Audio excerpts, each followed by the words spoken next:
done? As long as she could be questioned, coerced, if necessary, should they conclude that she actually might be able to stop the Aurora? Meanwhile, the judge was looking at him, shaggy eyebrows raised. "Do it," Frank said. "I'll tell Terry. If this Rheingold agrees, we can have a skull session either here or at the station tonight." "So you won't—" The judge cleared his throat. "You won't take any immediate steps?" "For this afternoon and tonight, I'll just keep a car posted near the prison." Frank paused. "Beyond that, I can't promise, and even that depends on Norcross not trying anything funny." "I hardly think—" "But I do." Frank gravely tapped a finger against the hollow of his temple, as if to indicate thought processes hard at work. "Position I'm in right now, I have to." He thinks he's smart, and guys like that can be a problem. To others and to themselves. Looking at it that way, your trip to Coughlin is a mission of mercy. So drive carefully, Judge. "At my age, I always do," Judge Silver said. His entry into the Land Rover was slow and painful to watch. Frank was on the verge of going to help him when Silver finally made it behind the wheel and slammed the door. The engine roared to life, Silver gunning it thoughtlessly, and then the lights came on, cutting cones through the drizzle. Ex-FBI, and in Coughlin, Frank marveled. Wonders never ceased. Maybe he could call the Bureau and get an emergency federal order enjoining Norcross to let the woman go. Unlikely, with the government in an uproar, but not out of the question. If Norcross defied them then, no one could blame them for forcing the issue. He went back inside to give the remaining deputies their orders. He'd already decided to send Barrows and Wrangle to relieve Peters and that Blast kid. He and Pete Ordway could start making a list of guys, responsible ones, who might form a posse, should a posse be needed. No need to go back to the station, where Terry might show up. They could do it right here at the diner. 7. Judge Oscar Silver rarely drove anymore, and when he did, he no longer exceeded 40 miles an hour, no matter how many cars stacked up behind him. If they began to honk and tailgate, he found a place to pull over and let them go by, then resumed his stately pace. He was aware that both his reflexes and his vision had declined. In addition, he had suffered 3 heart attacks, and knew that the bypass operation performed on his failing pump at St. Teresa's 2 years ago would only hold the final infarction at bay for so long. He was at peace with that, but he had no wish to die behind the wheel, where a final swerve might take 1 or more innocent people with him. At only 40, less within the city limits, he thought he would have a fair chance to apply braking and shift into park before the lights went out for good. Today was different, however. Once he was beyond Ball's Ferry and on the old Coughlin Road, he increased his speed until the needle hovered at 65, territory it hadn't explored in 5 years or more. He had reached Rheingold on his cell, and Rheingold was willing to talk, although the judge, a crafty old soul, hadn't wanted to discuss the subject of their confab on the phone. Probably a needless precaution, but discretion had ever been his byword, and that was good news. The bad news, Silver suddenly found that he did not trust Frank Geary, who talked so easily about gathering a bunch of men and storming the prison. He had sounded reasonable enough back at the Olympia, but the situation was utterly unreasonable. The judge didn't care for how practical Frank made such a move sound, when it ought to be an absolute last resort. The windshield wipers clicked back and forth, clearing the thin rain. He turned on the radio and tuned in the all-news station in Wheeling.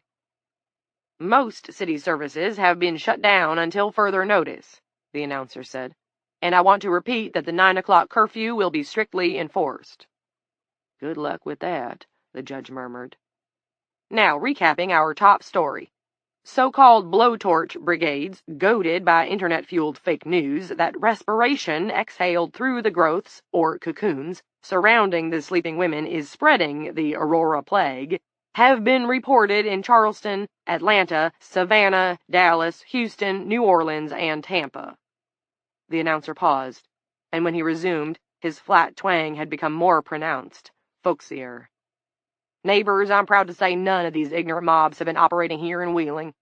We all have women folks we love like mad, and killing them in their sleep, no matter how unnatural that sleep may be, would be a terrible thing to do." He pronounced terrible as terrible, Judge Silver's Land Rover was nearing the outer limits of Dooling's neighbor, Maylock. Reingold's house in Coughlin was on the other side, a drive of another 20 minutes or so.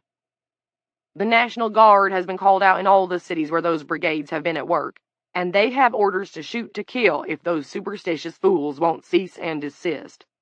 I say amen to that. The CDC has repeated that there is no truth whatsoever to... The windshield was fogging up. Judge Silver leaned to his right, never taking his eyes from the road, and flipped on the defroster. The fan whooshed. On its wind, clouds of small brown moths spewed from the vents, filling the cabin and circling the judge's head. They lit in his hair and battered his cheeks. Worst of all, they spun before his eyes, and something one of his old aunts had told him long ago, when he was just an impressionable boy, recurred to him with the brilliance of a proven fact, like up is up and down is down. "Don't ever rub your eyes after touching a moth, Oscar," she had said. "The dust from their wings will get in there and you'll go blind." "Get away!" Judge Silver yelled. He took his hands off the wheel and beat at his face. Moths continued to pour from the vents, hundreds of them, perhaps thousands. The Land Rover's cabin became a swirling brown mist. "Get away! Get away! A huge weight settled on the left side of his chest.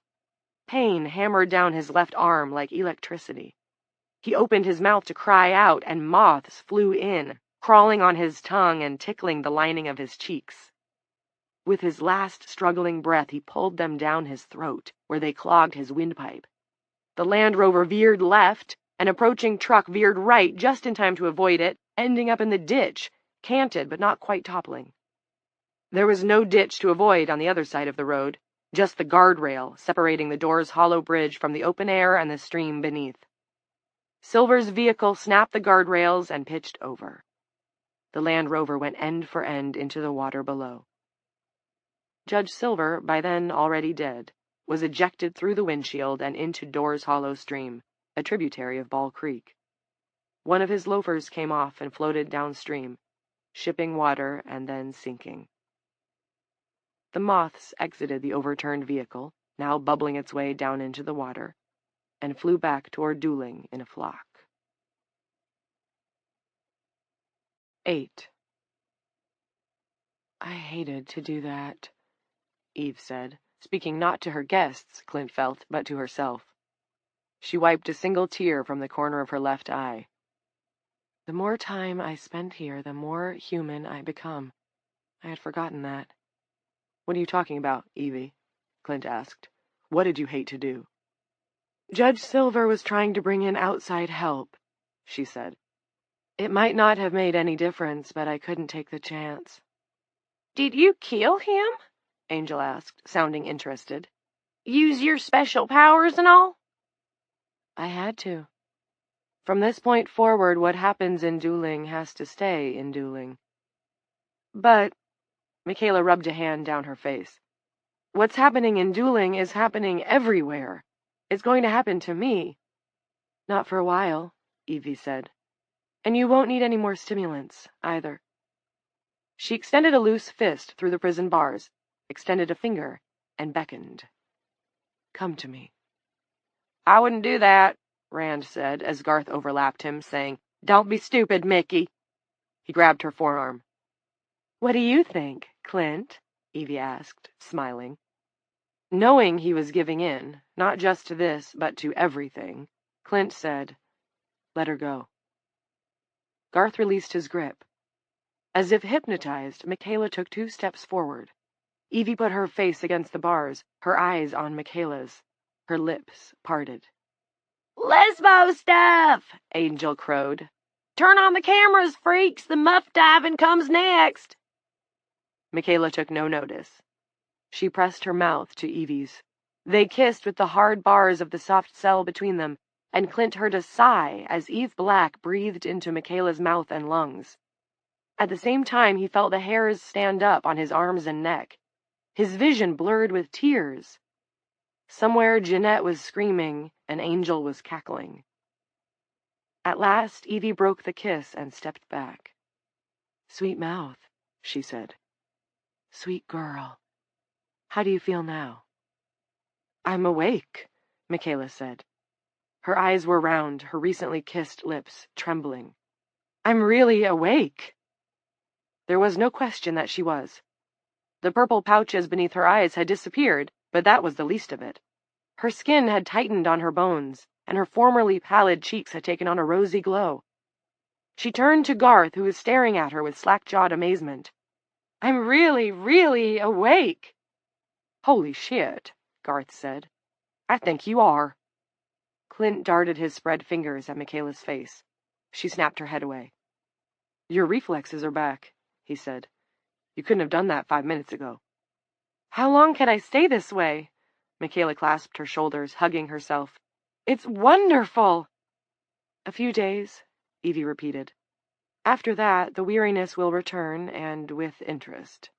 You'll fall asleep no matter how much you struggle against it, and grow a cocoon like all the rest. Unless, that is, unless you get what you want, Clint said. What I want is immaterial now, Evie said. I thought you understood that. It's what the men of this town do with me that matters, and what the women on the other side of the tree decide. What? Garth began, but then Jeanette hit him like a left tackle intent on sacking the quarterback, driving him into the bars. She shouldered him aside and grasped the bars, staring at Evie. Do me! Evie, do me! I don't want to fight it no more. I don't want to see the Bud Man anymore, so do me! Evie took her hands and looked at her sadly. I can't, Jeanette. You should stop fighting it and go to sleep like all the others. They could use someone as brave and strong as you are over there. They call it our place. It can be your place, too. Please, Jeanette whispered, but Evie let go of her hands. Jeanette staggered away, squashing spilled peas underfoot and crying soundlessly. I don't know, Angel said thoughtfully. Maybe I won't kill you, Evie. I'm thinking maybe, I just don't know. You're spiritual. Plus, even crazier than me, which is going some. Evie addressed Clint and the others again. Armed men will be coming. They want me because they think I may have caused Aurora, and if I caused it, I can put a stop to it. That's not exactly true. It's more complicated than that. Just because I turned something on by myself doesn't mean I can turn it off by myself. But do you think angry, frightened men would believe that? Not in a million years, Garth Flickinger said. Standing behind him, Billy Wettermore grunted agreement. Evie said, They'll kill anyone who gets in their way. And when I'm not able to awaken their sleeping beauties with a wave of my fairy godmother magic wand, they'll kill me. Then they'll set fire to the prison and every woman in it, just for spite. Jeanette had wandered into the delousing area to resume her conversation with the Bud Man, but Angel was paying close attention. Clint could almost hear her mood lift, like a generator first thumping to life and then whirring into gear. They ain't gonna kill me. Not without a fight. For the first time, Evie looked piqued. Clint thought that whatever she'd done to awaken Mickey Coates might have drained her battery. Angel, they'll wash over you like a wave over a child's sandcastle. Maybe, but I'll take a few with me. Angel did a couple of rusty kung fu moves that made Clint feel an emotion he had never before associated with Angel Fitzroy. Pity. Did you bring us here? Michaela asked. Her eyes were bright, fascinated. Did you draw us here, Garth and me? No, Evie said. You don't understand how powerless I am. Little more than one of the drug man's rabbits hung on a line, waiting to be skinned or set free. She turned her gaze fully on Clint. Do you have a plan? I think you do. Nothing so grand, Clint said, but I might be able to buy some time. We've got a fortified position here, but we could use a few more men. What we could use, Tick interrupted, is a platoon of Marines. Clint shook his head. Unless Terry Coombs and that guy Geary can get outside help, I think we can hold the prison with a dozen men, maybe as few as 10. Right now we number just 4. 5 if we can get Scott Hughes on board, but I don't hold out much hope of that. Clint went on, speaking mostly to Mickey and the doc she'd brought with her. He didn't like the idea of sending Flickinger on a life-or-death mission. Nothing about how he looked or smelled disagreed with Evie's pronouncement that he was a big-time doper. But Flickinger and Janice Coates' daughter were all he had to work with. The real problem is weaponry, and the big question is who lays hands on it first. I know from my wife that they've got quite the armory at the sheriff's station. Since 9/11 and all the domestic terrorism threats afterward, most towns dueling size do. For handguns, they've got Glock 17s, and I think Lila said Sig something or others. Sig Sauer, Billy Weddermore said. Good weapon. They've got M4 semi-autos with those big clips, Clint went on, and a couple of Remington Model 700s. Also, I believe Lila said they have a 40mm grenade launcher. Guns, Evie spoke to no one in particular. The perfect solution to any problem. The more you have, the more perfectly they solve the problem. Are you shitting me? Michaela cried. A grenade launcher? Yes, but not for explosives. They use it with tear gas. Don't forget the bulletproof vests, Rand sounded glum. Except at super close range, those things will stop a Mossberg slug, and the Mossies are the heaviest armament we've got. This sounds like a punting situation, Tig remarked. Billy Weddermore said, I sure don't want to kill anybody if I don't have to. Those are our friends, for God's sake. Well, good luck, Evie said. She went to her bunk and powered up Assistant Warden Hicks's phone. I'm going to play a few games of Boomtown, then take a nap. She smiled at Michaela. I won't be taking any further questions from the press. You're a wonderful kisser, Mickey Coates, but you've worn me out. Just watch that she don't decide to sick her rats on you, Angel said to the group at large. They do whatever she wants. It's how she got Hicksy's cell phone. Rats, Garth said. This keeps getting better. I need you folks to come with me, Clint said. We need to talk, but it has to be quick. They'll have this place locked down soon enough. Billy Weddermore pointed to Jeanette, now seated cross-legged in the shower alcove of the delousing station, and talking earnestly with someone only she could see. What about Thorley? She'll be fine, Clint said. Come on. Go to sleep, Jeanette. Let yourself rest. Without looking at him, Jeanette said a single word. No. 9. To Clint, the warden's office had an archaeological appearance, as if it had been abandoned for years instead of less than a week. Janice Coates lay on the couch, wrapped in her cerements of white. Michaela went to her and knelt down. She stroked the cocoon with one hand. It gave off crackling sounds. Garth started to approach her, but Clint took his arm. Give her a minute, Dr. Flickinger. It was actually more like 3 before Michaela got to her feet. What can we do? She asked. Can you be persistent and persuasive? Clint asked. She fixed him with eyes that were no longer bloodshot. I came to News America as an unpaid intern at 23. By 26, I was a full-time correspondent, and they were talking about giving me my own evening show. She saw Billy giving a look to Tig and Rand and smiled at them. You know what they say around here, don't you? It ain't bragging if it's the truth. She returned her attention to Clint. Those are my references. Are they good enough? I hope so, Clint said. Listen. He talked for the next 5 minutes. There were questions, but not many. They were in a bad corner, and all of them knew it. Chapter 6. 1. Alexander Peter Bear, the first baby to be born on the other side of the tree, son of a former dueling inmate named Linda Bear, breathed air for the first time a week after Lila and Tiffany returned from the wreck below Lionhead. It was another few days before Lila made his acquaintance at a small gathering in Elaine Nutting Geary's repaired home. He was not a traditionally attractive infant. The stacking of his many jowls produced an association not with the Gerber baby, but with a bookie that Lila had once arrested who had been known as Larry Large. However, baby Alexander had an irresistibly comic way of rolling his eyes around, as if he were anxiously attempting to gain his bearings amid the flowering of female faces that loomed above him. A plate of slightly crispy, though still pretty tasty, scones was passed around. Between bouts of the strange vertigo that afflicted her, Nadine Coombs had baked them in an outdoor oven. The oven itself had recently been hauled from the ruins of the Lowe's in Maylock using sledges and Tiffany's horses. It flabbergasted Lila sometimes, the rate of progress they were making, the speed and efficiency with which problems were solved and advancements made. At some point, Lila ended up with the baby. "Are you the last man on Earth or the first?" she asked him. Alexander Peter Bear yawned. "Sorry, Lila, he doesn't talk to cops." Tiffany had sidled up beside her in the corner of the living room. "That's so. We teach 'em young around here," Tiffany said. Since their adventure, they'd become odd friends. Lila liked how Tiffany rode around town on her horses, wearing her white cowboy hat, insisting that children come over and stroke the animals' necks and see how soft and warm they were. 2.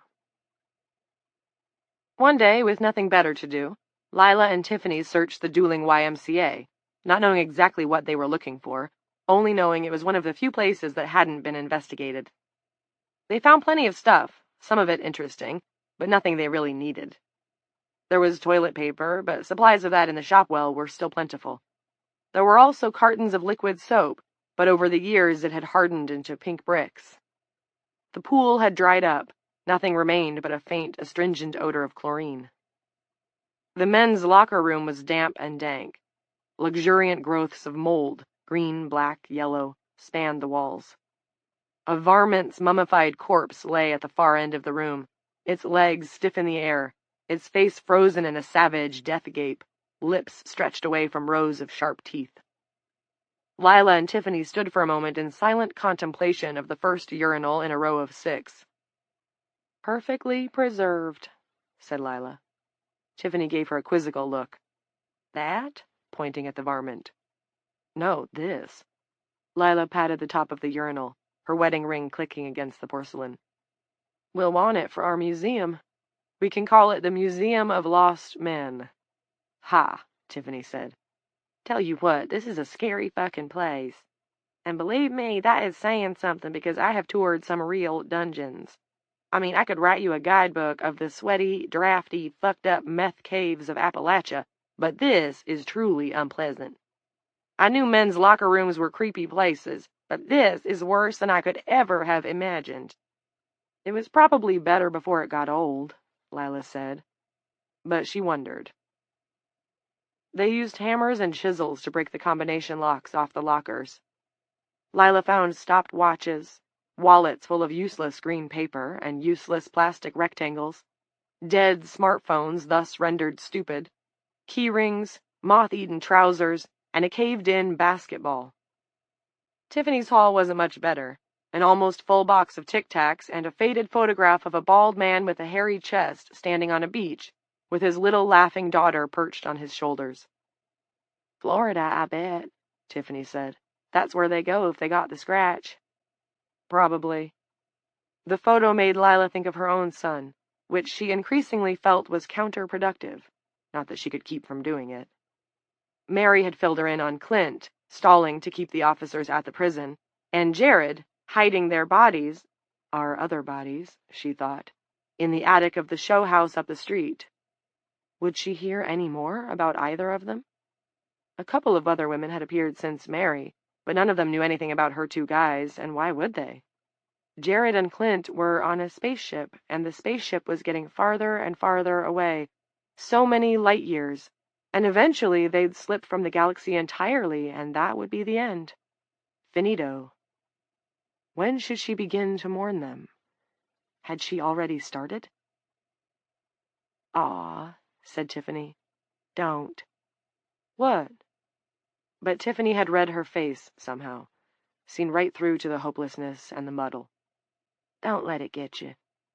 Lila returned the photo to its locker and shut the door. In the gymnasium upstairs, Tiffany challenged her to a game of horse. The prize was the almost full box of Tic Tacs. They pumped up the basketball. Neither of them had any talent for the game. Clint's daughter, who had turned out to not be his daughter, would have dispatched them both with ease. Tiffany shot everything granny style, underhanded, which Lila found annoyingly girly, but also cute. When she had her coat off, you could see her pregnant stomach protrude, a bulb at Tiffany's waist. "Why dueling? Why us? Those are the questions, wouldn't you say?" Lila trotted after the basketball. Tiffany had shot it into the dusty bleachers to the right of the court. I've got a theory. You do? Let's have it. Lila hurled the basketball from the bleachers. It missed the basket by a couple of car lengths and bounced into the second row of the opposite set of bleachers. That was pathetic, Tiffany said. You're one to talk. I'll admit that. We've got a couple of doctors and a few nurses. We've got a veterinarian. We've got a bunch of teachers. Kaylee knew her way around a circuit, and although she's gone, Magda isn't bad. We've got a carpenter. We've got a couple of musicians. We've got a sociologist who's already writing a book about the new society. Yeah, and when it's done, Molly can print it with her berry juice ink, Tiffany snickered. We've got that retired engineering professor from the university. We've got seamstresses and gardeners and cooks out the yin-yang. The book club ladies are running an encounter group so women can talk about the stuff they miss and get out some of the sadness and grief. We've even got a horse whisperer. See? Tiffany retrieved the basketball. See what? We're all we need, Lila said. She had descended from the bleachers and stood with her arms crossed at the baseline of the court. That's why we were chosen. Every basic skill we need to survive is here. Okay, maybe. Could be. Sounds about right to me. Tiffany took off her cowboy hat and fanned herself with it. She was plainly amused. You are such a cop, solving the mysteries. Lila wasn't done, though. So how do we keep things going? We've already got our first baby. And how many pregnant women are there? A dozen? 8? Could be as many as 10. That enough to jumpstart a new world, you think? When half of 'em's apt to be girls? I don't know. Lila was riffing now, her face feeling hot as ideas came to her. But it's a start. And I bet you there's cold storage facilities with generators that were programmed to run and are still running. You'd have to go to a city to find one, I'd guess, but I bet you could. And there would be frozen sperm samples there. And that would be enough to get a new world, going. Tiffany stuck her hat on the back of her head and thumped the basketball off the floor a couple of times. New world, huh? She could have planned it this way.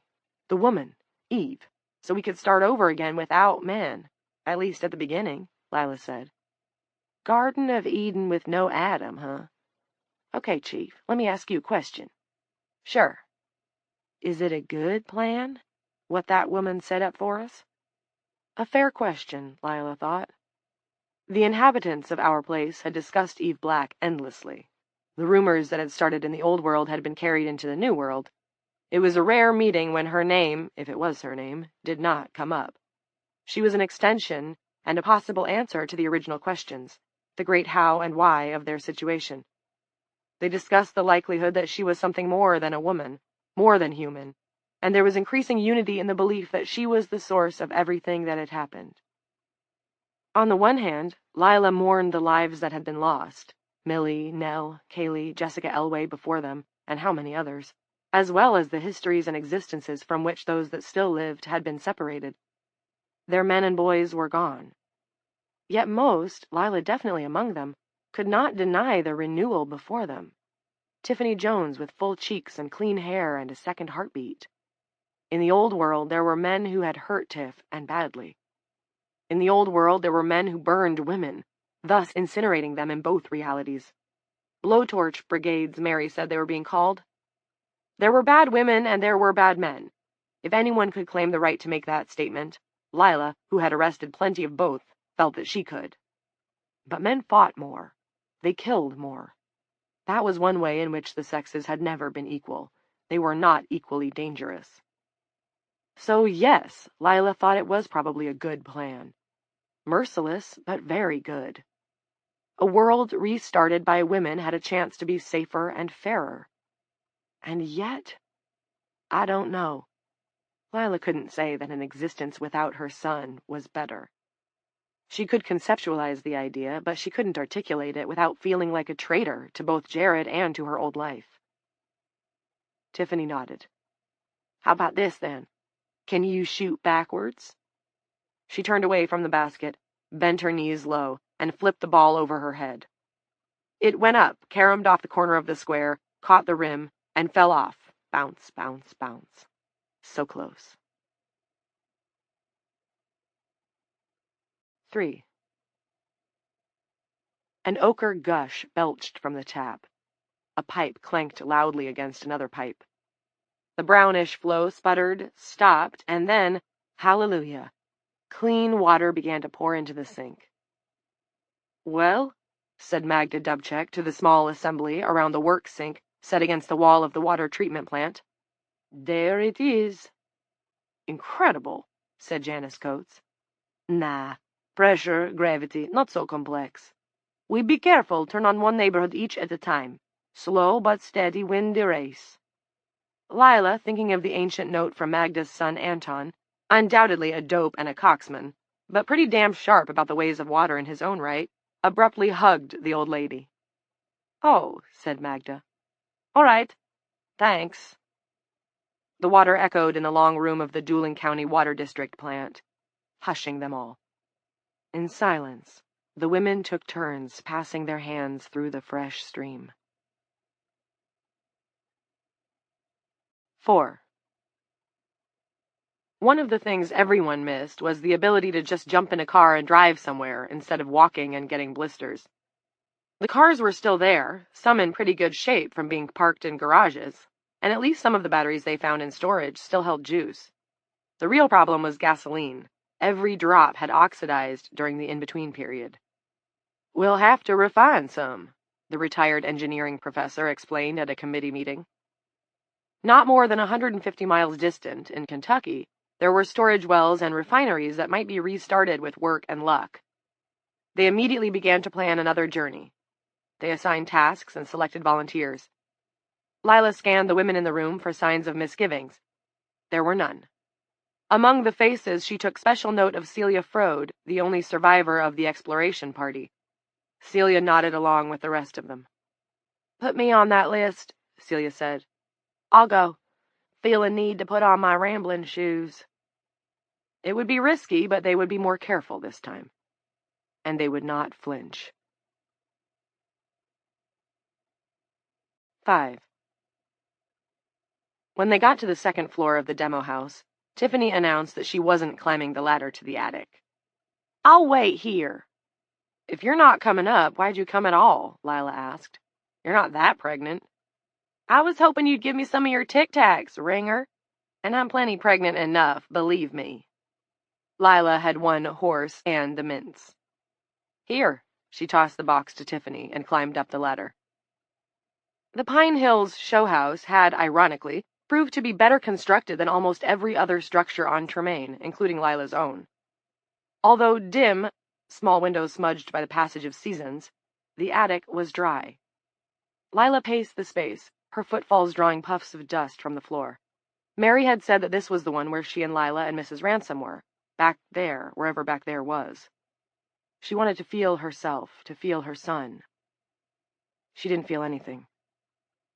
At one end of the attic, a moth was batting against one of the dirty windows. Lila walked over to release it. The window was stuck. Lila heard creaking as, behind her, Tiffany climbed the ladder. She moved Lila aside, took out a pocket knife, worked the point around the edges, and the window went up. The moth escaped and flew away. Below, there was snow on the overgrown lawns, on the busted-up street, on her dead cruiser in Mrs. Ransom's driveway. Tiffany's horses were poking their noses around, nickering about whatever it was that horses nickered about, switching their tails. Lila could see past her own house, past the pool that she had never wanted and that Anton had tended, and past the elm tree that he had left her the note about. An orange animal trotted from the shadowy edge of the pine woods that backed the neighborhood. It was a fox. Even at this distance, the luster of its winter coat was evident. How had it got to be winter so soon? Tiffany stood in the middle of the attic. It was dry, but also cold, especially with the window open. She held out the box of Tic Tacs for Lila to take back. "I wanted to eat them all, but it would have been wrong. I've given up my life of crime." Lila smiled and put them back in her own pocket. "I declare you rehabilitated." The women stood about a foot apart, looking at each other, breathing steam. Tiffany pulled off her hat and dropped it on the floor. "If you think that's a joke, it's not. I don't want to take anything from you, Lila. I don't want to take anything from anybody." "What do you want?" asked Lila. "My very own life. Baby and a place and stuff. People that love me. Lila closed her eyes. She'd had all those things. She couldn't feel Jared, couldn't feel Clint, but she could remember them, could remember her very own life. It hurt, those memories. They made shapes in the snow, like the angels they'd made as children, but those shapes became fuzzier every day. God, she was lonesome. That's not so much, Lila said, and reopened her eyes. It seems like a lot to me. Tiffany reached out and drew Lila's face to hers. 6. The fox trotted away from the Pine Hills development, across Tremaine Street, and into the thick stands of winter wheat that had grown up on the far side. He was hunting for the smell of hibernating ground squirrels. The fox loved ground squirrels. Crunchy, juicy. And on this side of the tree, unbothered for so long by human habitation, they had grown careless. After a half-hour's search, he discovered a little family of them in a dugout chamber. They never awoke, even as he was crushing them between his teeth. So tasty, he said to himself. The fox went on, entering the deep woods, making for the tree. He paused briefly to explore an abandoned house. He pissed on a pile of books scattered on the floor and nosed fruitlessly around in a closet full of rotting linens. In the kitchen of the house, there was food in the refrigerator that smelled deliciously spoiled, but his attempts to bump the door ajar accomplished nothing. "Let me in there," the fox demanded of the fridge, just in case it was only pretending to be a dead thing. The fridge loomed, unresponsive. A copperhead slid out from under the wood stove on the far side of the kitchen. "Why are you glowing?" it asked the fox. Other animals had commented on this phenomenon and were wary of it. The fox saw it himself when he looked into still water and saw his reflection. A gold light clung to him. It was her mark. "I've had some good fortune," the fox said. The copperhead wriggled its tongue at him. "Come here. Let me bite you." The fox ran from the cabin. Various birds heckled him as he loped beneath the canopy of gnarled and tangled bare branches, but their petty jibes meant nothing to the fox, whose belly was full and whose coat was thick as a bear's. When he emerged into the clearing, the tree was there, the centerpiece of a leafy, steaming oasis in the fields of snow. His paws crossed over from the cold ground to the rich, warm summer loam that was the tree's forever bed. The tree's branches were layered and blended in countless greens, and beside the passage in the bowl, the white tiger, flicking its great tail, watched him approach with sleepy eyes. "Don't mind me," said the fox. "Just passing through." He darted by, into the black hole, and out the opposite side. Chapter 7. 1. John Peters and Eric Blass had yet to be relieved at the West Lavin roadblock when a banged-up Mercedes SL 600 came trundling toward them from the prison. Don was standing in the weeds, shaking off after a leak. He zipped up in a hurry and returned to the pickup that served as their cruiser. Eric was standing in the road with his gun drawn. "Stow the cannon, Junior," Don said, and Eric holstered his Glock. The driver of the Mercedes, a curly-haired man with a florid face, pulled to an obedient stop when Don raised his hand. Sitting beside him was a good-looking woman. Make that astoundingly good-looking, especially after all the zombie chicks he and Eric had seen the last few days. Also, she was familiar. "License and registration," Don said. He had no orders to look at drivers' IDs, but it was what cops said when they made a stop. "Watch this, Junior," he thought. "See how a man does it." The driver handed over his license. The woman rooted around in the glove compartment and found the registration. The man was Garth Flickinger, M.D., from Dooling, with a listed residence in the town's fanciest neighborhood, over on Briar. "Mind telling me what you were doing up at the prison?" "That was my idea, officer," the woman said. God, she was good-looking. No bags under this bitch's eyes. Don wondered what she'd been taking to keep her so bushy-tailed. "I'm Michaela Morgan, from News America." Eric exclaimed. "I knew I recognized you." It meant jack shit to Don, who didn't watch network news, let alone the blah-blah crap they put out 24/7 on the cable, but he remembered where he'd seen her. "Right! The squeaky wheel. You were drinking there." She gave him a high-voltage smile, all capped teeth and high cheekbones. "That's right. A man gave a speech about how God was punishing women for wearing pants. It was very interesting." Eric said, "Could I have your autograph? It would be something cool to have after you—" He stopped in confusion. "After I fall asleep," she said. "I think the bottom may have fallen out of the autograph market, at least temporarily, but if Garth, Dr. Flickinger, has got a pen in his glove compartment, I don't see why—" "Forget that," Don said harshly. He was embarrassed by his young partner's lack of professionalism. "I want to know why you were up at the prison, and you aren't going anywhere until you tell me." "Of course, officer." She spotlighted him with her smile again. "Although my professional name is Morgan, my real name is Coates, and I'm from right here in town. In fact, the warden is—" "Coates is your mother?" Dawn was shocked. But once you got past her nose, which was arrow-sharp while old Janice's honker was crooked, he could see the resemblance. "Well, I hate to tell you this, but your mother isn't with us anymore." "I know." No smile now. "Dr. Norcross told me. We spoke to him on the intercom." "The man is an asshole," the Flickinger guy said. Don grinned, just couldn't help it. "I'll double down on that." He handed back the paperwork. "Wouldn't let her in," Flickinger marveled. "Wouldn't even let her say goodbye to her own mother." "Well," Michaela said, "the complete truth is that wasn't the only reason I persuaded Garth to take me up there. I also wanted an interview with a woman named Eve Black. I'm sure you've heard the chatter about how she sleeps and wakes. It would have been quite a scoop, you know. The outside world doesn't care about much these days, but it would care about that. Only Norcross said she was inside a cocoon, like all the rest of the inmates." Dawn felt compelled to set her straight. Women, even women reporters, it seemed, could be painfully gullible. "Pure bullshit, and everybody knows it. She's different, special, and he's holding on to her for some crazy reason of his own. But that's going to change." He dropped her a wink, ponderous enough to include Garth, who winked back. "Be nice to me, and I might get you that interview once we spring her." Michaela giggled. "I better look in your trunk, I guess," Dawn said, "just so I can say I did." Garth got out and wrenched open his trunk, which rose with a weary squall. Geary had taken a few swipes here as well. He hoped this clown wouldn't check beneath the spare tire. It was where he had sequestered the baggie of purple lightning.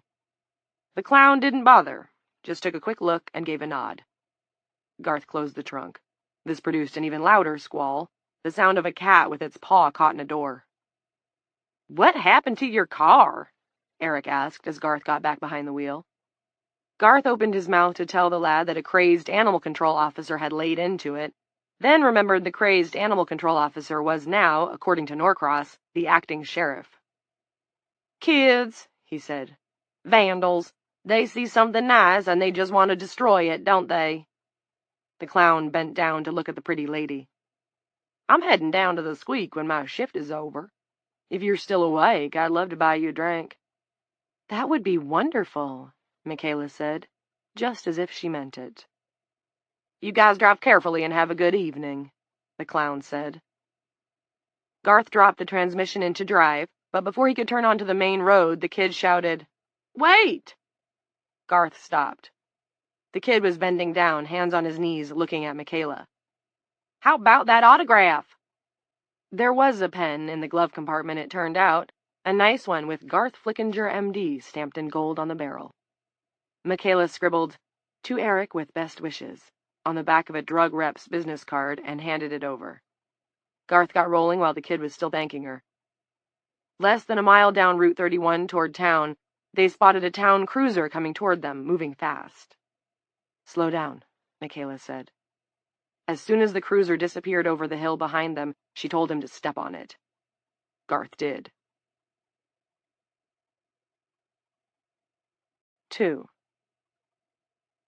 For 2 years, Lila had pestered Clint to add her various contacts to his own, in case of trouble at the prison. 6 months ago, he had finally done it, mostly to get her off his case, and now he thanked God for her persistence. First, he called Jared and told him to sit tight. If all went well, he told his son, someone would be along to pick him up before dark, possibly in an RV.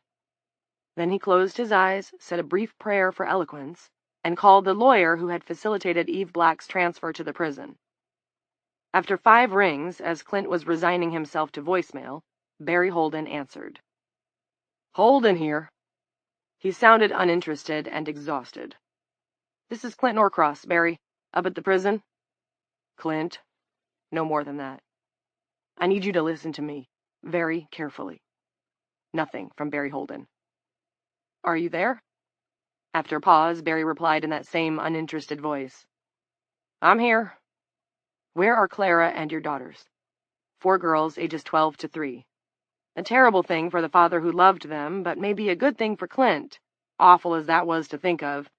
He didn't have to talk about the fate of the world, only about the fate of Barry's female hostages to fortune. "Upstairs, sleeping." Barry laughed. Not a real laugh, though, just ha ha ha, like a dialogue balloon in a comic book.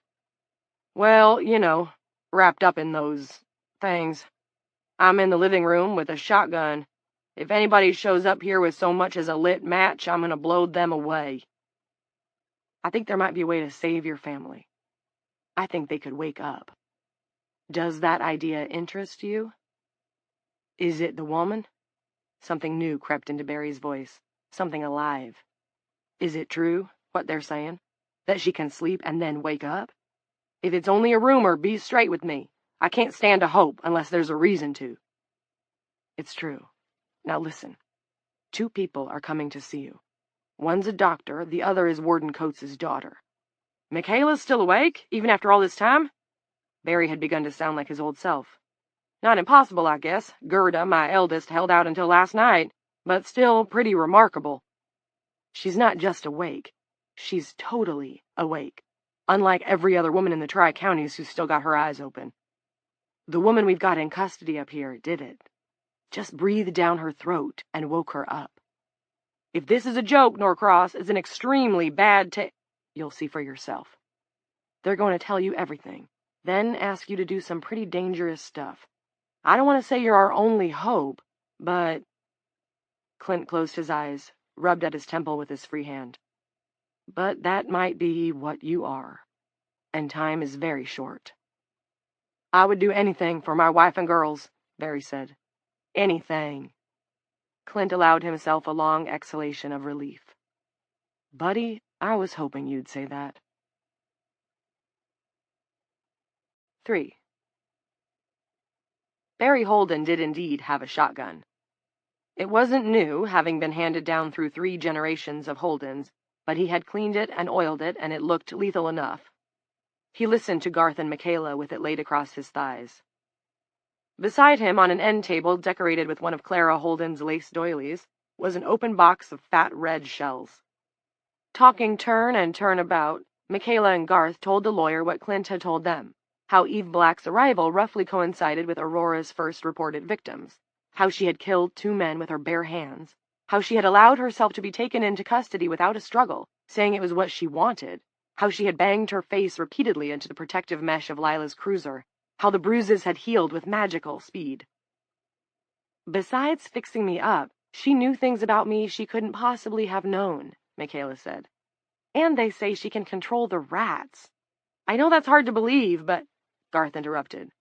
"Another prisoner, Fitzroy, told us she used rats to get the assistant warden's cell phone. And she does have a cell phone. I saw it." "There's more," Michaela said. "She claims to have killed Judge Silver.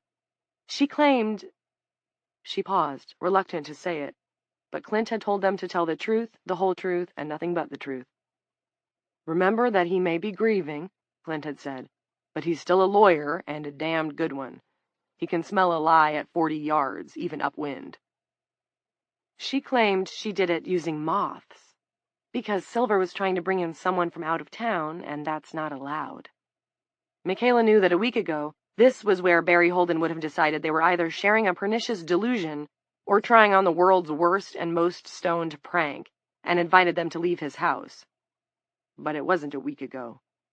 Instead of telling them to get out, Barry handed his grandfather's shotgun to Michaela. "Hold this." There was a laptop on the coffee table. Barry sat on the couch, also liberally decorated with his wife's needlework, and began tapping away. After a moment, he looked up. "Bridger County Police are reporting an accident on the old Coughlin Road. 1 fatality. No name, but the vehicle was a Land Rover. Judge Silver drives a Land Rover." He regarded Michaela Coates. What they were telling him, essentially, was that the fate of every woman on planet Earth depended on what happened here in Dooling over the next few days. It was mad, but Warden Coates's daughter, sitting there in Clara's favorite bentwood rocker and looking at him earnestly, was the best argument that it was true. Possibly an irrefutable argument. A news report on CNN that morning had said that less than 10% of the world's women were estimated to still be awake on Aurora Day 5. Barry didn't know about that, but he would have been willing to bet Grandpa Holden's shotgun that none of them looked like Michaela. "She just, what, kissed you?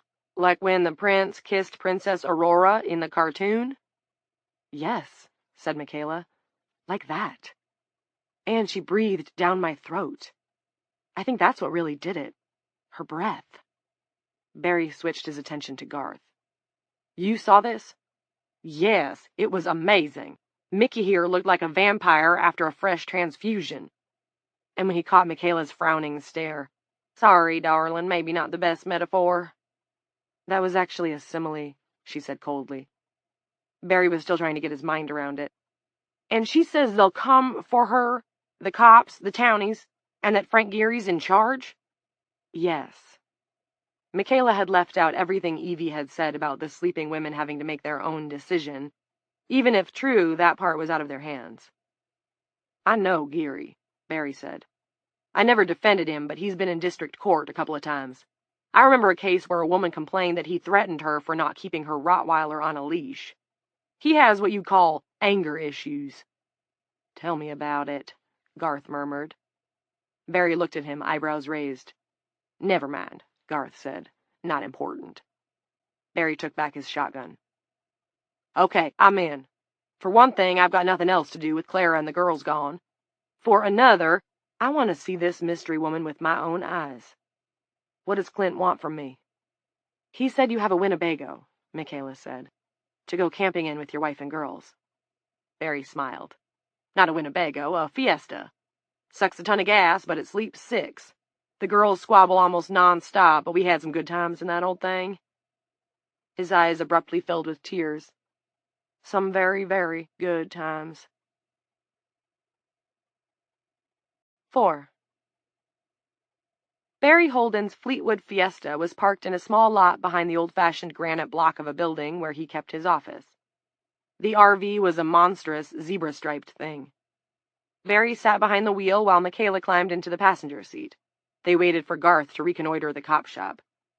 The Holden family's heirloom shotgun lay on the floor between them. "Does this have any chance at all, do you think?" Barry asked. "I don't know," Michaela replied. "I hope so, but I really don't know."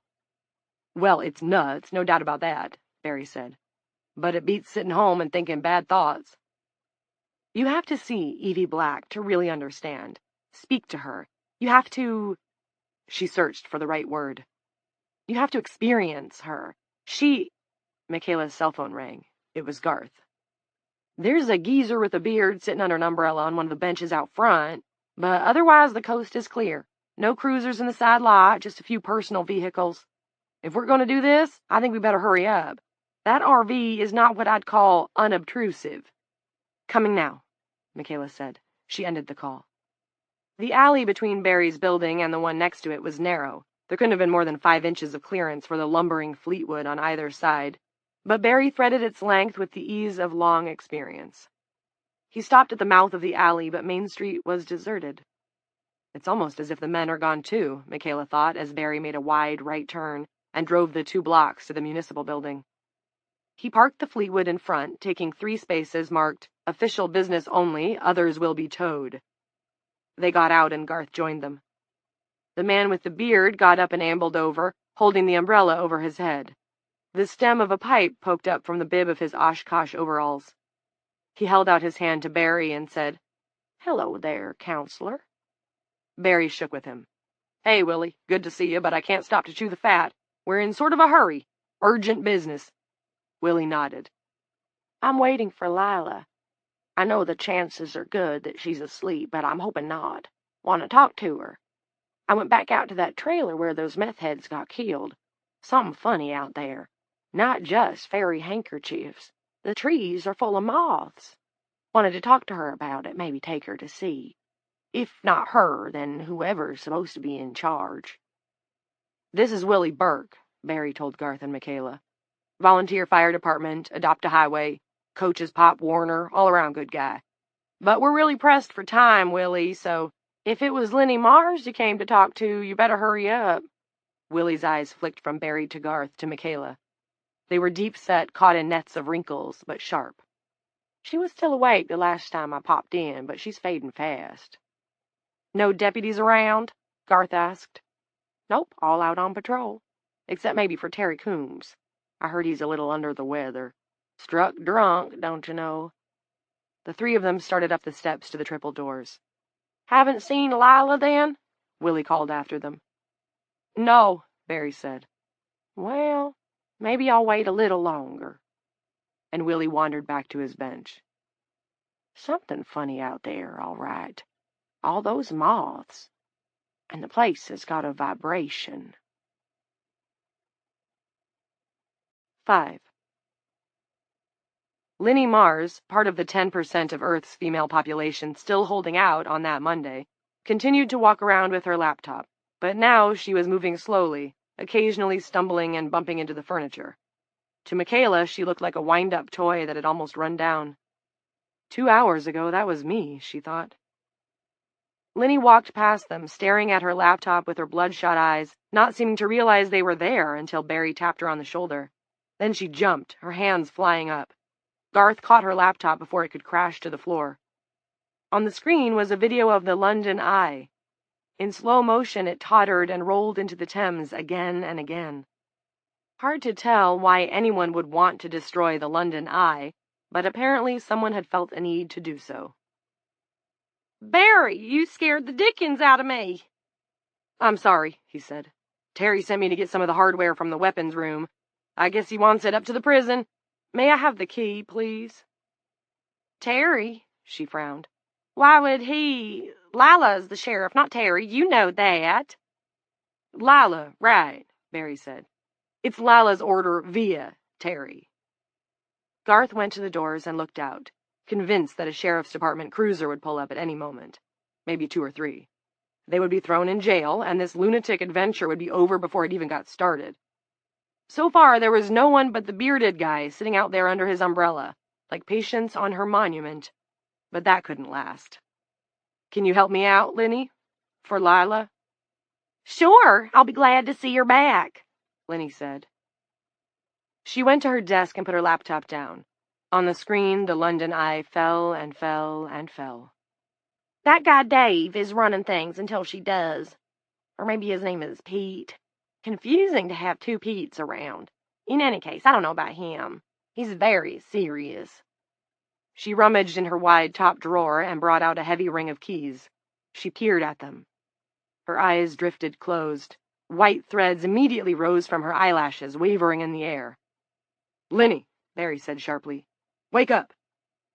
Her eyes snapped open and the threads disappeared. "I am awake. Stop shouting." She ran a finger along the keys, making them jingle. "I know it's one of them." Barry took them. "I'll find it. Miss Morgan, maybe you'd like to go back to the RV and wait there." "No, thanks. I want to help. It will be quicker that way." At the back of the main room was an unmarked metal door painted a particularly unappetizing shade of green. There were 2 locks. Barry found the key that fitted the top one easily enough. The second, however, was taking more time. Michaela thought Lila might have kept that key for herself. It might be in her pocket, buried under one of those white cocoons. "Do you see anyone coming?" she called to Garth. "Not yet, but hurry up. This is making me need to pee." There were only 3 keys left on the ring when Barry found the one that turned the second lock. He opened the door, and Michaela saw a small closet-sized room with rifles stowed in racks and pistols nestled in styrofoam-lined cubbies. There were shelves stacked with boxes of ammunition. On one wall was a poster showing a Texas Ranger in a 10-gallon hat, pointing a revolver with a huge black barrel. "I fought the law, and the law won," read the line beneath. "Get as much of the ammo as you can," Barry said. "I'll get the M4s and some of the Glocks." Michaela started for the ammo shelves, then changed her mind and went back into the dispatch area. She grabbed Linny's wastebasket and turned it over, dumping out a heap of crumpled paper and take-out coffee cups. Linny took no notice. Michaela loaded as many boxes of ammunition as she thought she could carry into the wastebasket and left the secure room with the basket clasped in her arms. Garth brushed past her to get his own armload of weaponry. Barry had left one of the triple entry doors open. Michaela staggered down the wide stone steps through the thickening rain in time to see Barry reach the Fleetwood. The bearded man got up from his bench, still holding his umbrella over his head. He said something to Barry, who replied. Then the bearded man, Willie, opened the RV's rear door so Barry could put in his armload of guns. Michaela joined him, panting. Barry took the wastebasket from her and dumped the boxes of ammo on top of the jackstraw pile of guns. They went back together while Willie stood beneath his umbrella, watching. Garth came out with a second load of armament, his pants sagging under the weight of the ammo boxes he had shoved into all his pockets. "What did the old guy say to you?" Michaela asked. "He wanted to know if we were doing something Sheriff Norcross would approve of," Barry replied. "I said we were." They went back inside and hurried to the secure room. They had taken about half the weaponry. Michaela spotted something that looked like a submachine gun afflicted with the mumps. "We should definitely take that. I think it's the tear gas launcher thingy. I don't know if we need it, but I don't want anyone else to have it." Garth rejoined them. "I come bearing bad news, Counselor Holden. Truck with a jackpot light on the dash just pulled up behind your RV." They hurried to the doors and peered out through the smoked glass. 2 men were getting out of the truck, and Michaela recognized them both. The clown and his autograph hound partner. "Oh, Christ," Barry said. "That's Don Peters from the prison. What's he doing pretending to be a cop? The man has the brains of an insect." "That particular insect was most recently seen manning a roadblock near the prison," Garth said. "Same bug, same truck." The bearded man approached the newcomers, said something, and pointed further up Main Street. Peters and his young partner ran to their truck and jumped in. The light bars came on, and they pulled out with the siren screaming. "What's going on?" Linny asked in a distracted voice. "Just what in the doodly fuck is going on?" "Everything's fine," Garth said and gave her a smile. "Not to worry." Then, to Barry and Michaela, "May I suggest we quit while we're ahead?" "What's going on?" Linny wailed. "Oh, this is all just a bad dream." "Hang in there, miss," Garth said. "It might get better." The 3 of them left, running once they got to the concrete path. Michaela had the grenade launcher in one hand and a bag of tear gas shells in the other. She felt like Bonnie Parker. Willie was standing beside the Fleetwood. "How did you get those guys out of here?" Barry asked. "Told 'em someone was shooting up the hardware store. They won't be long, so I think you folks better roll." Willie snapped his umbrella closed. "And I think I better roll with you. Those 2 ain't gonna be happy campers when they come back." "Why would you help us like this?" Garth asked. "Well, it's strange days now, and a man has got to trust his instincts. Mine have always been pretty good. Barry here's always been a friend to Lila, even though he bats for the other team in court, and I recognize this girl here from the TV news." He peered at Garth. "You I don't like the looks of so much, but you're with them, so what the hell. Besides, the die is cast, as they say. Where are we going?" "First to pick up Lila's son," Barry said, "then up to the prison. How would you like to take part in a siege, Willie? Because that may be what's shaping up." Willie smiled, showing tobacco-stained teeth. "Well, I had a coonskin cap when I was a kid, and I always liked movies about the Alamo, so why not?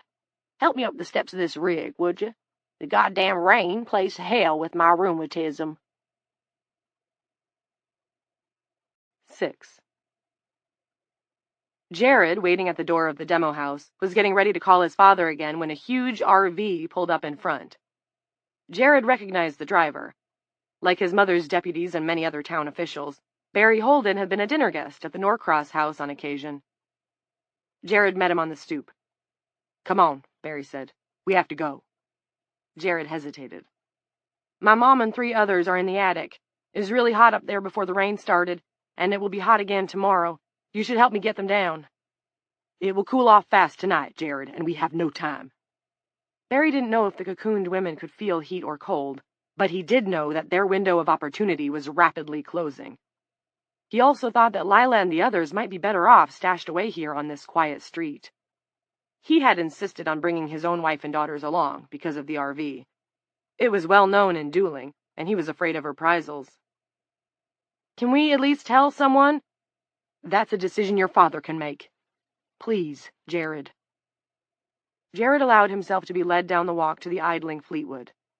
The back door opened, and his old Pop Warner coach leaned out. Jared smiled in spite of himself. "Coach Burke!" "Well, look at this," Willie exclaimed. "The only Pee-wee quarterback I ever had who didn't drop every other snap. Climb in here, son." But the first thing Jared saw was the array of guns and ammo on the floor. "Holy shit, what are these for?" A woman sat on the plaid couch just inside the door. She was young, extremely pretty, and vaguely familiar, but the most remarkable thing about her was how awake she looked. She said, "Hopefully just insurance." A man standing in the passage in front of her laughed. "I wouldn't bet on that, Mickey." He held out his hand. "Garth Flickinger." Behind Garth Flickinger, on a matching couch, were arranged 4 cocooned bodies, each smaller than the previous, like a set of separated nesting dolls. "That's Mr. Holden's wife and daughters, I'm told," Coach Burke said. The RV started rolling. Jared staggered. Willie Burke steadied him, and as Jared shook with Mr. Flickinger, he thought that maybe all of this was a dream. Even the guy's name seemed like something out of a dream. Who in the real world was named Garth Flickinger? "Pleased to meet you," he said. In his peripheral vision, the Holden women rolled against one another as the RV went around a corner. Jared told himself not to see them, but there was no not seeing them, reduced to mummified dolls.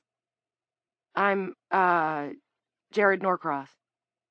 And dream or no dream, he had a certain resentment. There had been time for Mr. Holden to get his family, hadn't there? And why was that? Because it was his RV? Jared's phone rang as Barry hooked them around the Tremaine Street cul-de-sac. They were leaving his mother, Molly, Mary, and Mrs. Ransom behind. It felt wrong.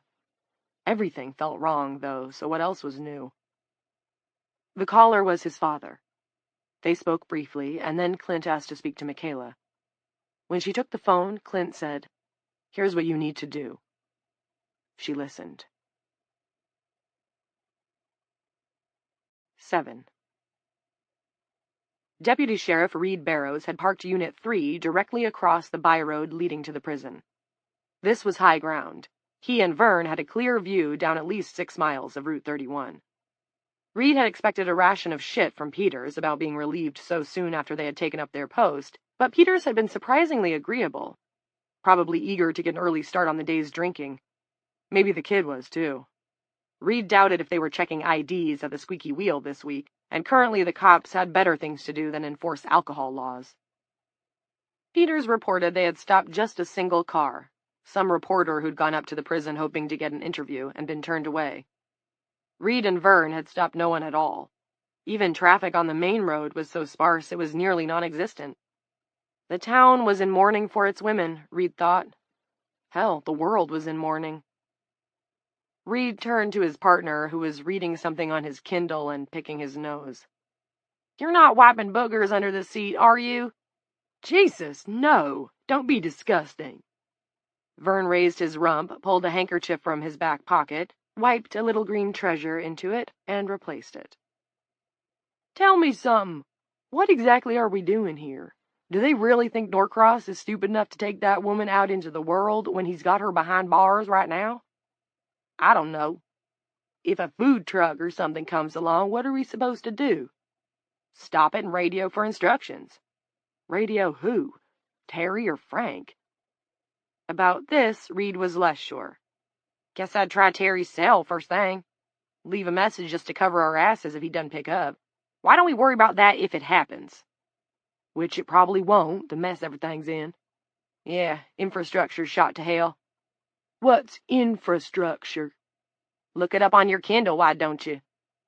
Vern did so. The basic physical and organizational structures needed for the operation of a society or an enterprise. Huh. Huh? What does huh mean? That you're right. It's shot to hell. I went to the Shopwell this morning before I came on. Place looks like a bomb hit it. Down the hill, in the gray afternoon light, they could see an approaching vehicle. Reed? What? With no women, there's going to be no babies. You've got a scientific mind, all right, Reed said. If this doesn't end, where will the human race be in another 60 or 100 years? This was something Reed Barrows did not want to think about, especially with his wife in a cocoon and his toddler being babysat, probably inadequately, by ancient Mr. Freeman next door. Nor did he have to. The vehicle was now close enough to see it was a humongous zebra-striped camper and slowing down as if it meant to turn onto the prison road. Not that it could, with 3 parked across it. That RV belongs to Holden, said Vern. The lawyer. My brother services it over in Maylock. The Fleetwood came to a stop. The driver's door opened, and Barry Holden got out. At the same time, the officers got out of 3. Holden greeted them with a smile. Gentlemen, I come bearing good tidings of great joy. Neither Reed nor Vern returned the smile. No one goes up to the prison, Mr. Holden, Reed said. Sheriff's orders. Now, I don't think that's strictly true, Barry said, still smiling. I believe a gentleman named Frank Geary gave that order, and he's what you might call self-appointed. Isn't that so?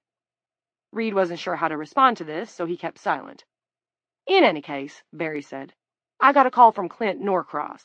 He's decided that turning the woman over to local law enforcement is the right thing to do.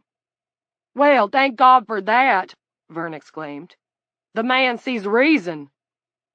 He wants me at the prison to facilitate the deal and make it clear for the public record as to why he went outside of protocol. Just a formality, really. Reed was about to say, you couldn't find a smaller vehicle to come up here in? Car wouldn't start, maybe? But that was when 3's dash radio blared. It was Terry Coombs, and he sounded upset. Unit 3, respond! Right now! Right now! 8. Just as Reed and Vern were first noticing the approach of Barry Holden's RV, Terry Coombs entered the Olympia Diner and walked to the booth where Frank and Deputy Pete Ordway were sitting. Frank was less than happy to see Coombs up and about, but concealed his displeasure as best he could. Yo, Terry. Terry nodded to both men. He had shaved and changed his shirt. He looked rocky but sober. Jack Albertson told me you guys were here. Albertson was one of the retired deputies who had been pressed back into service 2 days before.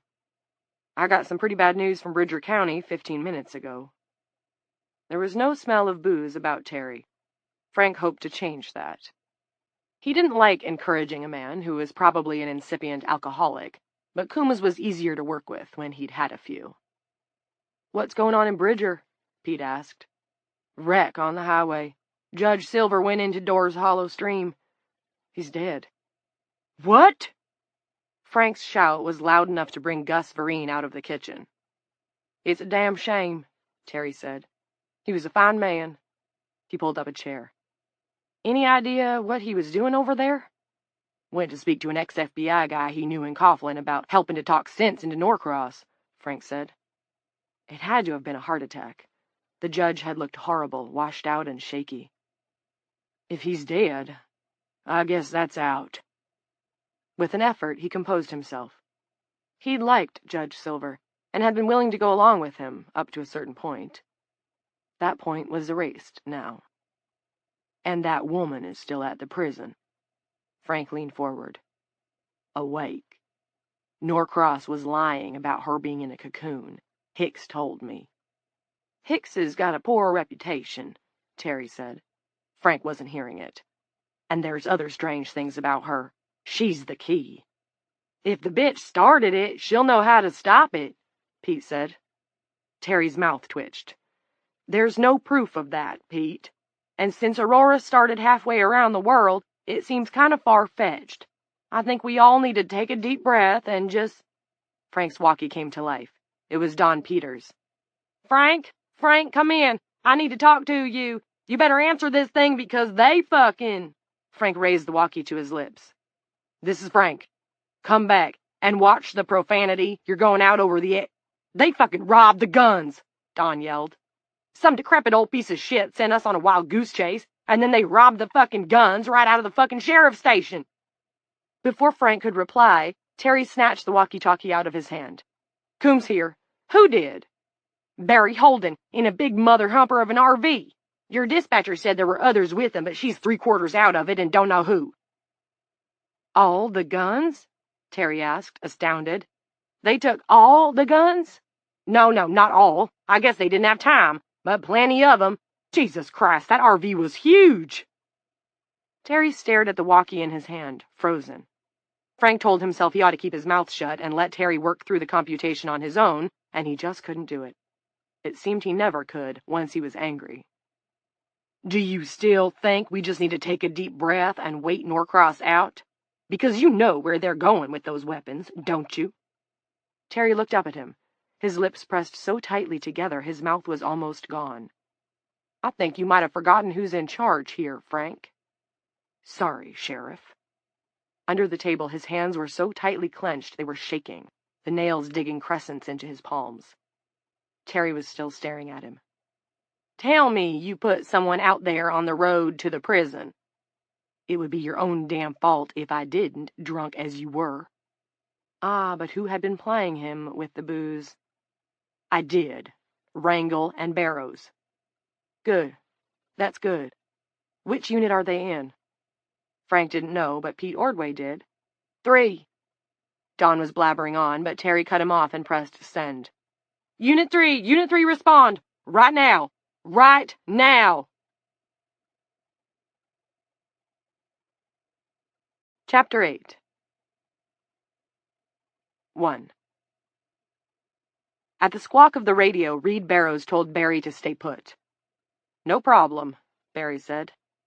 He gave the side of the Fleetwood 3 knocks, a message to Willie Burke, crouched behind the curtain that separated the front of the RV from the back, that it was on to Plan B. Plan B was pretty simple. Beat it while Barry provided as much of a distraction as possible.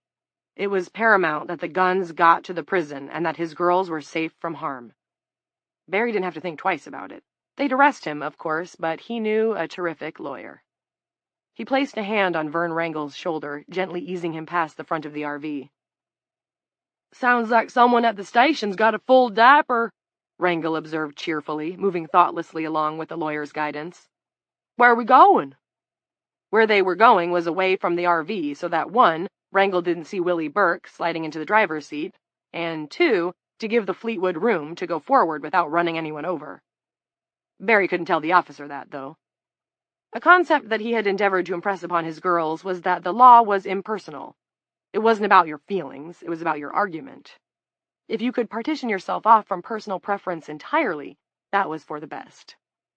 You wanted, really, to remove your skin and assume the skin of your client, while at the same time hanging on to your brain. Gerda, who had been asked on a date by a high school boy, just a sophomore but still much too old for her, had recently tried to get her father to take her on as a pro bono client to argue to her mother that she was old enough to go to the movies with the guy. This had been exceptionally clever of Gerda, but Barry had recused himself on the grounds of their familial relationship. Also because, as her father, he had no intention of letting her go anywhere with a boy who was almost 15 and probably got hard every time the wind blew. If Carrie Benson wanted to spend time with her that badly, he'd said, then Carrie could buy her an ice cream sundae at the Dairy Treat right here in town. And in broad daylight. What Barry had chosen not to express to Gerda was the sticky provision of the utterly culpable. Sometimes you pulled on your client's skin only to find that you, were astoundingly, hopelessly, no way to even pretend, guilty as original sin. When this situation arose, the only sensible tactic was to distract and disrupt, litigate minutiae, gum up the wheels, and delay. With luck, You might wear the opposition down until they offered you an advantageous deal just to be rid of you, or better yet, irritate or flummox them into screwing up their case altogether. With that in mind, he improvised with the most dumbfounding question he could come up with on short notice. "Listen, Vern, wanted to take you aside and ask you something." "Okay." Barry leaned forward confidentially. "Are you circumcised?" Rain sprinkles dotted the surface of Vern Wrangel's glasses, obscuring his eyes. Barry heard the engine of the RV turn over, heard the clunk as Willie put it into drive, but the cop paid no mind. The circumcision question had put him in mental vapor lock. "Gee, Mr. Holden." Vern absently shook out a handkerchief and began to refold it. "Kinda personal, you know." Behind them there was a thud and the whinge of metal grinding against metal. Meanwhile, Reed Barrows had scooted into the driver's side of the cruiser to take Terry's call, but the mic slipped out of his damp hand. The seconds that elapsed while he bent to retrieve it from the footwell and untangle the cord were important, because that got Willie Burke settled in driving mode. "Roger, this is Unit 3. Barrows speaking. Over," Reed said once he had the mic again. Out the window, he saw the RV swerving around the front of the cruiser to the gravel shoulder and grassy embankment on the southbound half of the road. This vision didn't alarm Reed. It perplexed him. Why was Barry Holden moving his RV? Or was Vern moving it so someone else could get by? That didn't make sense. They needed to sort out the shyster and his Fleetwood before they dealt with anyone else who wanted to drive through. Terry Coombs's voice blared over the radio. "Arrest Barry Holden and confiscate his vehicle. He's got a pile of stolen guns and he's headed for the prison. You hear me?" The front end of the RV bumped the front end of the cruiser. The mic jumped out of Reed's hand a second time, and his view through the windshield swung away as if on hinges. "Hey!" 2. In the back of the RV, Jared lost his balance. He fell off the couch and onto the guns. "You okay?" Garth asked. The doctor had kept his feet by pressing his back against the counter of the kitchenette and grabbing the sink. "Yeah. Thanks for asking about me." Michaela had managed to stay on the couch, but she'd fallen over onto her side. Garth realized that he adored Mickey. She had sand, as the old-timers like to say. He wouldn't change a thing about her. Her nose and everything else was as close to flawless as you could get. "I didn't have to, Mickey," he replied. "I know you're okay because you'll always be okay." 3. The RV rolled slowly along, hugging the sloping roadside at a tilted angle and doing about 15 miles an hour, shoving the cruiser aside. Metal squalled against metal. Vern gaped and spun to Barry. The lawyer had pissed right down his leg. Vern therefore slugged Barry in the eye and dumped him flat on his rear end. "Stop the RV!" bellowed Reed from the open door of the shifting cruiser. "Shoot the tires!" Vern drew his service weapon. The RV broke loose from the cruiser and began to pick up speed. It was at a 2 o'clock angle as it moved off the shoulder, now headed back for the center of the road. Vern, aiming for the right rear tire, triggered too quickly. His shot went way high, puncturing a piece of the RV's wall. The vehicle was about 50 yards distant. Once it gained the road, it would be gone. Vern took a moment to reset and aimed again, properly, focusing again on the rear right tire, and fired into the air as Barry Holden tackled him to the ground. 4. Jared, on the floor, his back poked in half a dozen places by gun sights and gun barrels, was deafened by the blast. He could somehow feel the screaming around him, the woman, Michaela, Flickinger, but he couldn't hear it. His eyes found a hole in the wall. The bullet had made an opening like a burst firecracker top. His hands, flat on the floor of the RV, felt the wheels moving below, gaining speed, thrumming on the hardtop. Flickinger still had his feet. He was braced at the kitchen counter. Nope, it wasn't Flickinger who was screaming. Jared looked where the doctor was looking. The cocooned figures lay on the couch. A bloody cavity had opened at the sternum of the third in the row, the oldest of the 3 girls, Gerda. She stood up from the couch and staggered forward. She was the one that was screaming. Jared saw that she was moving at Michaela, who was huddled at the end of the parallel couch. The girl's arms were raised, torn loose from the webbing that had held them fast to her torso, and the impression of the open, howling mouth under the material was vivid. Moths spilled from the hole in her sternum. Flickinger caught Gerda. She spun, and her hands clawed at his throat as they wobbled in a circle and went tripping over the guns on the floor. The two bodies crashed against the rear door. The latch snapped, the door flew open, and they fell out, followed by a rush of moths and a stream of guns and bullets. 5. Evie moaned. "What?" Angel asked. "What's wrong?" "Oh," Evie said. "Nothing." "Liar," Jeanette said. She was still slumped in the shower alcove. Angel had to hand it to Jeanette. She was almost as stubborn as Angel herself. "That's the sound you make when people die." Jeanette inhaled. She cocked her head and addressed an invisible person. "That's the sound she makes when people die, Damien." "I guess that's true, Jeanette," Evie said. "I guess I do that." "That's what I said. Didn't I, Damien?" "You're seeing shit, Jeanette," Angel said. Jeanette's gaze stayed on the empty air. "Moths came from her mouth, Angel. She's got moths in her. Now let me alone. I'm trying to have a conversation with my husband." Evie excused herself. "I need to make a call." 6. Reed heard Vern's shot as he hurled himself over the police cruiser's console and jerked open the passenger door. He glimpsed the rear end of the RV as it lumbered over beyond the slope, its back door flapping back and forth. 2 bodies lay in the road. Reed unholstered his service weapon and ran toward them.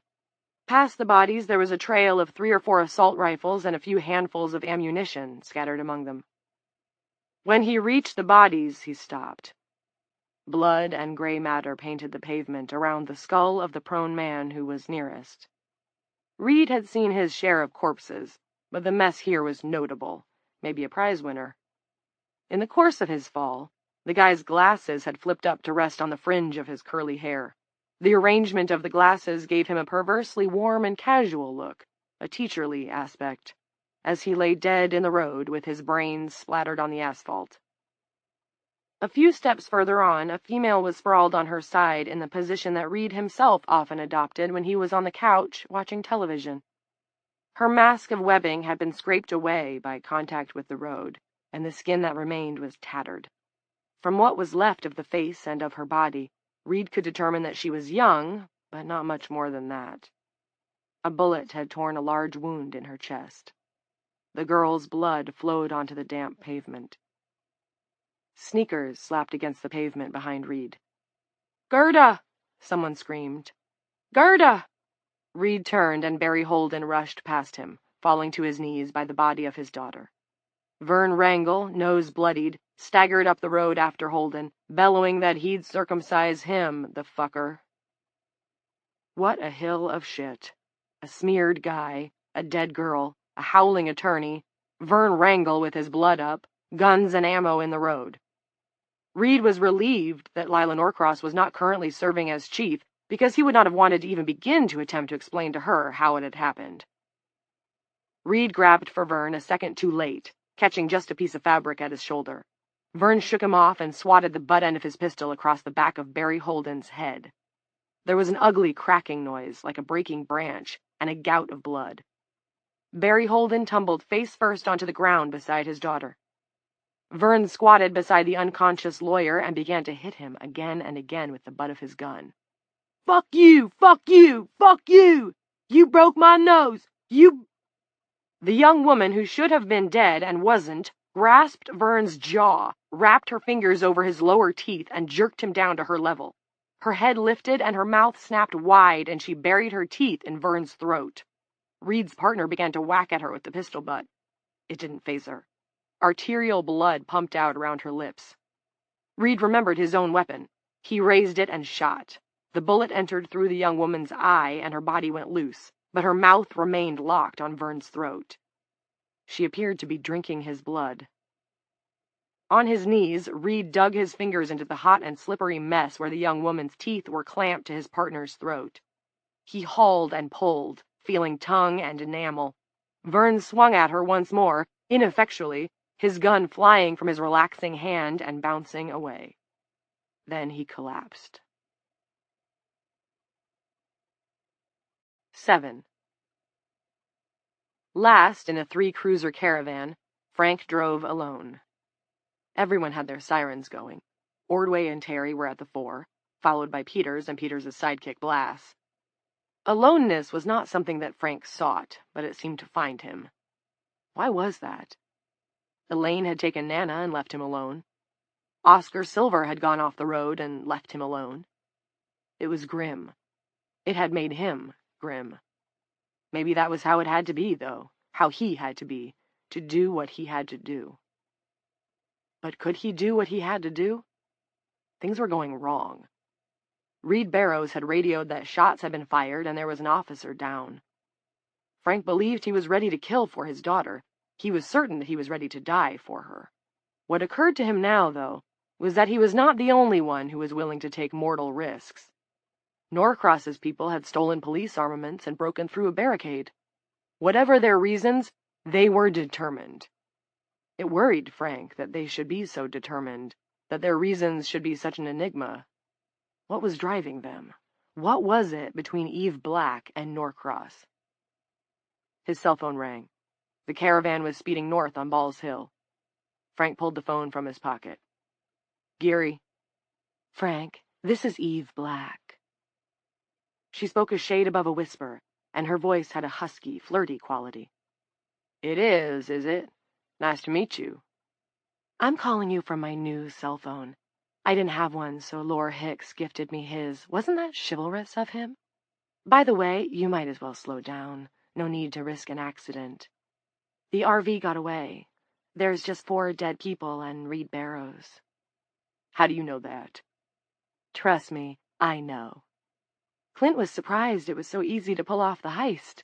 I was too, to be honest. We had a good laugh. I thought you were a little more on top of things. My mistake. You should give yourself up, Ms. Black. Frank concentrated on measuring his words, on keeping the redness that wanted to overtake his mind at bay. Or you should give this thing up, whatever it is. You should do that before anyone gets hurt. Oh, we're pretty well past the getting hurt stage. Judge Silver, for instance, got a lot more than hurt. As did Dr. Flickinger, who actually wasn't such a bad fellow when his head was clear. We're in the mass extinction stage. Frank choked the wheel of the cruiser. What the fuck are you? I could ask you the same question, but I know what you'd say. I am the good father. Because with you, it's all Nana, Nana, Nana, isn't it? The protective daddy. Have you thought even once about all the other women and what you might be doing to them? What you might be putting at risk? How do you know about my daughter? It's my business to know. There's an old blues song that goes, before you accuse me, take a look at yourself. You need to widen your perspective, Frank. What I need, Frank Geary thought, is my hands around your throat. What do you want? I want you to man up. I want you to man the fuck up and make this interesting. I want your precious Nana to be able to go to school and say, my daddy isn't just a civil servant who catches feral cats, and he isn't just a guy who punches walls or pulls on my favorite shirt or yells at Mom when things aren't going his way. He's also the man who stopped that wicked old fairy who put all the women to sleep. Leave my daughter out of it, you bitch. The teasing note evaporated from her voice. When you protected her at the hospital, that was brave. I admired it. I admired you. I truly did. I know you love her, and that's no small thing. I know, in your way, all you want is the best for her. And that makes me love you a tiny bit, even though you're part of the problem. Ahead, the first 2 vehicles were pulling to a stop beside Reed Barrows' dented cruiser. Frank could see Barrows walking to meet them. Further on, he could see the bodies in the road. "Stop this," said Frank. "Let them go. Let the women go. Not just my wife and daughter. All of them." Evie said, "You'll have to kill me first." 8. Angel asked who was this Frank that Evie had been talking to. "He's the dragon slayer," Evie said. "I just needed to make sure that he wasn't going to allow himself to be distracted by unicorns." "You are so fucking crazy," Angel whistled. Evie wasn't, but it wasn't an issue to debate with Angel, who, anyway, was entitled to her opinion. Chapter 9. 1. The fox comes to Lila in a dream. She knows it's a dream because the fox can talk. "Hey, babe," he says as he pads into the bedroom of the house on St. George Street she's now sharing with Tiffany, Janice Coates, and 2 of the docs from the Women's Center, Erin Eisenberg and Jolie Surratt. Erin and Jolie are unmarried. The 3rd Women's Center doctor, Georgia Peakins, lives on the other side of town, with 2 daughters who sorely miss their big brother. Another reason to know this is a dream is that she's alone in the room. The other twin bed, where Tiffany sleeps, is empty and neatly made up. The fox puts its cunning forepaws, white rather than red, as if he has walked through fresh paint to get here, on the quilt that covers her. "What do you want?" Lila asks. "To show you the way back," the fox says. "But only if you want to go." 2. When Lila opened her eyes, it was morning. Tiffany was in the other bed where she belonged, the blankets pushed down to her knees, her belly a half-moon above the boxer shorts she slept in. She was over 7 months now. Instead of going to the kitchen to brew up a nasty-tasting mess of the chicory that served them as coffee in this version of dueling, Lila went straight down the hall and opened the front door to a pleasant spring morning. Time passed with such slippery limberness here. Watches kept ordinary time, but there was really nothing ordinary about it. The fox was there, as she'd known it would be, sitting on the weed-choked slate path with its brush of a tail curled neatly around its paws. It regarded Lila with bright interest. "Hey, babe," Lila said. The fox cocked its head and seemed to smile. Then it trotted down the path to the broken street and sat again, watching her, waiting. Lila went to wake Tiffany up. 3. In the end, 17 residents of our place followed the fox in 6 of the solar-powered golf carts, a caravan trundling slowly out of town and then along what had been Route 31 toward Ball's Hill. Tiffany rode in the lead cart along with Janice and Lila, grousing the whole way about not being allowed to ride her horse. This had been nixed by Erin and Jolie, who were concerned about the strength of Tiff's contractions when she still had 6 or 8 weeks to go. This much they had told the mom-to-be herself. What they hadn't passed on, although Lila and Janice knew, were their worries for the baby, which had been conceived while Tiffany was still using drugs on a daily, sometimes hourly, basis. Mary Pack, Magda Dubček, the 4 members of the First Thursday Book Club, and 5 erstwhile dueling correctional inmates were going. Also along was Elaine Nutting, formerly Geary. She rode with the 2 lady docs. Her daughter had wanted to come, but Elaine had put her foot down and kept it down even when tears began to flow. Nana had been left with old Mrs. Ransom and her granddaughter. The 2 girls had become fast friends, but not even the prospect of spending a day with Molly had cheered Nana up. She wanted to follow the fox, she said, because it was like something out of a fairy tale. She wanted to draw it. "Stay with your little girl if you want," Lila had told Elaine. "We've got plenty of people." "What I want is to see what that thing wants," Elaine had replied, although in truth she didn't know if she did or not. The fox, now sitting in front of the slumped ruin of Pearson's barber shop and waiting patiently for the women to assemble and get moving, filled her with a sense of foreboding, unfocused but strong. "Come on," Tiffany called grumpily, "before I need to pee again." And so they followed the fox as it trotted out of town along the faded white line in the center of the highway. occasionally looking back to make sure his troop was still there, seeming to grin, seeming almost to say, "There sure are some fine-looking women in the audience today." It was an outing, a strange one, granted, but still a day off from their various chores and jobs, and there should have been talking and laughter, but the women in the trundling line of golf carts were almost silent.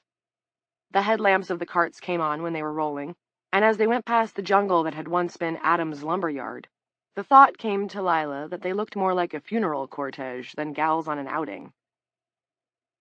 When the Fox left the highway for an overgrown track a quarter-mile past the lumber yard, Tiffany stiffened and put her hands protectively on her belly.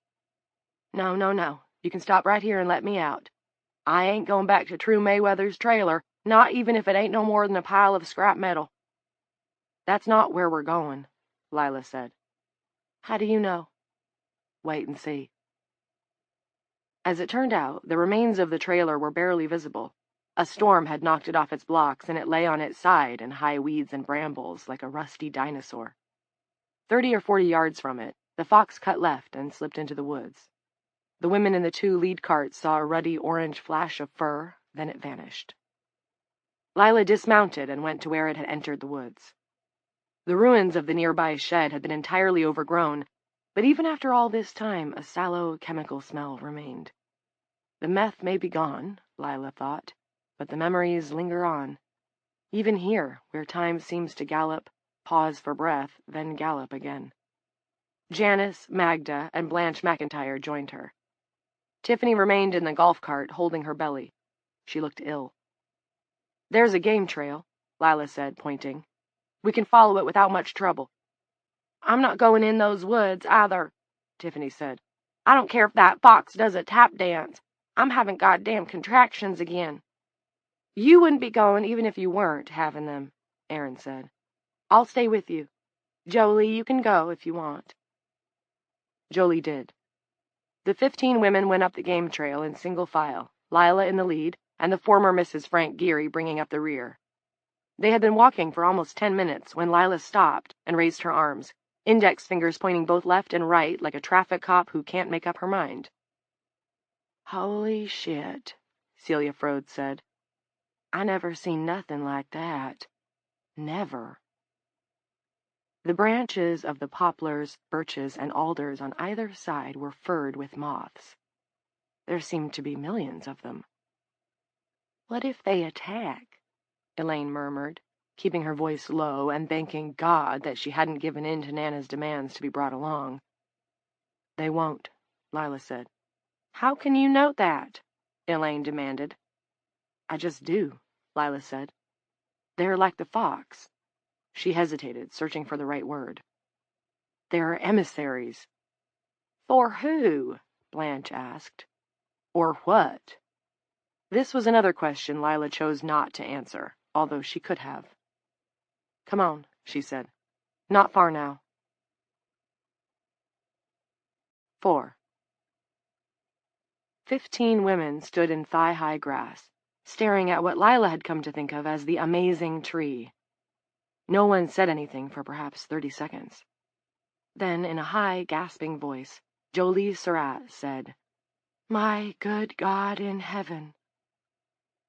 The tree rose like a living pylon in the sun, its various knotted trunks weaving around each other, sometimes concentrating shafts of sunlight filled with dusty pollen, sometimes creating dark caves. Tropical birds disported among its many branches and gossiped in its ferny leaves.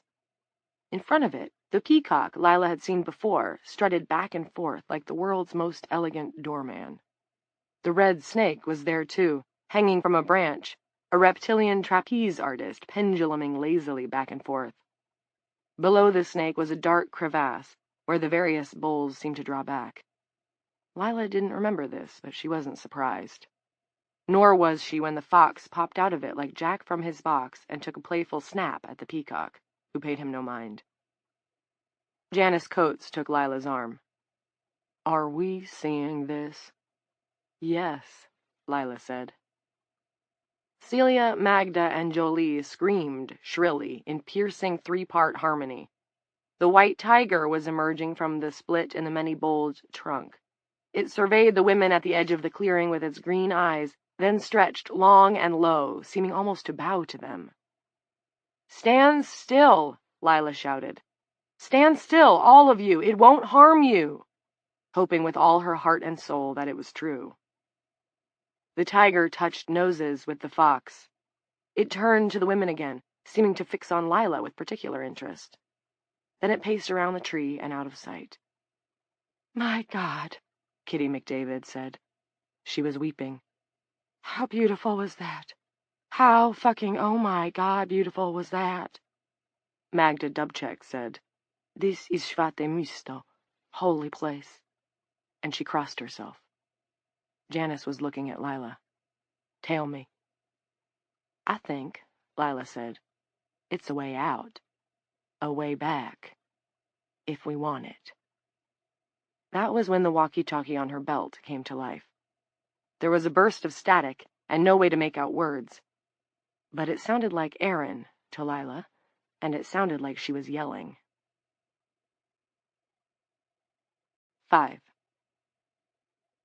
Tiffany was stretched across the front seat of the golf cart. An old St. Louis Rams t-shirt that she had scrounged somewhere lay crumpled on the ground. Her breasts, once little more than nubbins, jutted skyward in a plain D-cup cotton bra. The lycra ones were now totally useless. Erin was bent between her legs, with her hands splayed on that amazing mound of belly. As the women came running, some brushing twigs and the odd moth from their hair, Erin bore down. Tiffany shrieked, "Stop that! Oh, for God's sake, stop!" And her legs shot out in a V. "What are you doing?" Lila asked, reaching her. But when she looked down, what Erin was doing and why she was doing it became obvious. Tiff's jeans were unzipped. There was a stain on the blue denim, and the cotton of Tiff's underpants was a damp pink. "The baby is coming, and its butt is where its head should be," Erin said. "Oh my God, a breach?" Kitty said. "I have to turn it around," Erin said. "Get us back to town, Lila." "We'll have to straighten her up," Lila said. "I can't drive until you do that." With the help of Jolie and Blanche McIntyre, Lila got Tiffany to a half-sitting position with Erin crammed in next to her. Tiffany screamed again. "Oh, that hurts!" Lila slid behind the wheel of the cart, her right shoulder tight against Tiffany's left one. Erin had turned almost sideways to fit. "How fast will this thing go?" she asked. "I don't know, but we're going to find out." Lila hit the accelerator pedal, wincing at Tiff's howl of pain as the cart jerked forward. Tiffany screamed at every jounce, and there were a lot of jounces. At that moment, the amazing tree with its freight of exotic birds was the farthest thing from Lila Norcross's mind. This was not true of the former Elaine Geary. 6. They stopped at the Olympia Diner. Tiffany was in too much pain to go further. Erin sent Janice and Magda back to town to get her bag, while Lila and 3 other women carried Tiffany inside. "Pull a couple of the tables together," said Erin, "and do it fast. I need to straighten this baby out now, and I need Mom lying down to do it." Lila and Mary pushed over the tables. Margaret and Gail hefted Tiffany atop them, grimacing and turning their faces away, as if she were throwing mud at them instead of screams of objection. Erin went back to work on Tiffany's stomach, kneading it like dough. "I think it's starting to move, praise God. Come on, Junior, how about a little somersault for Dr. E?" Erin bore down on Tiff's stomach with one hand, while Jolie Surratt pushed sideways. "Stop!" Tiffany screamed. "Stop it, you fuckers!" "It's turning," said Erin, ignoring the profanity. "Really turning, thank God. Yank her pants off, Lila. Pants and underpants. Jolie, keep pressing. Don't let it turn back." Lila took one leg of Tiffany's jeans. Celia froed the other. They yanked, and the old denims came off. Tiffany's underpants came with them part way, leaving brush strokes of blood and amniotic fluid on her thighs. Lila pulled them the rest of the way. They were heavy with liquid, warm and sopping. She felt her gorge rise, then settle back into place. The screams were constant now, Tiffany's head lashing from side to side. "I can't wait for the bag," Erin said. "This baby is coming right now. Only—" She looked at her former office mate, who nodded. "Somebody get Jolie a knife. A sharp one. We have to cut her a little." "I gotta push," Tiffany panted. "The hell you do," Jolie said. "Not yet. The door's open, but we need to take the hinges off. Make a little more room." Lila found a steak knife, and in the bathroom, an ancient bottle of hydrogen peroxide. She doused the blade, stopped to consider the hand sanitizer by the door, and tried it. Nothing. The stuff inside had evaporated long ago. She hurried back. The women had surrounded Tiffany, Aaron, and Jolie in a semicircle. All were holding hands except for Elaine Geary, who had her arms wrapped tightly around her midsection. She was directing her gaze first to the counter, then to the empty booths, then out the door, anywhere but at the panting, screaming woman on the makeshift operating table, now mother naked, save for an old cotton bra. Jolie took the knife. Did you disinfect it with something? Hydrogen per— That'll do, Aaron said. Mary, find me a styrofoam cooler, if there's one around. One of you other ladies get towels. There'll be some in the kitchen. Put them on top of the— A miserable howl from Tiffany as Jolie Surratt performed a steak knife episiotomy, sans anesthetic. Put the towels on top of the golf carts, Aaron finished. Oh, yeah, the solar panels. That was Kitty. To heat 'em up. Hey, that's pretty smart. We want them warm but not hot, Aaron said. I have no intention of roasting our newest citizen. Go on. Elaine stood where she was, letting the other women wash around her like water around a rock, continuing to direct her gaze at any object that was not Tiffany Jones. Her eyes were shiny and shallow. How close is she? Lila asked. 7 centimeters, Jolie said. She'll be at 10 before you can say Jack Robinson. Cervical effacement is complete. One thing that went right, at least. Push, Tiffany. Save a little for next time, though. Tiffany pushed. Tiffany screamed.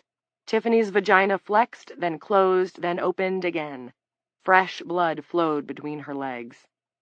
I don't like the blood.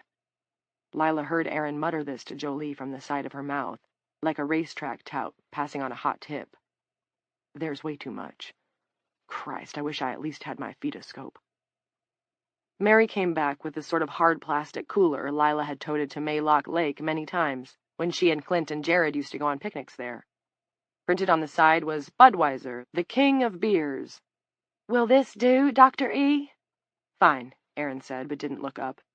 Okay, Tiff, big push. My back is killing me, Tiffany said.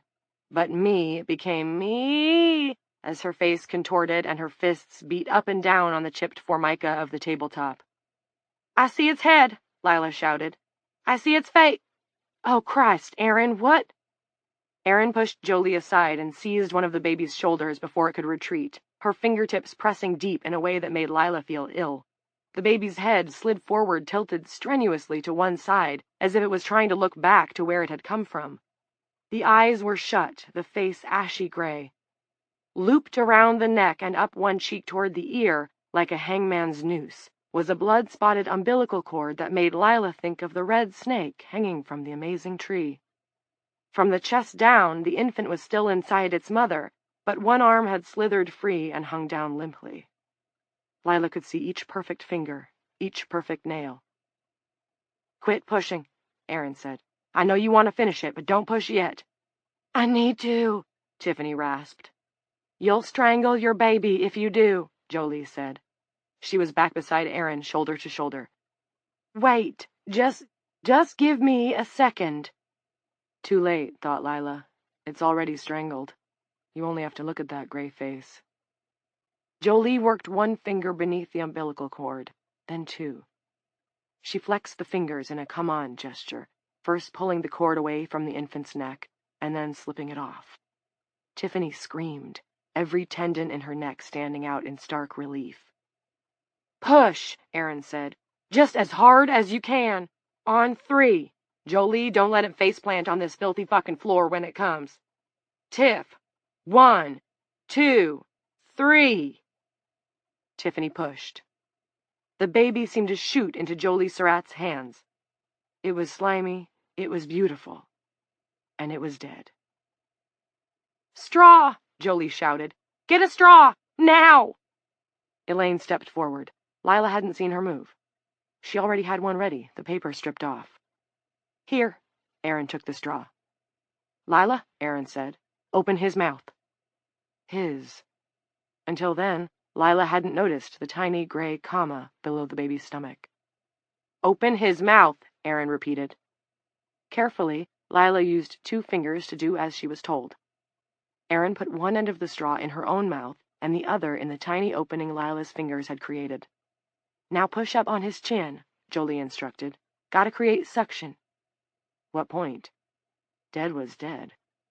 But Lila once more obeyed orders, and saw shadowy crescents appear in Erin Eisenberg's cheeks as she sucked on her end. There was an audible sound. Flup. Erin turned her head aside to spit out what looked like a wad of phlegm. Then she nodded to Jolie, who raised the baby to her face and blew gently into its mouth. The baby just lay there, head back, beads of blood and foam on its bald head. Jolie blew again, and a miracle happened. The tiny chest heaved. The blue eyes popped sightlessly open. He began to wail. Celia Frode started the applause, and the others joined in, except for Elaine, who had retreated to where she was earlier, her arms once again clasping her midsection. The baby's cries were constant now. Its hands made tiny fists. "That's my baby," Tiffany said, and raised her arms. "My baby is crying. Give him to me."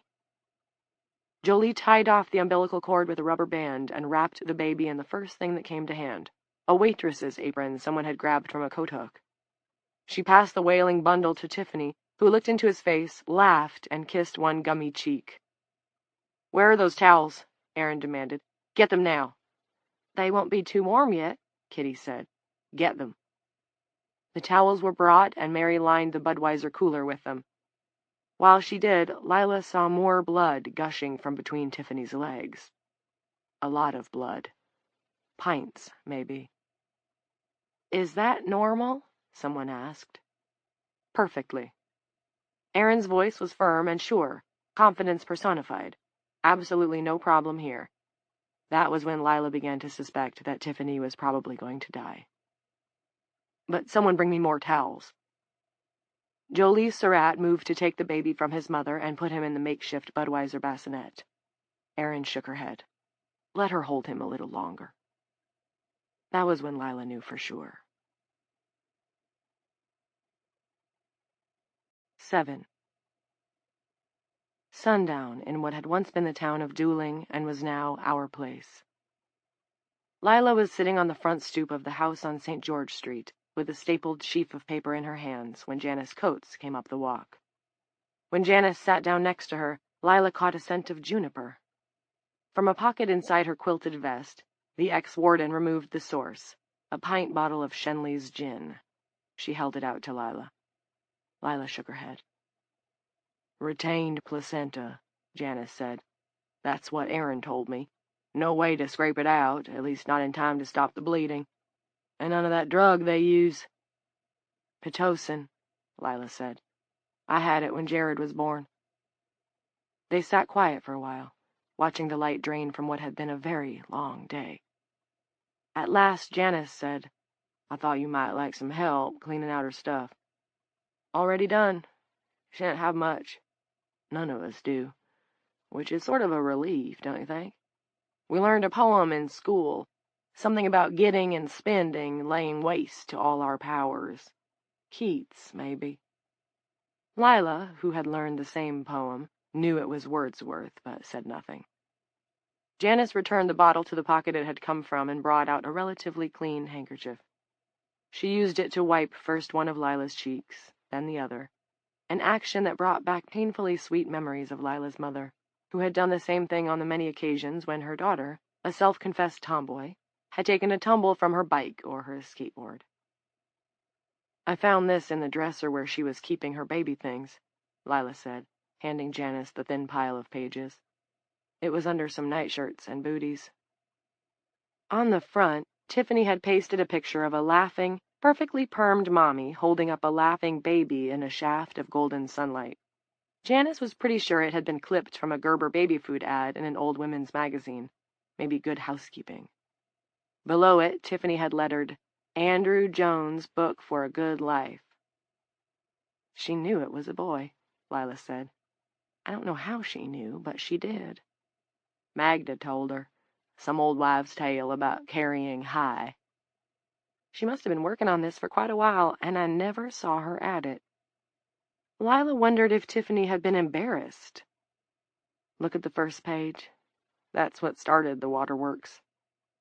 Janice opened the little homemade book. Lila leaned close to her, and they read it together. 10 rules for good living. 1. Be kind to others, and they will be kind to you. 2. Do not use drugs for fun, ever. 3. If you are wrong, apologize. 4. God sees what you do wrong, but He is kind and will forgive. 5. Do not tell lies, as that becomes a habit. 6. Never whip a horse. 7. Your body is your temple, so do not smoke. 8. Do not cheat. Give everyone a square shake. 9. Be careful of the friends you choose. I was not. 10. Remember your mother will always love you, and you will be okay. It was the last one that really got me, Lila said. It still does. Give me that bottle. I guess I need a nip after all. Janice handed it over. Lila swallowed, grimaced, and handed it back. How's the baby? Okay? Considering he was born 6 weeks shy of term and wearing his umbilical cord for a necklace, he's doing very well, Janice said. Thank God we had Aaron and Jolie along, or we would have lost them both. He's with Linda Bear and Linda's baby. Linda quit nursing Alex a little while ago, but as soon as she heard Andy crying, her milk came right back in, so she says. Meanwhile, we've got another tragedy on our hands. As if Tiffany wasn't enough for one day, Lila thought, and tried to put her game face on. Tell me, Gerda Holden, oldest of the 4 Holden girls, she's disappeared. Which almost certainly meant something mortal had happened to her in that other world. They all accepted this as a fact now. How's Clara taking it? About as you'd expect, Janice replied. She's half out of her mind. She and all the girls have been experiencing that weird vertigo for the last week or so someone's moving them around. Janice shrugged. Maybe. Probably. Whatever it is, Clara's afraid another of her girls is going to blip out of existence at any moment. Maybe all 3 of them. I'd be afraid, too. She began flipping through the Andrew Jones book for a good life. Every page was filled with an expansion of the 10 rules. Should we talk about the tree? Lila asked. Janice considered, then shook her head. Maybe tomorrow. Tonight I just want to sleep. Lila, who wasn't sure she could sleep, took Janice's hand and squeezed it. 8. Nana had asked her mother if she could sleep over with Molly at Mrs. Ransom's house, and Elaine gave her permission after ascertaining that it would be all right with the old lady. Of course, Mrs. Ransom said. Molly and I love Nana. That was good enough for the former Elaine Geary, who was for once glad to have her little girl out of the house. Nana was her dear one, her jewel, a rare point of agreement with her estranged husband, and one that had kept the marriage together longer than it might have survived otherwise. But this evening Elaine had an important errand to run, one that was more for Nana than it was for her, for all the women of Dooling, really. Some of them, Lila Norcross, for instance, might not understand that now, but they would later. If, that was, she decided to go through with it. The golf carts they'd taken on the expedition to that weird tree in the woods were all neatly parked in the lot behind what was left of the municipal building. One good thing you could say for women, she thought, one of many things, was that they usually put things away when they were done with them. Men were different. They left their possessions scattered hell to breakfast. How many times had she told Frank to put his dirty clothes in the hamper?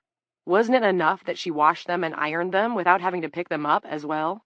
And how many times did she still find them in the bathroom outside the shower, or littered across the bedroom floor? And could he be bothered to rinse a glass or wash a dish after a late-night snack? No. It was as if dishes and glasses became invisible once their purpose had been served. The fact that her husband kept his office immaculate and his animal cages spotless made such thoughtless behavior more irritating. Small things, you would say, and who could disagree? They were. But over the course of years, those things became a domestic version of an old Chinese torture she'd read about in a Time Life book that she'd pulled out of a donation box at Goodwill. The Death of 1,000 Cuts, it was called. Frank's bad temper had only been the worst and deepest of those cuts. Oh, sometimes there was a present, or a soft kiss on the back of the neck, or a dinner out with candlelight. But those things were just frosting on a stale and hard-to-chew cake. The cake of marriage. She was not prepared to say every man was the same, but the majority were, because the instincts came with the package, with the penis. A man's home was his castle, so the saying went, and etched into the XY chromosome was a deep belief that every man was a king and every woman his serving maid. The keys were still in the carts. Of course they were. There might be an occasional case of petty pilfering in our place, but there had been no real theft. That was one of the nice things about it.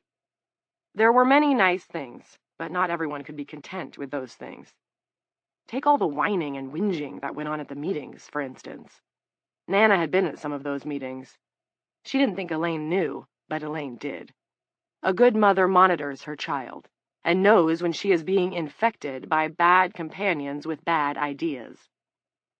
2 days ago, it had been Molly at their house, and the two girls had a wonderful time, first playing outside, hopscotch and jump rope, then inside, redecorating the large dollhouse Elaine had felt justified in liberating from the dueling mercantile, then outside again until the sun went down.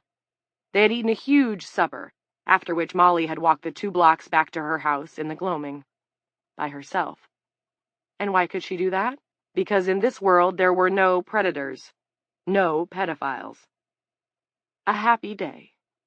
And that was why Elaine was so surprised, and a bit fearful, why not admit it, when she had paused outside her daughter's door on the way to bed and heard Nana crying. Elaine chose a golf cart, turned the key, and towed the little round accelerator pedal. She rolled soundlessly out of the lot and down Main Street, past the dead streetlights and dark storefronts. 2 miles out of town, she reached a neat white building with 2 useless gas pumps out front. The sign on the roof proclaimed it the Dueling Country Living Store. The owner, Kabir Patel, was gone, of course, as were his 3 well-mannered, in public at least, sons. His wife had been visiting her family in India when the aurora struck, and was presumably cocooned in Mumbai or Lucknow or one of those other places. Mr. Patel had sold a bit of everything. It was the only way to compete with the supermarket, but most of it was gone now. The liquor had disappeared first, of course. Women liked to drink, and who taught them to enjoy it? Other women? Rarely. Without pausing to look in the darkened store, Elaine drove her golf cart around to the back. Here was a long metal annex with a sign out front reading Country Living Store, Auto Supply Shop, come here first and save. Mr. Patel had kept it neat, she would give him points for that. Elaine's father had done small engine repair to supplement his income as a plumber. In Clarksburg, this had been. And the 2 sheds out back where he worked had been dotted with cast-off parts, bald tires, and any number of derelict mowers and rototillers. An eyesore, Elaine's mother had complained. It pays for your Fridays at the beauty salon, replied the king of the castle, and so the mess had remained. Elaine needed to put her whole weight against one of the doors before it would move on its dirty track, but eventually she got it to slide 4 or 5 feet, and that was all she needed. "What's the matter, sweetie?" she had asked her crying daughter, before she'd known that damned tree existed, when she'd thought her child's tears were the only problem she had, and that they would end as quickly as a spring shower. "Does your tummy hurt from supper?" "No," Nana said. "And you don't need to call it my tummy, Mom. I'm not 5. That exasperated tone was new and set Elaine back on her heels a bit, but she continued to stroke Nana's hair. "What is it, then?" Nana's lips had tightened, trembled, and then she had burst. "I miss Daddy. I miss Billy. He held my hand sometimes when we walked to school, and that was nice. He was nice, but mostly I miss Daddy. I want this vacation to be over. I want to go back home." Instead of stopping, as spring showers did, her weeping had become a storm. When Elaine tried to stroke her cheek, Nana knocked her hand away and sat up in bed with her hair wild and staticky around her face. In that moment, Elaine saw Frank in her. She saw him so clearly it was scary. "Don't you remember how he shouted at us?" Elaine asked. "And the time he punched the wall? That was awful, wasn't it?" "He shouted at you," Nana shouted. "At you, because you always wanted him to do something, or get something, or be something different. I don't know, but he never shouted at me." "He pulled your shirt, though," Elaine said. Her disquiet deepened into something like horror. Had she thought Nana had forgotten Frank, relegated him to the junk heap along with her invisible friend, Mrs. Humpty Dump? "It was your favorite, too." "Because he was afraid of the man with the car, the one who ran over the cat. He was taking care of me." "Remember when he yelled at your teacher? Remember how embarrassed you were?" "I don't care. I want him." "Nana, that's enough. You've made your I want my daddy." "You need to close your eyes and go to sleep and have sweet I want my daddy." Elaine had left the room, closing the door gently behind her. What an effort it had been not to descend to the child's level and slam it. Even now, standing in Mr. Patel's oil-smelling shed, she would not admit how close she had come to shouting at her daughter. It wasn't Nana's strident tone, so unlike her usual soft and tentative voice.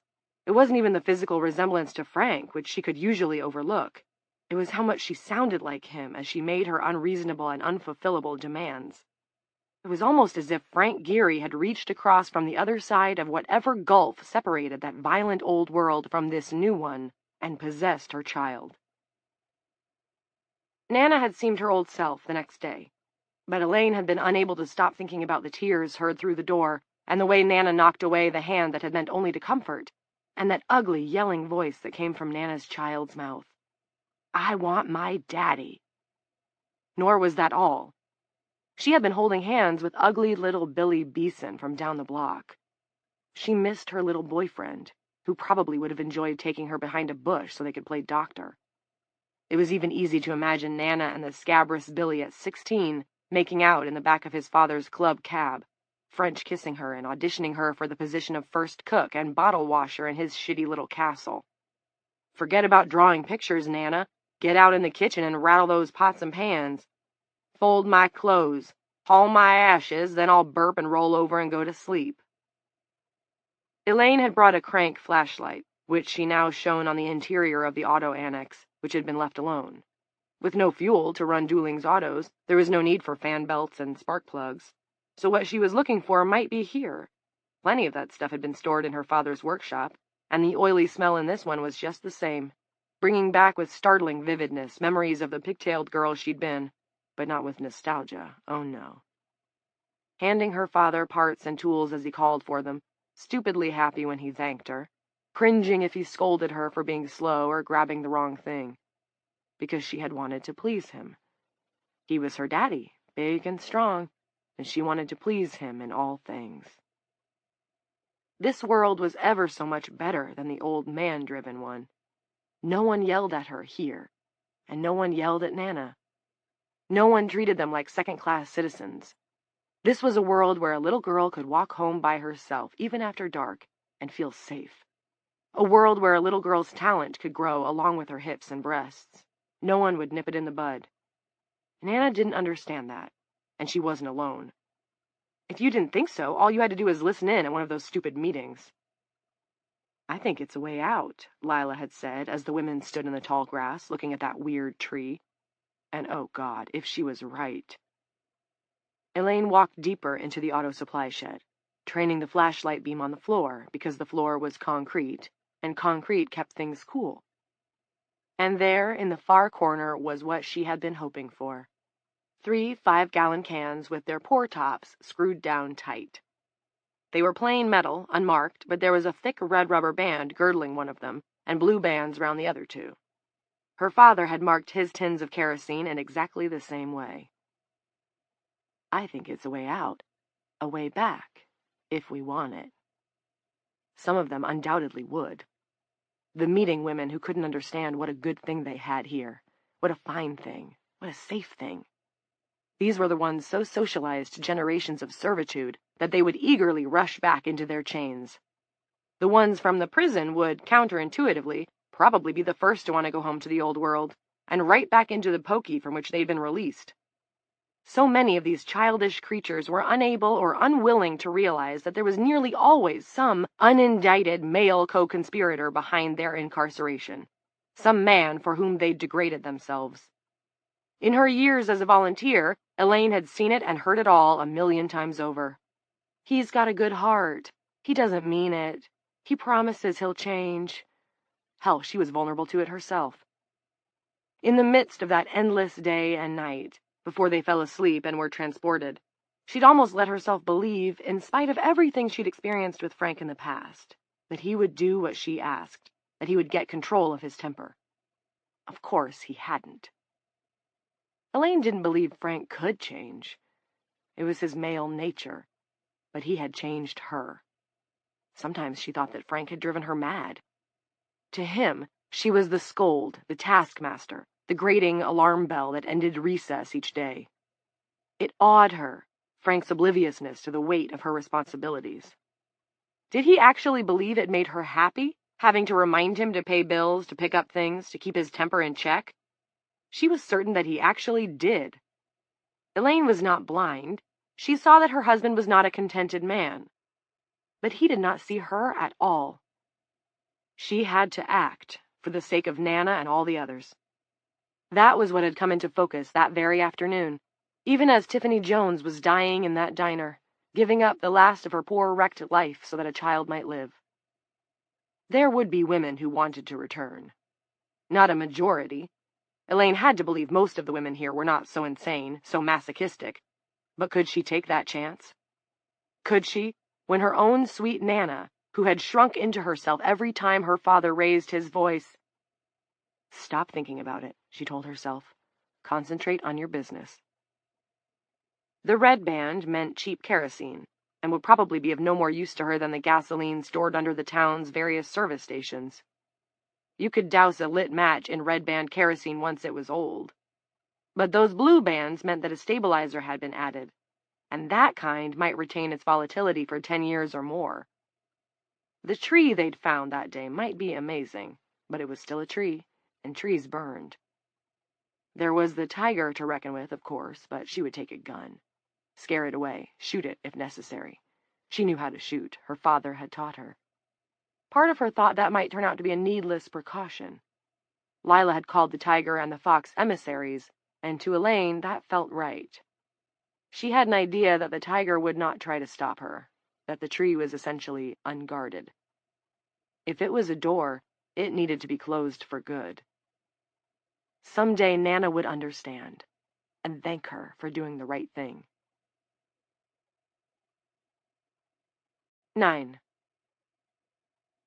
Lila did sleep, but woke shortly after 5, with the coming day just a sour line of light on the eastern horizon. She got up and used the chamber pot. Running water had come to Dooling, but it had not yet reached the house on St. George. A week or two, perhaps, Magda assured them. Lila considered going back to bed, but knew she would only toss and turn and think about how Tiffany, ashy gray at the end, had lost consciousness for the final time with her newborn baby still in her arms. Andrew Jones, whose only legacy would be a stapled-together booklet of handwritten pages. She dressed and left the house. She had no particular destination in mind, but wasn't entirely surprised when she saw the shattered hulk of the municipal building ahead of her. She had spent most of her adult life working there. It was a kind of magnetic north, even though there was nothing there now really to see. A fire of some sort had done the damage, started by a lightning strike, maybe, or faulty wiring. The side of the building that had contained Lila's office was blackened rubble, while years of weather had swept through the broken walls and windows and done its work on the other half, making the drywall soft for mold, blowing in debris that had gathered in layers across the floors. So it surprised Lila to see someone sitting on the granite steps. The steps were about all the old building had going for it anymore. As she drew closer, the figure stood and approached her. "Lila?" Although full of uncertainty and thick with recently shed tears, the voice was familiar. "Lila, is it you?" New women appeared only rarely now, and if this was to be the last, there could be no better. Lila ran to her, embraced her, kissed her on both cheeks. Lenny! Oh, God, it's so good to see you. Lenny Mars hugged her back with panicky force, then held her away so she could look at Lila's face, making sure. Lila understood perfectly and remained still. But Lenny was smiling, and the tears on her cheeks were good ones. It felt to Lila as if some divine scale had been balanced. Tiffany's departure on one side, Lenny's arrival on the other. "How long have you been sitting there?" Lila asked at last. "I don't know," said Lenny. "An hour, maybe 2. I saw the moon go down. I didn't know where else to go. I was in the office looking at my laptop, and then... How did I get here? Where is here?" "It's complicated," Lila replied, and as she led Lenny back to the steps, it occurred to her that this was a thing women said often, men almost never. "In a sense, you're still in the office, only in one of the cocoons, or at least that's what we think." "Are we dead? Ghosts? Is that what you're saying?" "No, this is a real place." Lila hadn't been completely sure of this at first, but now she was. Familiarity might or might not breed contempt, but it certainly bred belief. "How long have you been here?" "At least 8 months, maybe more. Time moves faster on this side of, well, whatever it is that we're on. I'd guess that over there, where you've come from, it's not even been a full week since Aurora started, right?" "5 days, I think." Lenny sat back down. Lila felt like a woman who has been long abroad and was eager for news of home. "Tell me what's happening in Dooling." Lenny squinted at Lila and then gestured at the street. "But this is Dooling, isn't it? Only it looks kind of cracked up." "We're working on that," Lila said. "Tell me what was going on when you left. Have you heard from Clint? Do you know anything about Jared?" That was unlikely, but she had to ask. "I can't tell you much," Lenny said, "because the last 2 days all I could think about was staying awake. I kept taking those drugs in the evidence room, the ones from the Griner brothers bust, but by the end they were hardly working at all. And there was weird stuff. People coming and going, yelling. Somebody new in charge. I think his name was Dave." "Dave who?" It was all Lila could do to keep from shaking her dispatcher. Lenny frowned down at her hands, concentrating, trying to remember. "Not Dave," she said at last. "Frank. A big guy. He was wearing a uniform, not a cop's uniform, but then he changed it for a cop's uniform. Frank Gearhart, maybe?" "Do you mean Frank Geary, the animal control officer?" "Yes," Lenny said. "Geary, that's right. Boy, he's intense. A man on a mission." Lila didn't know what to make of the Geary news. She remembered interviewing him for the job that had gone to Dan Treater. Geary had been impressive in person, quick, confident, but his record as an animal control officer had troubled her. He'd been way too free with citations and received too many complaints. "What about Terry? He's the senior officer. He should have taken my place." "Drunk," Lenny said. "A couple of the other deputies were laughing about it." "What do you—" Lenny raised her hand to stop her. "But then, right before I fell asleep, some men came in and said Terry wanted the guns from the armament room because of a woman up at the prison. The one who talked to me was that public defender guy, the one you say reminds you of Will Gardner on The Good Wife." "Barry Holden?" Lila didn't get it. The woman up at the prison was undoubtedly Evie Black, and Barry had helped Lila get Evie in a cell at correctional, but why would he— Yes, him. And some others were with him. One was a woman, Warden Coates' daughter, I think." "That can't be," Lila said. "She works in D.C. "Well, maybe it was someone else. By then it was like I was in a deep fog. But I remember Don Peters because of how he tried to feel me up on New Year's Eve last year at the Squeaky Wheel." "Peters from the prison? He was with Barry?" "No, Peters came after. He was furious when he found out some of the guns were gone. They got all the good ones, he said. I remembered that. And there was a kid with him, and that kid said... He said..." Lenny looked at Lila with enormous eyes. "He said, what if they're taking them to Norcross up at the prison? How will we get the bitch out then?" In her mind, Lila pictured a tug-of-war rope, with Evie Black as the knot in the middle that would mean victory for one side or the other. "What else do you remember? Think, Lenny, this is important." Although what could she, Lila, do about it, even if it was? "Nothing," Lenny said. After Peters and the young guy went running out, I fell asleep and woke up here." She looked around doubtfully, still not sure that there was a here. "Lila? Hmm? Is there anything to eat? I guess I really must not be dead because I'm starving." "Sure," Lila said, helping the other woman to her feet. "Scrambled eggs and toast, how's that sound?" "Like heaven. I feel like I could eat half a dozen eggs and have room left over for pancakes." But as it turned out, Lynette Mars never got breakfast. She had, in fact, eaten her last meal the day before, 2 cherry Pop-Tarts microwaved in the sheriff's station break room. As the two women turned onto St. George Street, Lila felt Linny's hand melt away in her own. She caught just a glimpse of Linny from the corner of her eye, looking startled. Then there was nothing left but a cloud of moths rising into the morning sky. Chapter 10. 1. There could be no telling, Lowell Griner Sr. used to say, where a deep seam of coal might begin. "Sometimes a single chisel's worth of difference is all there is between the shit and the shinola," was how he put it. This pearl had dropped from the old crank's lips around about the time when many of the Tri-County's best miners had been marching through the fucked-up, fucked-over boonies of Southeast Asia, getting jungle rot and smoking heroin-laced fatties. This was a conflict the elder Griner had missed, given a lack of 2 toes on his right foot and 1 finger on his left hand.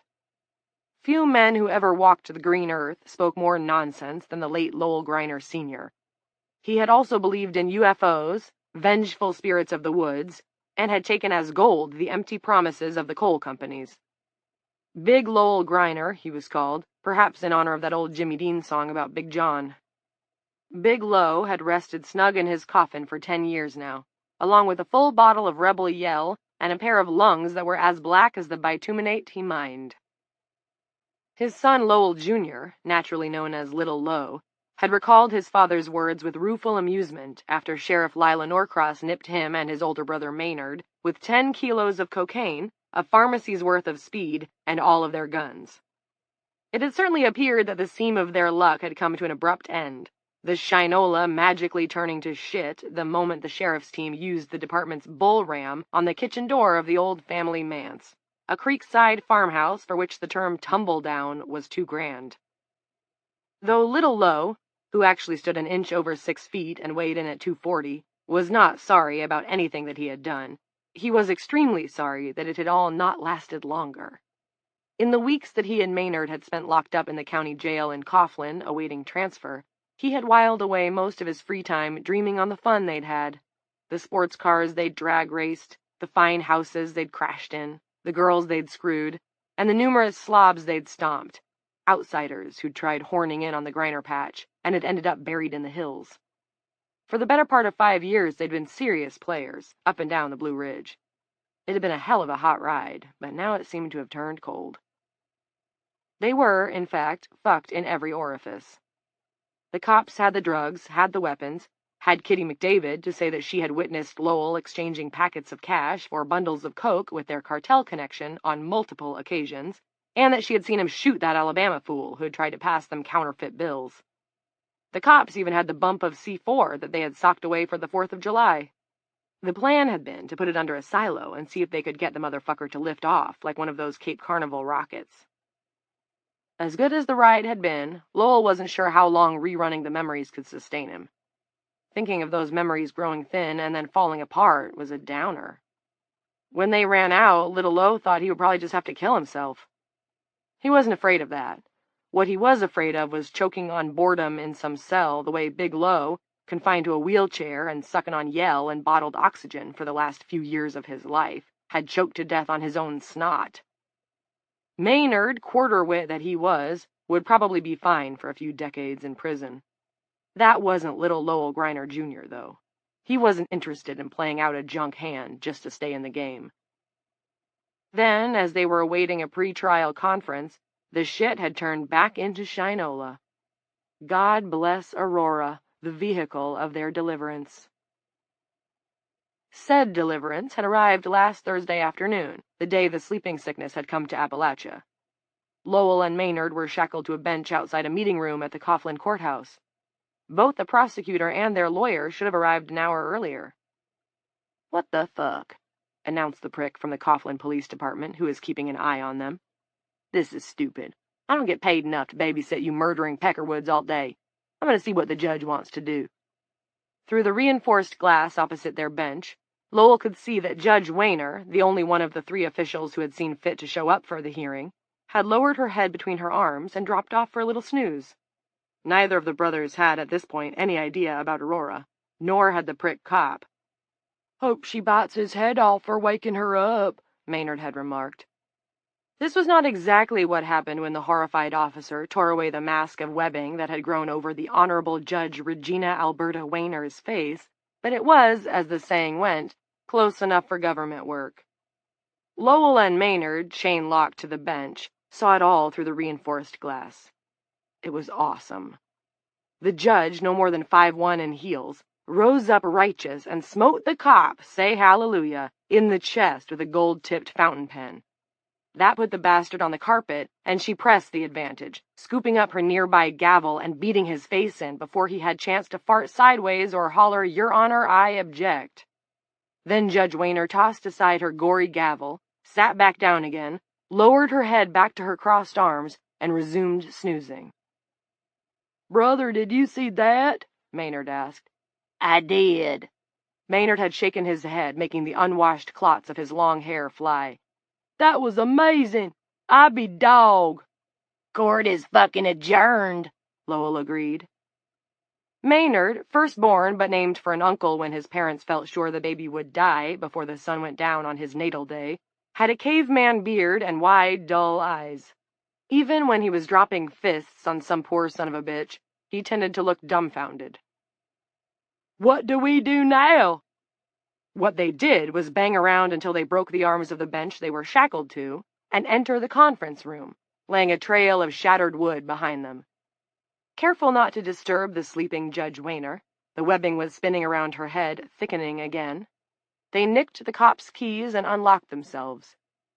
The brothers also requisitioned the dead prick's gun, his taser, and the keys to his GMC pickup. "Look at this spider shit," Maynard whispered, gesturing at the judge's new coating. "No time," Little Low said. A door at the end of the hall, opened with the prick's pass card, led to a second hall. As they passed the open door of a staff room, not a single one of the dozen-plus men and women inside, cops, secretaries, lawyers, paid them any mind.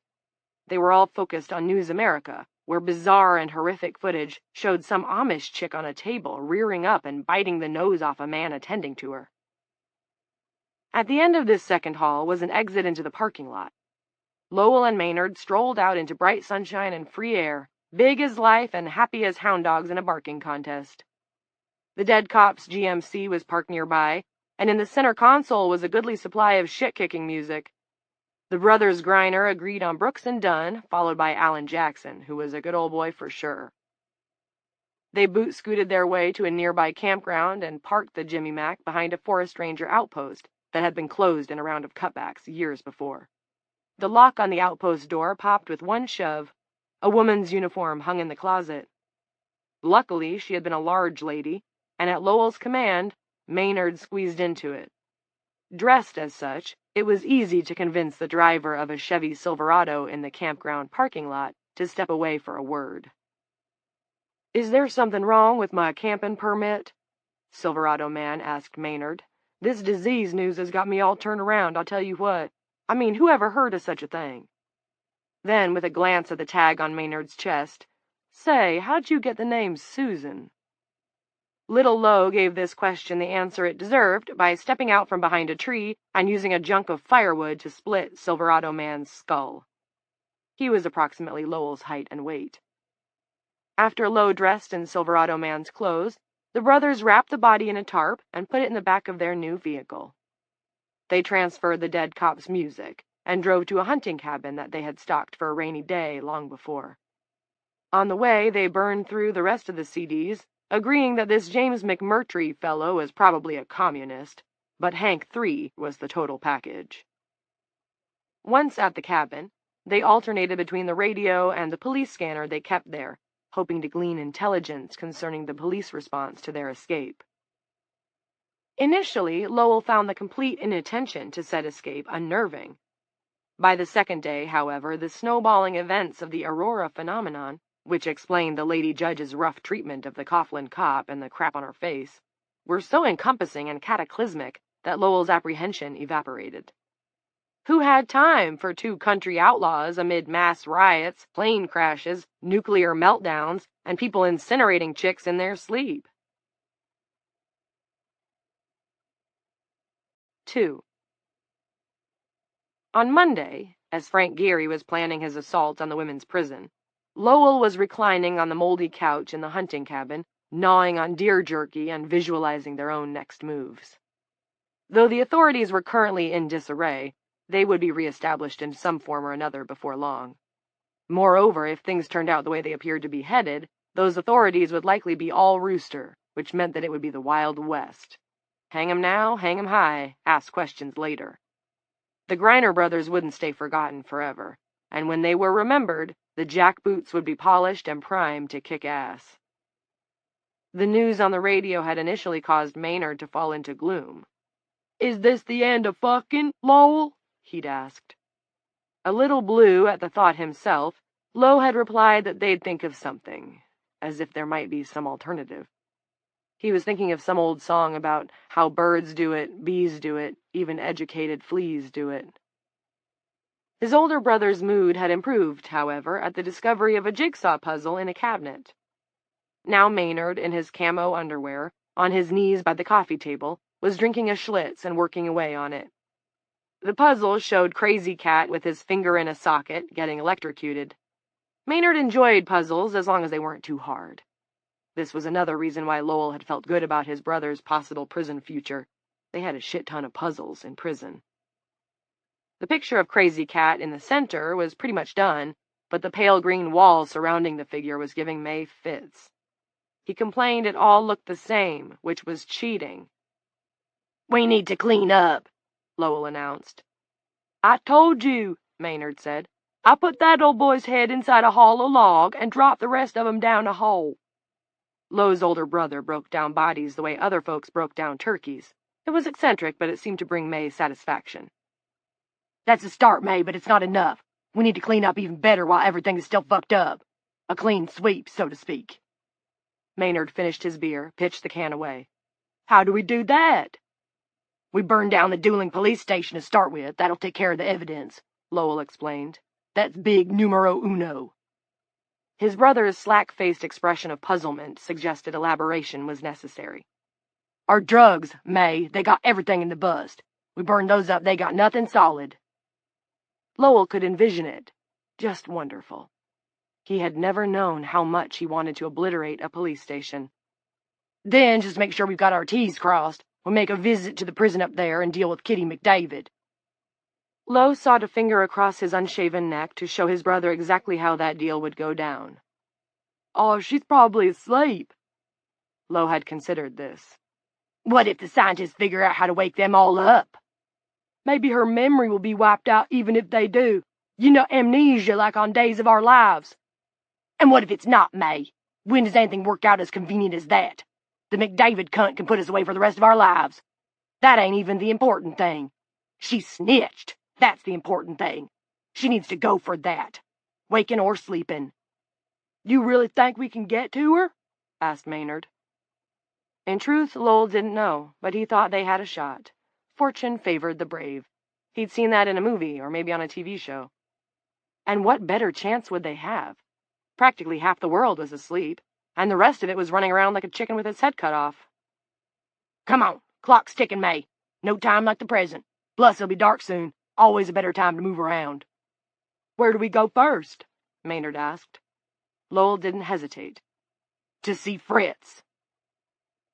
Fritz Meashaum had done some engine and detailing work for Lowell Griner, and had also moved some blow. In exchange, Lowell had connected the Kraut with a few gunrunners. Fritz, besides being a stellar mechanic and an excellent detailer, had a bee in his hat about the federal government, so he was always eager for opportunities to enhance his personal arsenal of heavy weaponry.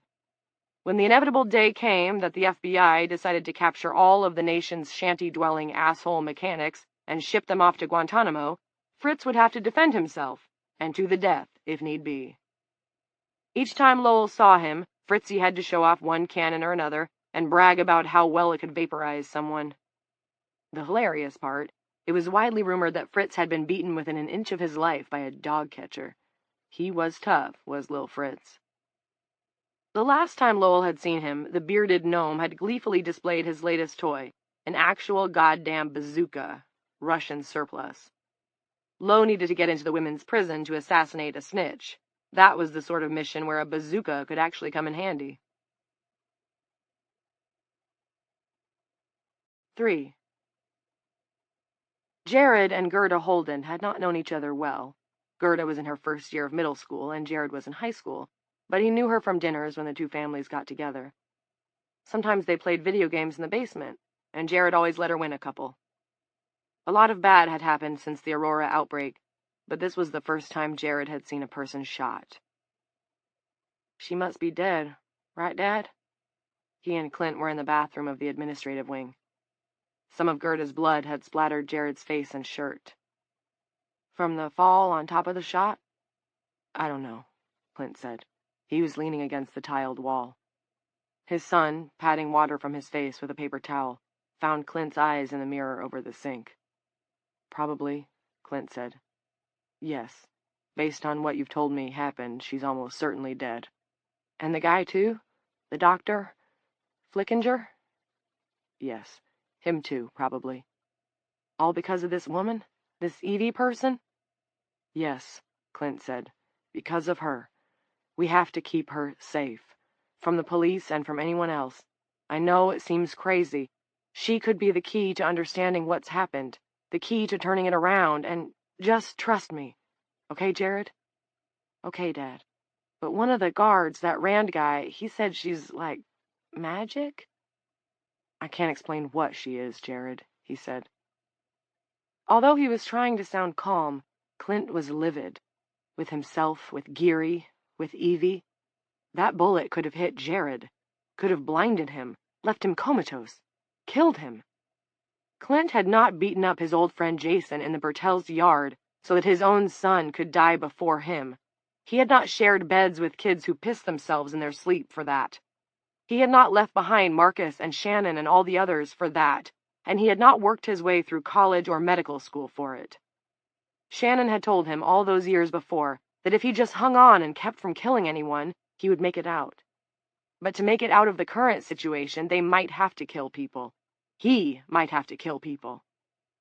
The idea did not upset Clint as much as he would have expected. The situation changed and the prizes changed, but maybe, at bottom, it was the same deal. If you wanted the milkshake, you'd better be ready to fight. What? Asked Jared. Clint cocked his head. You look, his son said, sort of tense. Just tired. He touched Jared's shoulder and excused himself. He needed to make sure everyone was placed. 4. There was no need to say, I told you so. Terry caught Frank's eye as they stepped away from the group around the bodies. You were right, Terry said. He produced the flask. Frank thought about stopping him, didn't. The acting sheriff took a healthy swallow. You were right all the way down the line.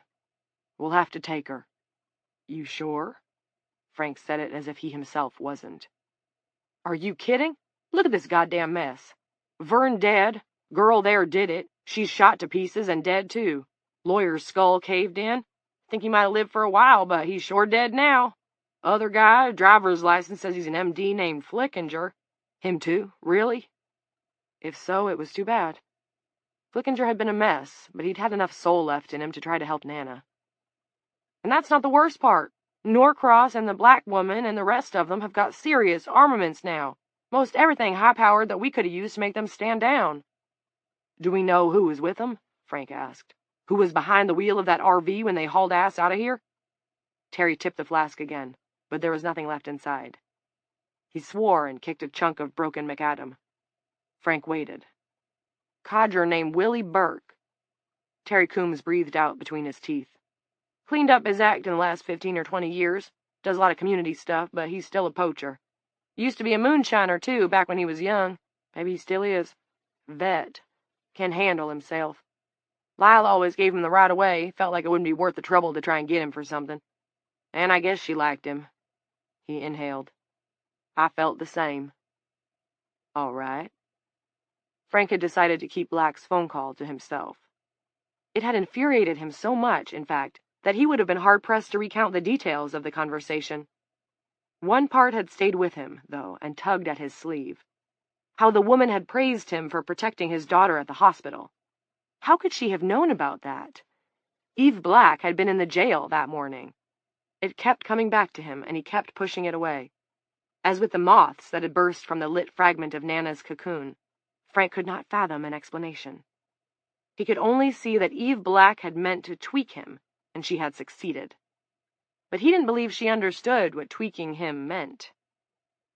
In any case, Terry was back on track. He didn't need any extra motivation. You want me to start putting together a group? I'm willing, if that's your pleasure. Although pleasure had nothing to do with it, Terry seconded the motion. 5. The prison defenders hurriedly removed the tires from the various cars and trucks in the parking lot. There were about 40 vehicles altogether, counting the prison vans. Billy Wettermore and Rand Quigley rolled the tires out and arranged them in pyramids of 3 in the dead space between the inner and outer fences, then doused them in gasoline. The petrol stench quickly overwhelmed the ambient odor of damp, charred wood from the still smoldering fire in the woods. They left the tires on Scott Hughes's truck, but parked it crossways right behind the interior gate as an extra barrier. Scott loves that truck, Rand said to Tig. You want to put yours there instead? Tig asked. Hell no, said Rand. Are you crazy? The only vehicle they left untouched was Barry Holden's RV, situated in a handicap space by the cement path to the intake doors. 6.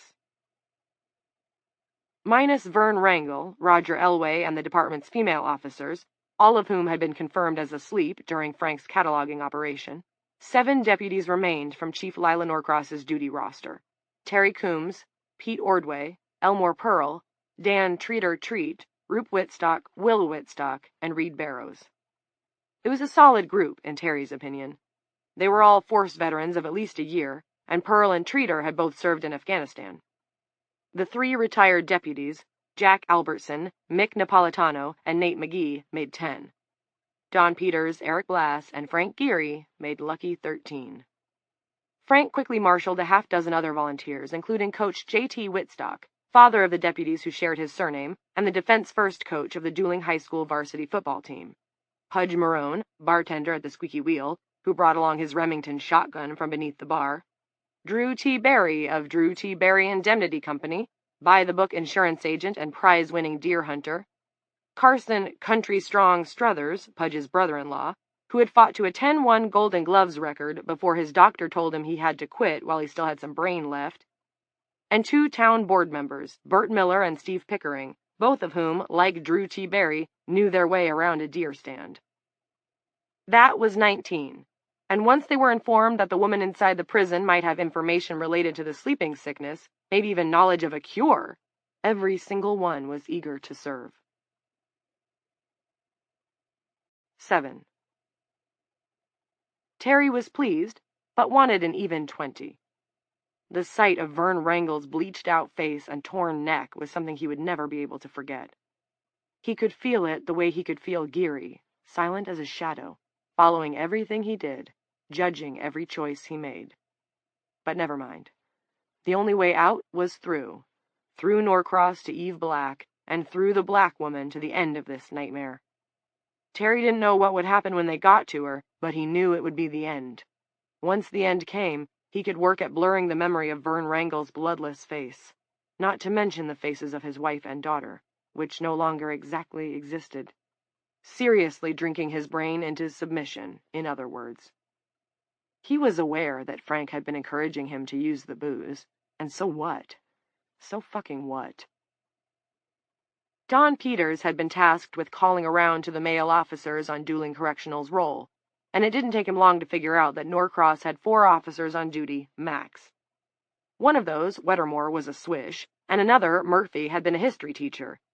Throw in the black woman and the old coot, Burke, plus maybe a couple or 3 others they didn't know about just to be generous, and that meant they were up against less than a dozen, few if any of whom could be expected to stand fast if things got hot, no matter how much armament they had acquired. Terry and Frank stopped at the liquor store on Main Street. It was open and busy. "She didn't love me anyway," one fool announced to the entire store, waving a bottle of gin. He smelled like a polecat. The shelves were largely empty, but Terry found 2 pints of gin, and paid with money that would soon be worthless, he supposed, if this terrible fuck-up went on. He filled the flask with 1 pint, carried the other in a paper bag, and walked with Frank to a nearby alley. It opened into a courtyard piled with garbage bags and rain-softened cardboard boxes. Johnny Lee Kronsky's scuffed apartment door was here, at ground level, between 2 windows with plastic sheeting for glass. Kronsky, a mythic figure in this part of West Virginia, answered and spied the bottle in the bag. "Those who come bearing gifts may enter," he said, and took the bottle. There was only 1 chair in the living room. Kronsky claimed it for himself. He drank half the pint in 2 ginormous swallows, his Adam's apple rolling like a bobber at the end of a hooked line, paying no attention to Terry or Frank. A muted television sat on a stand, showing footage of several cocooned women floating on the surface of the Atlantic Ocean. They looked like weird life rafts. What if a shark decided to bite one? Terry wondered. He guessed that if that happened, the shark might be in for a surprise. What did any of it mean? What was the point? Terry decided the point might be gin. He got out Frank's flask and had a tug. "Those women are from the big plane that crashed," Johnny Lee said. "Interesting that they float like that, isn't it? The stuff must be mighty light. Like kapok or something." "Look at them all," Terry marveled. Yes, quite a sight." Johnny Lee smacked his lips. He was a licensed private investigator, but not the kind that checked up on cheating spouses or solved mysteries. Until 2014, he had worked for Ulysses Energy Solutions, the coal company, cycling through their various operations, posing as a miner and listening for rumors of union organizing, working to undercut leaders who seemed particularly effective. A company dog, in other words. Then had come trouble. A right smart of trouble, one could say. There was a cave-in. Kronsky had been the man handling the explosives. The 3 miners who had been buried under the rock had been talking loudly about holding a vote. Almost as damning, one had been wearing a T-shirt with the face of Woody Guthrie on it. Lawyers hired by Ulysses had prevented the levying of charges, a tragic accident, they successfully argued before the grand jury, but Kronsky had been forced into retirement. That was why Johnny Lee had come home to Dooling, where he had been born. Now, in his ideally located apartment, right around the corner from the liquor store, he was in the process of drinking himself to death. Each month, a check from UES arrived via Federal Express. A woman Terry knew at the bank told him that the notation on the stub was always the same. Fees. Whatever his fees amounted to wasn't a fortune, as the crummy apartment proved, but Kronsky managed on it. The whole story was familiar to Terry because hardly a month passed that the police weren't called out to the man's apartment by a neighbor who had heard breaking glass, a rock or a brick thrown through one of Kronsky's windows, undoubtedly by Union spooks. Johnny Lee never called himself. He had let it be known that he was not overly concerned. J.L. Kronsky didn't give shit one about the Union. One afternoon not long before the Aurora outbreak, when Terry had been partnered with Lila in Unit 1, the conversation had turned to Kronsky. She said, "Eventually, some disaffected miner, probably a relative of one of the guys Kronsky got killed, is going to blow his head off, and the miserable son of a bitch will probably be glad to go." 8. "There's a situation at the prison," Terry said. "There's a situation everywhere, Mr. Man." Kronsky had a beaten face, pouched and haggard, and dark eyes. "Forget everywhere," Frank said. "We're here." "I don't give a tin shit where you are," Johnny Lee said, and polished off the pint. We might need to blow something up, Terry said.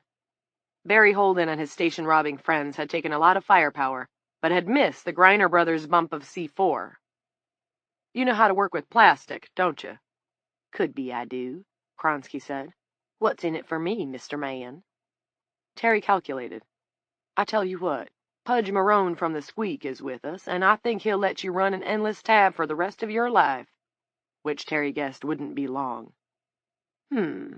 Johnny Lee said. And, of course, it's also a chance to do your town a great service.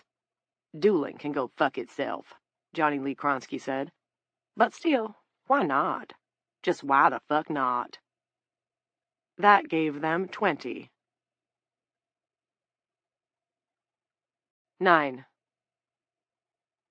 Dueling Correctional did not have guard towers.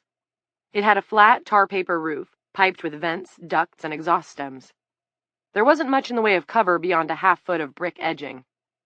After assessing this roof, Willie Burke told Clint he liked the 360-degree perspective of the entire perimeter, but he liked his balls even more. Nothing up here that could stop a bullet, see? How about that shed there? The old man pointed down below. Although labeled equipment shed on the prison blueprints, it was your basic catch-all, containing the riding lawnmower that inmates, trustworthy ones, used to groom the softball field, plus gardening tools, sports equipment, and stacks of moldering newspapers and magazines bound with twine.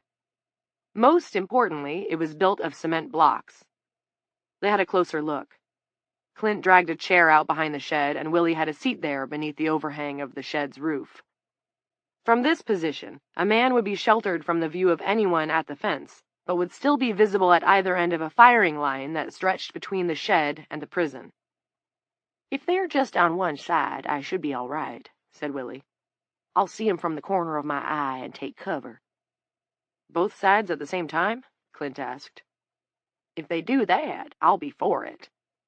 You need help, backup. When you say that, Doc, it makes me wish I'd done more churching in the days of my youth. The old fellow regarded him amiably. Upon arriving at the prison, the only explanation that he had required of Clint was a further assurance that the stand they were making was what Lila would have wanted. Clint had readily given it to Willie, although at this stage he was no longer sure what Lila would have wanted. It seemed like Lila had been gone for years. Clint tried to reflect the same amiability, a bit of light-hearted savoir-faire in the face of the enemy, but what remained of his sense of humor seemed to have fallen out of the back of Barry Holden's RV, along with Gerda Holden and Garth Flickinger. You were in Vietnam, weren't you, Willie? Willie held up his left hand. The meat of his palm was gouged with scar tissue. As it happens, a few bits of me are still there. How did it feel, Clint asked, when you were there? You must have lost friends. Oh, yes, Willie said. I lost friends. As to how I felt, mostly just scared, confused, all the time. Is that how you feel right now? It is, Clint admitted. I never trained for this. They stood there in the milky afternoon light. Clint wondered if Willie sensed what Clint was really feeling. Some fear and confusion, that was true, but also excitement. A certain euphoria infused the preparations, the prospect of pouring the frustration and dismay and loss and impossibility of everything into action. Clint could observe it happening to himself, a rush of aggressive adrenaline that was as old as apes. He told himself he shouldn't be thinking that way, and maybe not, but it felt good. It was as if some guy who looked exactly like him, driving a coupe with the top down, had pulled up beside the old Clint at a stoplight, nodded once in recognition, then, at the flip of the green, his doppelganger had planted the accelerator and the old Clint was watching him roar off. The new Clint had to hurry, because he was on a mission, and being on a mission was good. While they were making their way to the rear of the prison, Willie told him about the moths and the fairy footprints he'd seen near Truman Mayweather's trailer. Millions of moths, it seemed, coating the branches of trees, rolling above the canopy of the woods in swarms. Was it from her? Like everyone else, Willie had heard the rumors. That woman you got? Yes, Clint said. And that's not even the half of it. Willie said he didn't doubt it. They dragged out a second chair and issued an auto to Billy Wettermore. It had been converted, legally or not, Clint didn't know, nor did he care, to full auto. That put a man on each end of the shed. It wasn't perfect, just the best they could do.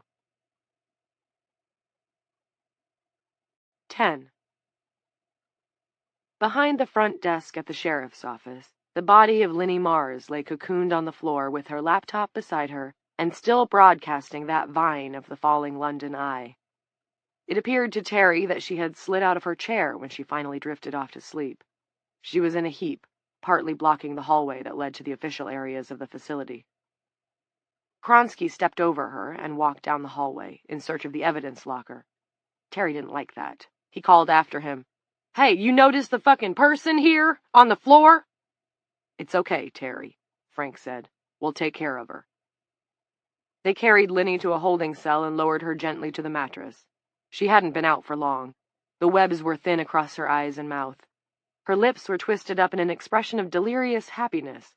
Who knew why? Maybe just because her struggle to stay awake was over. Terry had another drink. He lowered the flask, and the wall of the cell rushed at him, and he stuck out his hand to stop it. After a moment, he was able to push up straight again. "I'm worried about you," Frank said. "You're over-medicating." "I'm perfecto." Terry waved his hand at a moth that was bothering his ear. "Are you happy we're arming up, Frank? It's what you wanted, isn't it?" Frank gave Terry a long look. It was totally unthreatening, totally blank. He stared at Terry the way that kids looked at television screens, as if they were gone from their bodies. "No," Frank said. "I wouldn't say I'm too happy. It's the job, that's all. The one in front of us." "Do you always tell yourself that before you kick somebody's ass?" Terry asked, genuinely interested, and was surprised when Frank recoiled, as if from a slap. Kronsky was in the waiting room when they came out. He'd found the plastic explosive, also a bundle of dynamite someone had found in a gravel pit near the Griner property and turned in for disposal. Johnny Lee looked disapproving. "This dino had no business back there, folksies.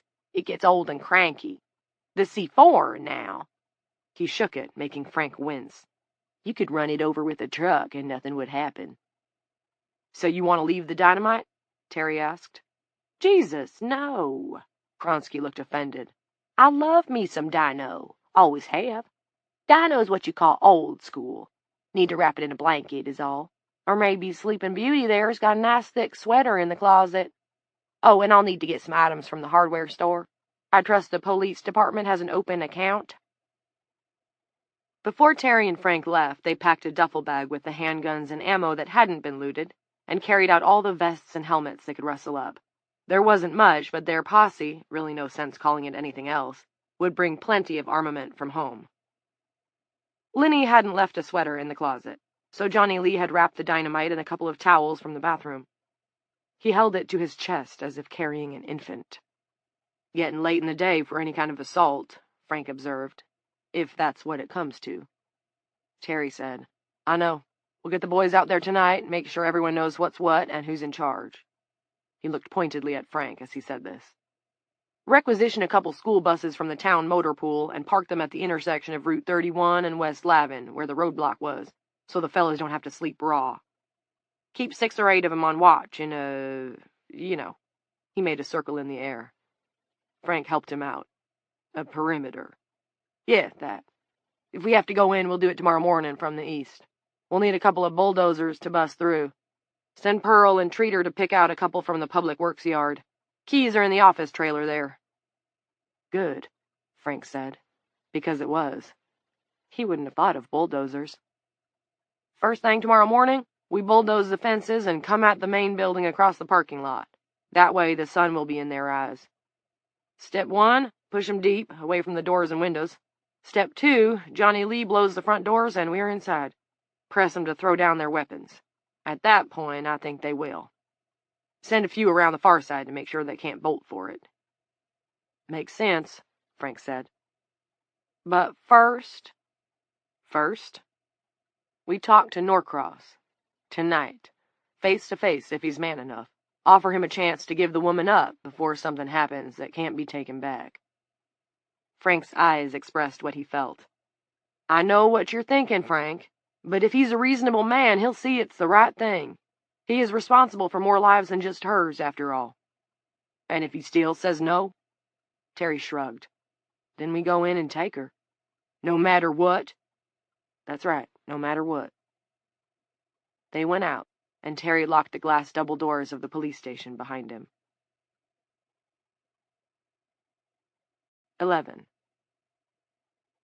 Rand Quigley got his toolbox and spent 2 hours chiseling and hammering out the small wire-reinforced window that was embedded in the concrete wall of the visitor's room.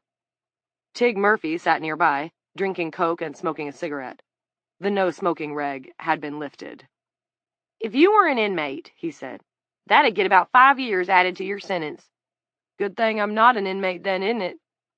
Tig tapped Ash on the floor and decided not to say what he was thinking. If being locked in meant you were an inmate, that's what they were now. "Man, they really built this place, didn't they?" "Uh-huh, like it was a prison or something," Rand said. "Yuck, yuck, yuck." When the glass finally fell out, Tig clapped. "Thank you, ladies and gentlemen," Rand said, doing Elvis. "Thank you very much." With the window removed, Rand could stand on top of the table they had pulled below as a shooting platform and stick his weapon through. This was his spot, with clean angles on the parking lot and the front gate. "They think we are pussies," Rand said, "but we are not. Got that right, Rando?" Clint poked his head in. "Tig, with me." The two of them walked up the stairs to the raised level of B-Wing. This was the prison's highest point, the only second floor in the structure. There were windows in the cells that faced out on West Lavin. These were stronger even than the window in the visitor's room, thick, reinforced, and sandwiched between layers of concrete. It was hard to imagine Rand knocking one out of the wall with just hand tools. "We can't defend this end," Tig said. "No," Clint said, "but it makes a hell of a lookout post, and we don't need to defend it, right? There's no way through here." That seemed inarguable to Clint, and to Scott Hughes, too, who was relaxing a few cells down the line and listening in. "I'm sure you guys are going to get yourselves killed one way or another, and I won't be crying any tears when it happens," he called. "But Shrink Boy's right. It'd take a bazooka to blow a hole in this wall." 12. On the day two opposing groups of dueling men armed up, preparing to make war, less than 100 women were still awake in the Tri-Counties. One was Eve Black, one was Angel Fitzroy, one was Jeanette Sorley. Vanessa Lampley was a fourth. Earlier that day, her husband finally nodded off in his armchair, allowing Van to do what she had decided to do. Since she had returned home from the prison after shooting and killing Reed Dempster, Tommy Lampley had tried to stay awake with her as long as he could. Van had been glad for the company. A cooking competition show had done him in, though, lulling him to dreamland with a tutorial on molecular gastronomy. Van waited to make sure he was soundly out before she left. She wasn't about to assign her husband, 10 years her senior, with titanium hips and afflicted by angina, the thankless task of somehow taking care of her body for however many years remained to him. Nor did Van have any interest in becoming the world's most dismal piece of furniture. Tired as she was still light on her feet, and crept from the room without disturbing his thin sleep. In the garage, she got her hunting rifle and loaded it. She yanked up the door, fired up the ATV, and rolled out. Her plan was simple: cut through the woods to the ridge above the road, breathe in the fresh air, take in the view, jot a note to her husband, and put the barrel under her chin. Good night. At least there were no kids to worry about. She went slow because she was afraid, weary as she was, of crashing. The ATV's heavy tires sent every root and rock jolting up her thick arms and deep into her bones. Van didn't mind. The thin rain was all right, too. Despite the exhaustion, her thoughts crawled. She was intensely aware of every physical sensation. Would it have been better to die without knowing you were going to, like Ree? Van could ask the question, but her brain could not break it down in a way that allowed a satisfactory answer. Any response dissolved before it could form. Why did it feel so bad that she had shot an inmate who would have killed another inmate if she hadn't? Why did it feel so bad just to have done her job? Those answers wouldn't coalesce either, couldn't even begin to. Van arrived at the top of the ridge. She shut off the ATV and dismounted.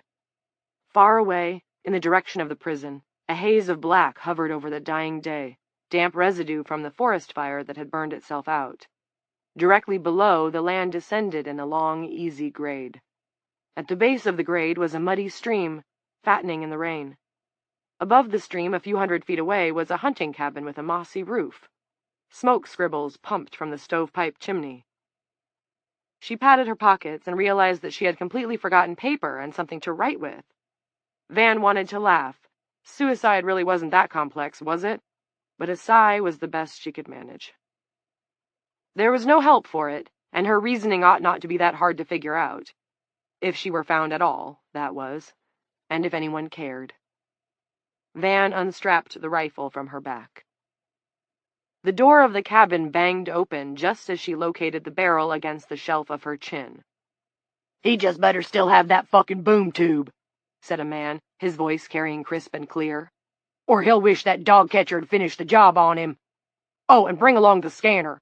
I want to keep up on what the cops are doing."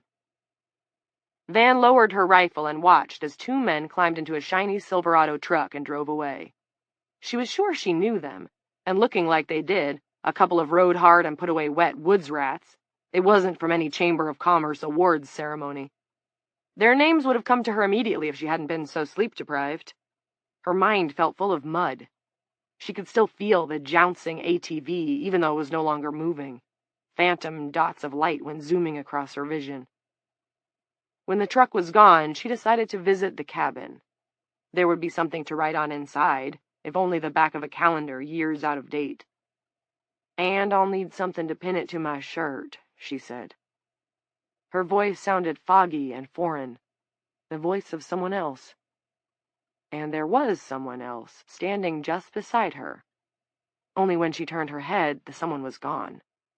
That was happening more and more. Watchers lurking at the farthest reach of her vision. Hallucinations. How long could you stay awake before all rational thought broke down and you lost your mind completely? Van remounted her ATV and drove it along the ridge until the land descended and she could switch back along the rutted track that led to the cabin. The cabin smelled of beans, beer, fried deer meat, and man farts. Dishes cluttered the table, the sink was filled with more, and there were clotted pots on the wood-burning stove. On the mantel was a picture of a fiercely grinning man with a pick over his shoulder and a countryman's battered fedora pulled so low on his head that the brim bent the tops of his ears. Looking at the sepia-toned photo, Vanessa realized exactly who it was she had seen, because her father had pointed out the man in that picture to her when she had been no more than 12.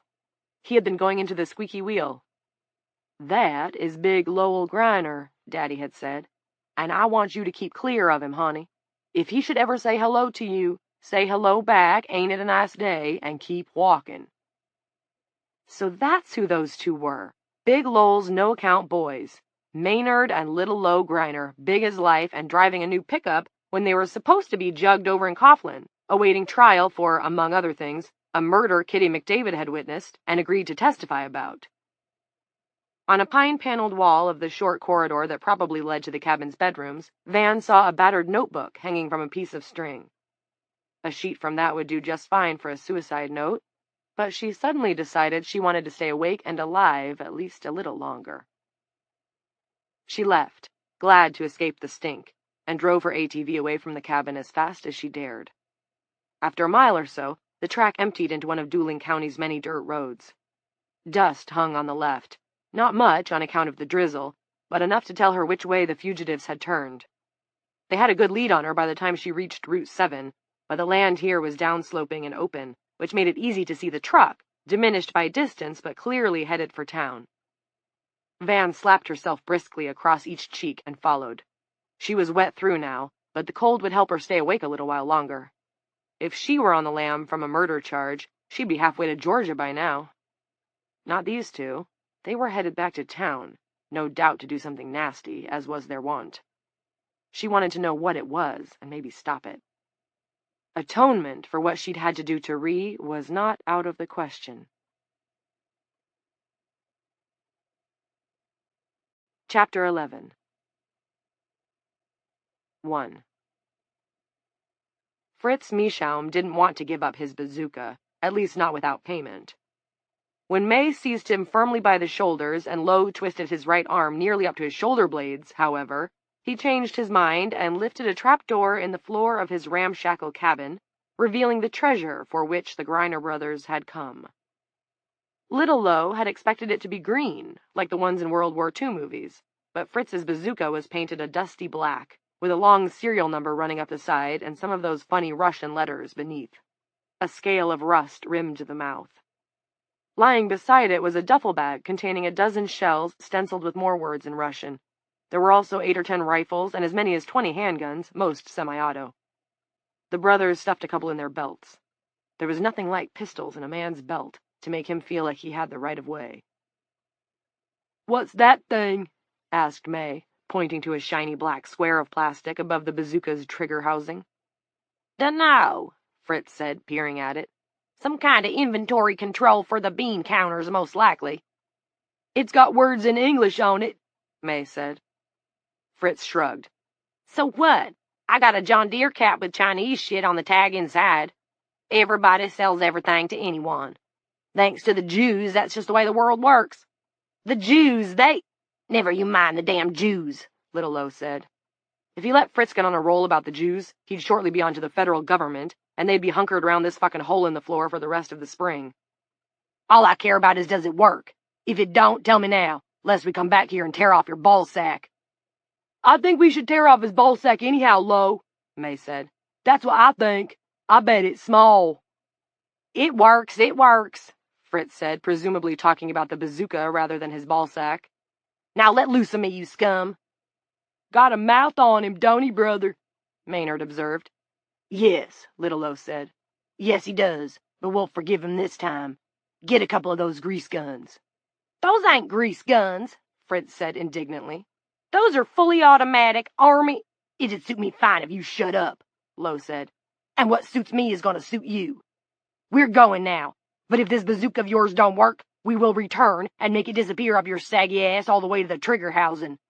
"Yes, sir, what he said," May exclaimed. "Try shitting after taking a load like that." "What are you going to do with my boom tube?" Little Lowe Greiner smiled gently. "Hush now," he said, "and don't worry about what don't concern you." 2. From a hilltop a quarter of a mile away, Van Lampley observed the Silverado pull into Fritz Mieschaum's scabrous dooryard. She observed the Greiners get out and return to their stolen truck a few minutes later, carrying stuff, no doubt more stolen goods, which they put in the truck bed. Then they took off again, once more in the direction of Dooling. She considered pulling into Mieschaum's place once they left, but in her current state she felt incapable of asking any questions that would make sense. And really, did she have to? Everyone in Dooling knew that Fritz Mieschaum was in love with anything that had a trigger and went bang. The Greiner brothers had stopped to gun up. It was as plain as the nose on her face. Well, she had a gun herself, her good old .30-06. Probably not much of a shake compared to what was now in the bed of that stolen truck, but so what? Did she really have anything to lose that she hadn't been planning just an hour ago to give away to the universe? "Want to mess with me, boys?" Van said, keying the ATV and revving it. A mistake, as she had never bothered to check how much gas was in the Suzuki's tank before setting out. Well, why don't we see just who messes with who? 3. The Greiners had listened to their scanner only off and on during their days at the cabin, but they did so constantly on the trip to town, because the police band had gone crazy. The transmissions and crosstalk meant little to Maynard, whose brains rarely got out of first gear, but Lowell picked up the general drift. Someone, a bunch of someones actually, had taken a mess of guns from the armory at the sheriff's station, and the cops were just as mad as hornets in a shook-up nest. At least 2 of the gun robbers had been killed, a cop had also been killed, and the rest of the gang had gotten away in a big RV. They had taken the stolen guns up to the women's prison. The cops also kept talking about some woman they wanted to pull out of the Ho Hotel, and it seemed like the gun robbers wanted to keep her for themselves. Lowe couldn't follow that part. He didn't much care, either. What he cared about was the cops had raised up a posse, and were preparing for a big fight, maybe starting tomorrow morning. and they planned to rendezvous at the intersection of Route 31 and West Lavin Road. That meant the sheriff's department would be undefended. It also gave Lowell a brilliant idea about how they might be able to nail Kitty McDavid. "Low?"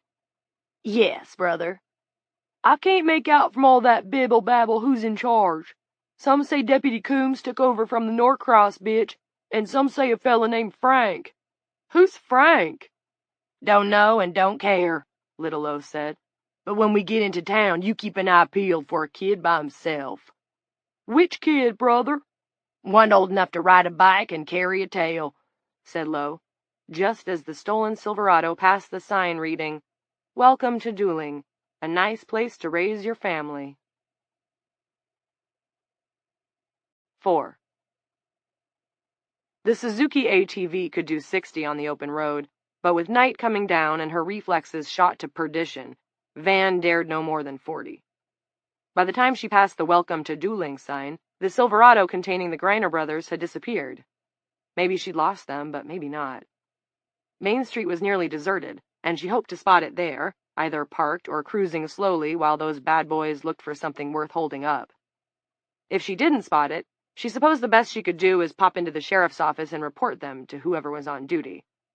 That would be sort of an anticlimax for a woman who was hoping to do something good to make up for a shooting she still felt bad about, but it was like her daddy always said, sometimes you get what you want, but mostly you get what you get. The beginning of downtown proper was marked by Barb's Beauty Salon and Hot Nails on one side of the road, and Ace Hardware, recently visited by Johnny Lee Kronsky in search of tools, wires, and batteries, on the other. It was between these two fine business establishments that Vanessa's ATV chugged twice, backfired, and died. She checked the gauge and saw the needle resting on E.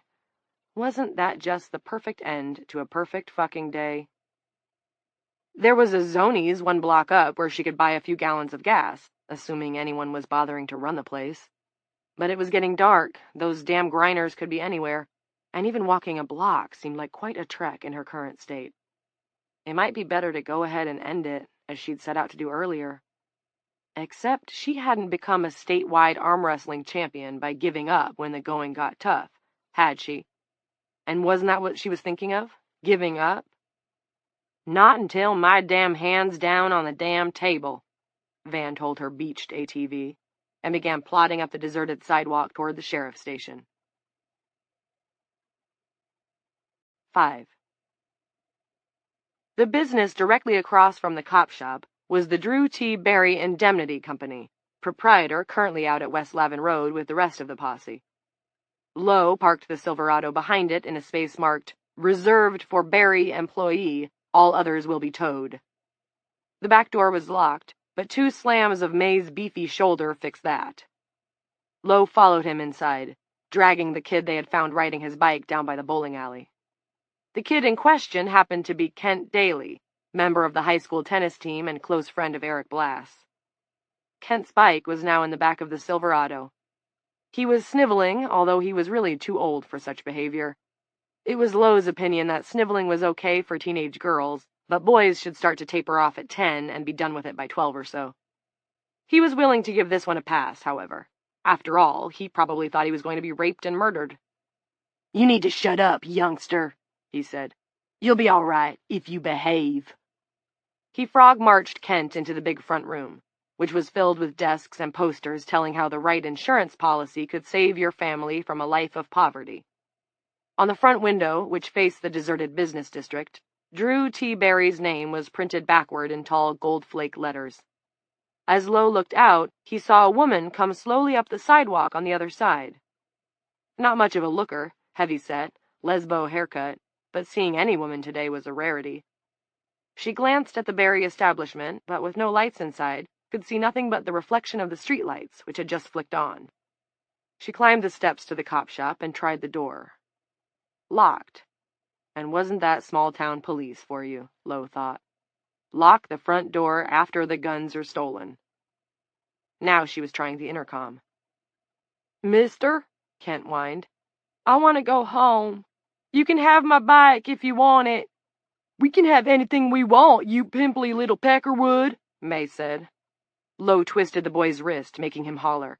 What part of shut up don't you understand? Brother, go get Mr. Bazooki and the shells. May left. Lowe turned to the kid. Card in your wallet says your name is Kent Daly and you live at 15 Juniper Street. That right? Yes, sir, the boy said, wiping snot from his nose up one cheek with the heel of his hand. Kent Daly, and I don't want any trouble. I want to go home. You're in a real pickle, Kent. My brother is an awful sick man. There is nothing he loves more than to wreck a human being. What'd you do caused you to be so unlucky, do you suppose? Kent licked his lips and blinked rapidly. He opened his mouth and shut it. You did something all right. Lowe laughed. Guilt was hilarious. Who's at home? My dad and my mom. Only my mom's, you know. Kitchen 40 winks, is she? Or 440? Yes, sir. But your dad's fine? Yes, sir. Would you like me to go to 15 Juniper Street and blow your dad's fucking head off? No, sir, Kent whispered. Tears rolled down his pale cheeks. No, of course you wouldn't. But I will, unless you do just as I say. Will you do as I say? Yes, sir. Not even a whisper now, just a breeze through the boy's lips. How old are you, Kent? 17. Jesus, almost old enough to vote and grizzling like a baby. Quit on it. Kent did his best. Ride that bike pretty fast, can you? I guess so. I won the Tri-County 40K last year. Little Lowe didn't know a 40K from a serving tray and didn't care. You know where Route 31 meets up with West Lavin Road, the road that goes to the prison? Maynard had returned with the bazooka and the case of shells.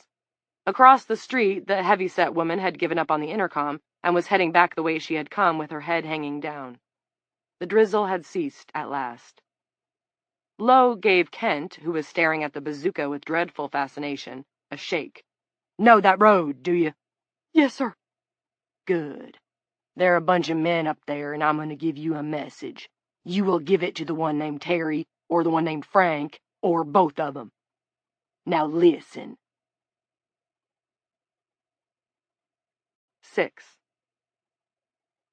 Terry and Frank were, at that moment, getting out of Unit 1 and approaching the double gates of Dueling Correctional, where Clint and another guy stood waiting for them. 10 members of the posse were back at the intersection. The rest had taken up positions around the prison at what Terry called the Compass Rose. North, northeast, east, southeast, south, southwest, west, and northwest. There were woods, and they were damp, but none of the guys seemed to mind. They were high on excitement. And they'll stay that way until the first one takes a bullet and starts screaming, Terry thought. Someone's tricked-out truck was blocking the inner gate.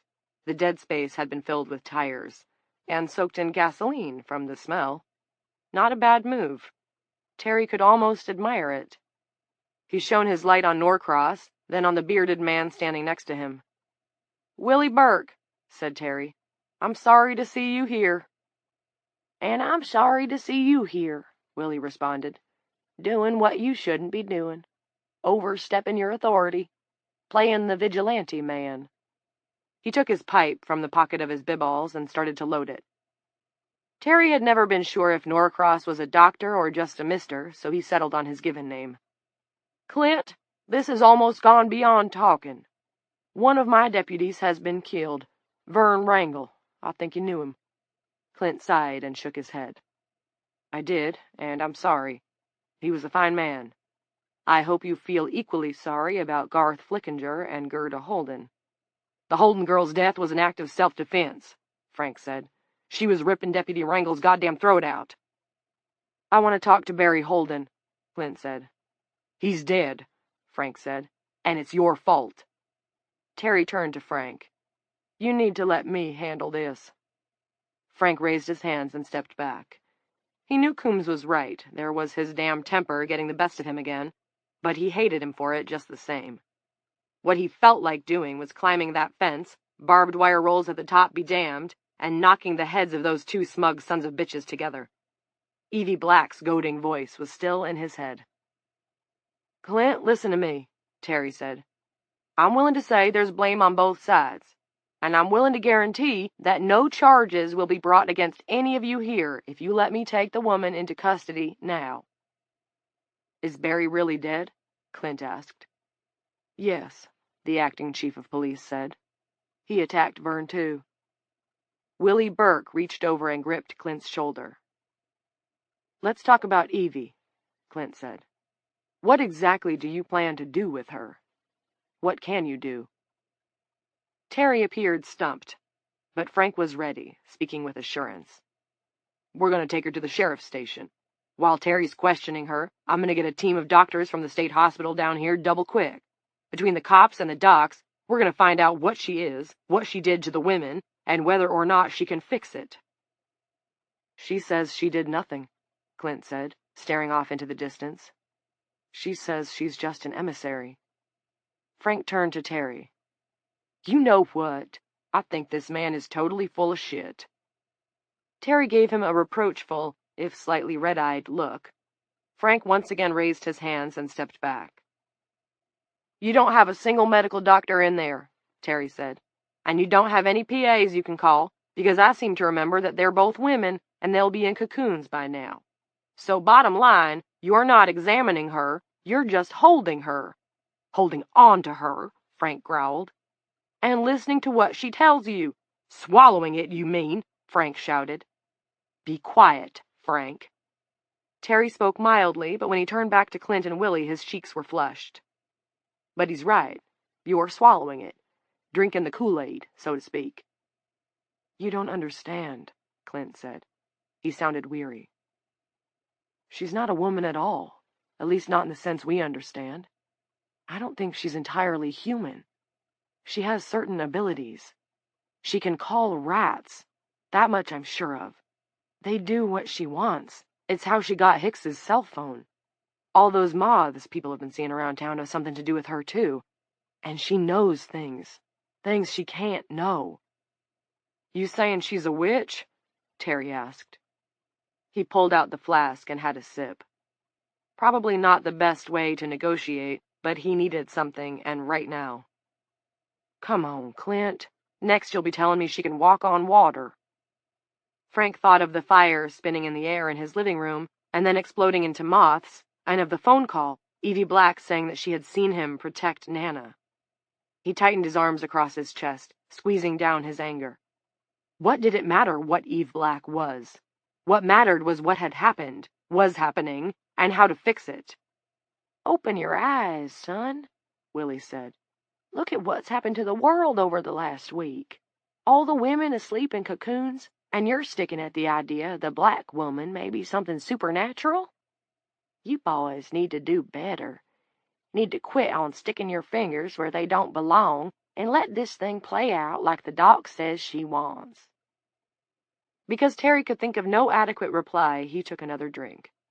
He saw the way Clint was looking at him and had a third, just to spite the bastard. Who was he to judge, hiding behind prison walls while Terry tried to hold the rest of the world together?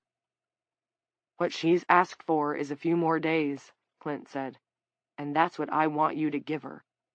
He nailed Terry's eyes with his own. "She's expecting bloodshed. She's made that much clear. Because she believes that's the only way men know how to solve their problems. Let's not give her what she expects. Stand down.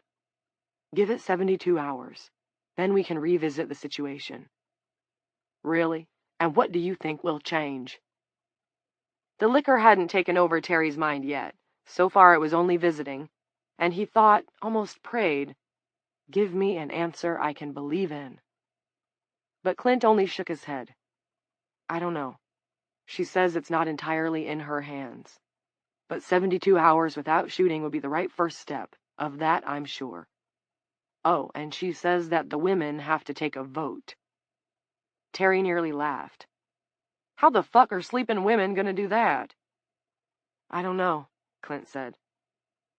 He's playing for time, Frank thought, spouting any old made-up thing that comes into his shrinky-dink brain. Surely you're still sober enough to see that, aren't you, Terry? "I need to think it over," Terry said. "All right, but you need to think clearly, so do yourself a favor and pour the rest of that liquor out on the ground. His eyes shifted to Frank, and they were the cold ones of the orphan boy who had fought for milkshakes. Frank here thinks he's the solution, but I think he's the problem. I think she knew there'd be a guy like him. I think she knows there always is. Frank leaped forward, reached through the fence, seized Norcross by the throat, and choked him until his eyeballs first bulged, then dropped out to dangle on his cheeks. But only in his mind. He waited. Terry considered, then spat in the dirt. "Fuck you, Clint. You're no real doctor." And when he raised the flask and took another long, defiant swallow, Frank raised an inward cheer. By tomorrow, Acting Sheriff Coombs would be in the bag. Then he, Frank, would take over. There would be no 72 hours, and he didn't care if Eve Black was a witch, a fairy princess, or the Red Queen of Wonderland. Everything he needed to know about Eve Black had been in that one short phone call. "Stop this," he had told her, almost begged her when she called him on her stolen cell. "Let the women go." "You'll have to kill me first," the woman had replied. Which was what Frank intended to do. If it brought the women back, happy ending. If not, revenge for taking away the only person in his life who mattered. Either way, problem solved. 7. Just as Van Lampley reached her stalled ATV, with no idea what to do next, a kid tore past on one of those bikes with the ape-hanger handlebars. He was making enough speed to blow his hair back from his forehead, and he wore an expression of stark, bug-eyed terror. It could have been caused by any one of a dozen things, the way the world was now, but Van had no doubt what had lit a fire under the boy. It wasn't an intuition, it was a rock-solid certainty. "Kid!" she shouted. "Kid, where are they?" Kent Daly paid her no mind, only pedaled faster. He was thinking about the old homeless woman they had been goofing with. They never should have done it. This was God paying them back, paying him back. He pedaled faster still. 8. Although Maynard Greiner had left the halls of Academe while still in the 8th grade, and those halls had been delighted to see him go, he was good with machinery. When his younger brother passed him the bazooka and one of the shells, May handled them as if he had been doing so all his life. He examined the shell's high explosive tip, the wire that ran down the side of the thing, and the fins at the base. He grunted, nodded, and aligned the shell's fins with the grooves inside the tube. It slid in easy peasy. He pointed to a lever above the trigger and below the black plastic inventory tag. "Pull that back. Should lock her in." Lo did and heard a click. "Is that it, May?" "Should be, as long as Fritz put in a fresh battery. I believe it's electric charge that fires the rocket." "If he didn't, I'll go on back there and ram-guzzle him," Lo said. His eyes were sparkling as he faced Drew T. Barry's plate glass window and rested the bazooka on his shoulder in the best war movie style. "Stand clear, brother." The battery in the trigger housing turned out to be just fine. There was a hollow whoosh. Exhaust shot from the tube. The display window blew out into the street, and before either man had time to draw a breath, the front of the sheriff's station exploded. Chunks of sand-colored brick and shards of glass rained down on the street. "Hoo-wee!" May slapped his brother on the back. "Did you see that, brother?" "I did," Lo replied. An alarm was braying somewhere deep inside the wounded station. Men were running to look. The front of the building was now a gaping mouth filled with broken teeth. They could see flames inside and paperwork fluttering around like singed birds. "Reload me." May aligned the fins of a second shell and latched it tight. "All set." May was hopping with excitement. This was more fun than the time they'd thrown a package of dynamite into the trout tank up at Tupelo Crossing. "Fire in the hole," Lo shouted and pulled the bazooka's trigger. The shell flew across the street on a trail of smoke. The men who had come out to gawk saw it and either turned tail or hit the deck. The second explosion gutted the center of the building. Linnea's cocoon had survived the first blast, but not this second one. Moths flew up from where she had been and caught fire. Let May have a turn. May held out his hands for the bazooka. No, we need to get out of here, Lowe said. But you'll get your chance, brother. That I promise. When? Where? Up to the prison. 9. Van Lampley stood by her ATV, stunned. She had seen the first contrail cross Main Street and knew what it meant even before the blast. Those son-of-a-bitch and Greiner brothers had gotten an RPG launcher or something like it from Fritz Mieschaum. As the smoke from the second blast began to clear, she could see flames licking out from holes that had been windows. One of the triple doors was lying in the street, twisted into a corkscrew of chromed steel. The others were nowhere to be seen. Woe to anyone who was in there, she thought. Red Platt, one of the salesmen at Dueling Kia, came swaying and staggering toward her. Blood was sheeting down the right side of his face, and his lower lip no longer looked completely attached, although with all the blood it was hard to tell. "What was that?" Red shouted in a cracked voice. Shards of glass glittered in his thinning hair. "What the fuck was that?" The work of two swinging dicks who need a broom handle stuck in their spokes before they hurt anyone else, Van said.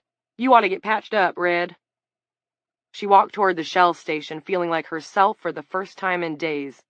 She knew it wouldn't last, but while it did, she intended to ride the adrenaline. The gas station was open, but unattended. Van found a 10-gallon can in the garage bay, filled it at one of the pumps, and left a 20 on the counter beside the cash register. The world might be ending, but she had been raised to pay her bills. She toted the can back to her ATV, filled the tank, and headed out of town in the direction the Greiner brothers had gone. 10. Kent Daly was having a very bad night, and it wasn't even 8 o'clock. He had no more than turned off Route 31 and accelerated toward the buses blocking West Lavin Road when he was clotheslined off his bike and driven to the ground. His head hit the asphalt and bright lights flashed in front of his eyes. When they cleared, he saw the muzzle of a rifle 3 inches from his face. "Shit fire!" exclaimed Reed Barrows, the deputy who had taken Kent down. Reed had been placed at the southwest point of Terry's compass rose. He put his gun down and hauled Kent up by the front of his shirt. "I know you. You're the kid who was putting firecrackers in mailboxes last year." Men were running toward them from the new and improved roadblock, Frank Geary in the lead. Terry Coombs brought up the rear, weaving slightly. They knew what had happened in town. There had already been a dozen calls on a dozen cell phones, and they could easily see the fire burning in the middle of Dueling from this high vantage point. Most of them wanted to go tear-assing back, but Terry, fearing it was a diversion to get the woman out, had ordered them to hold their positions. "What are you doing out here, Daly?" Reed asked. "You could have gotten yourself shot." "I've got a message," Kent said, rubbing the back of his head. It wasn't bleeding, but a large knot was forming there. "It's for Terry or Frank, or both of them." "What the fuck's going on?" Don Peters asked. He had donned a football helmet at some point. His close-set eyes, deep in the shadow of the forehead shield, looked like those of a small and hungry bird. "Who's this?" Frank pushed Don aside and dropped to one knee beside the kid. "I'm Frank," he said. "What's the message?" Terry also took a knee. His breath was redolent of booze. "Come on, son. Take a deep breath, and pull yourself together." Kent groped among his scattered thoughts. "That woman in the prison there, the special one, she's got friends in town. Lots of them. 2 of them grabbed me. They said to tell you to stop what you're doing and go away, or the sheriff's office will only be the first thing to go." Frank's lips stretched in a smile that came nowhere near his eyes. He turned to Terry. "So what do you think, Sheriff? Are we going to be good boys and go away?" Little Lowe was no Mensa candidate himself, but he possessed a degree of cunning that had kept the Greiner operation afloat for almost 6 years before he and his brother had finally been brought down. Lowe blamed his generous nature. They had let the McDavid cunt, who was hardly a 10, hang around, and she had repaid them by becoming a snitch. He had an instinctive grasp of human psychology in general, and male psychology in particular. When you told men they oughtn't to do a thing, that was what they did. Terry didn't hesitate. "Not going away," Going in at sunrise. Let them blow up the whole goddamn town." The men who had gathered around raised a cheer so hoarse and so savage that Kent Daly flinched. What he wanted more than anything was to take his sore head home, lock all the doors, and go to sleep. 11. So far, the adrenaline was holding out. Van hammered on Fritz Meeschaum's door hard enough to rattle it in its frame. A long-fingered hand that looked as if it had too many knuckles pulled aside a filthy curtain. A stubble-spackled face peered out. A moment later, the door opened. Fritz opened his mouth, but Van seized him and began to shake him like a terrier with a rat before he could utter a word. "What did you sell them, you scrawny little shite-poke? Was it a rocket launcher? It was, wasn't it? How much did those bastards pay you so they could blow a hole in the middle of downtown?" By then they were inside, Van roughly steering Fritz across his cluttered living room. He beat feebly at one of her shoulders with his left hand. The other arm was bound in a makeshift sling that looked as if it had been made from a bedsheet. "Quit it!" Fritz shouted.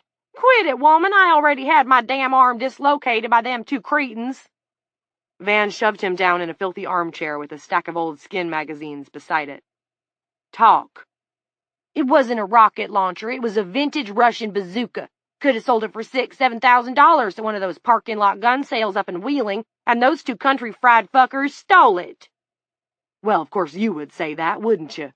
Van was panting. "It's the truth." Fritz looked at her more closely, his eyes sliding from her round face to her big breasts to her wide hips, then back up again. "You're the first woman I've seen in 2 days. How long you been awake?" "Since last Thursday morning." "Holy moly, that must be a record." "Not even close." Van had Googled it. "Never mind that. Those boys just blew up the sheriff's office." "I heard a hell of a bang," admitted Fritz. "Guess that bazooka works pretty good." "Oh, it worked fine," Van said. "I don't suppose you know where they're going next." "Nope, not a clue." Fritz began to grin, exposing teeth that hadn't seen a dentist in a good long while, if ever. "But I could find out." "How?" "Damn fools looked right at it, and when I told them it was an inventory tag, they believed me." His laugh sounded like a file scraping on a rusty hinge.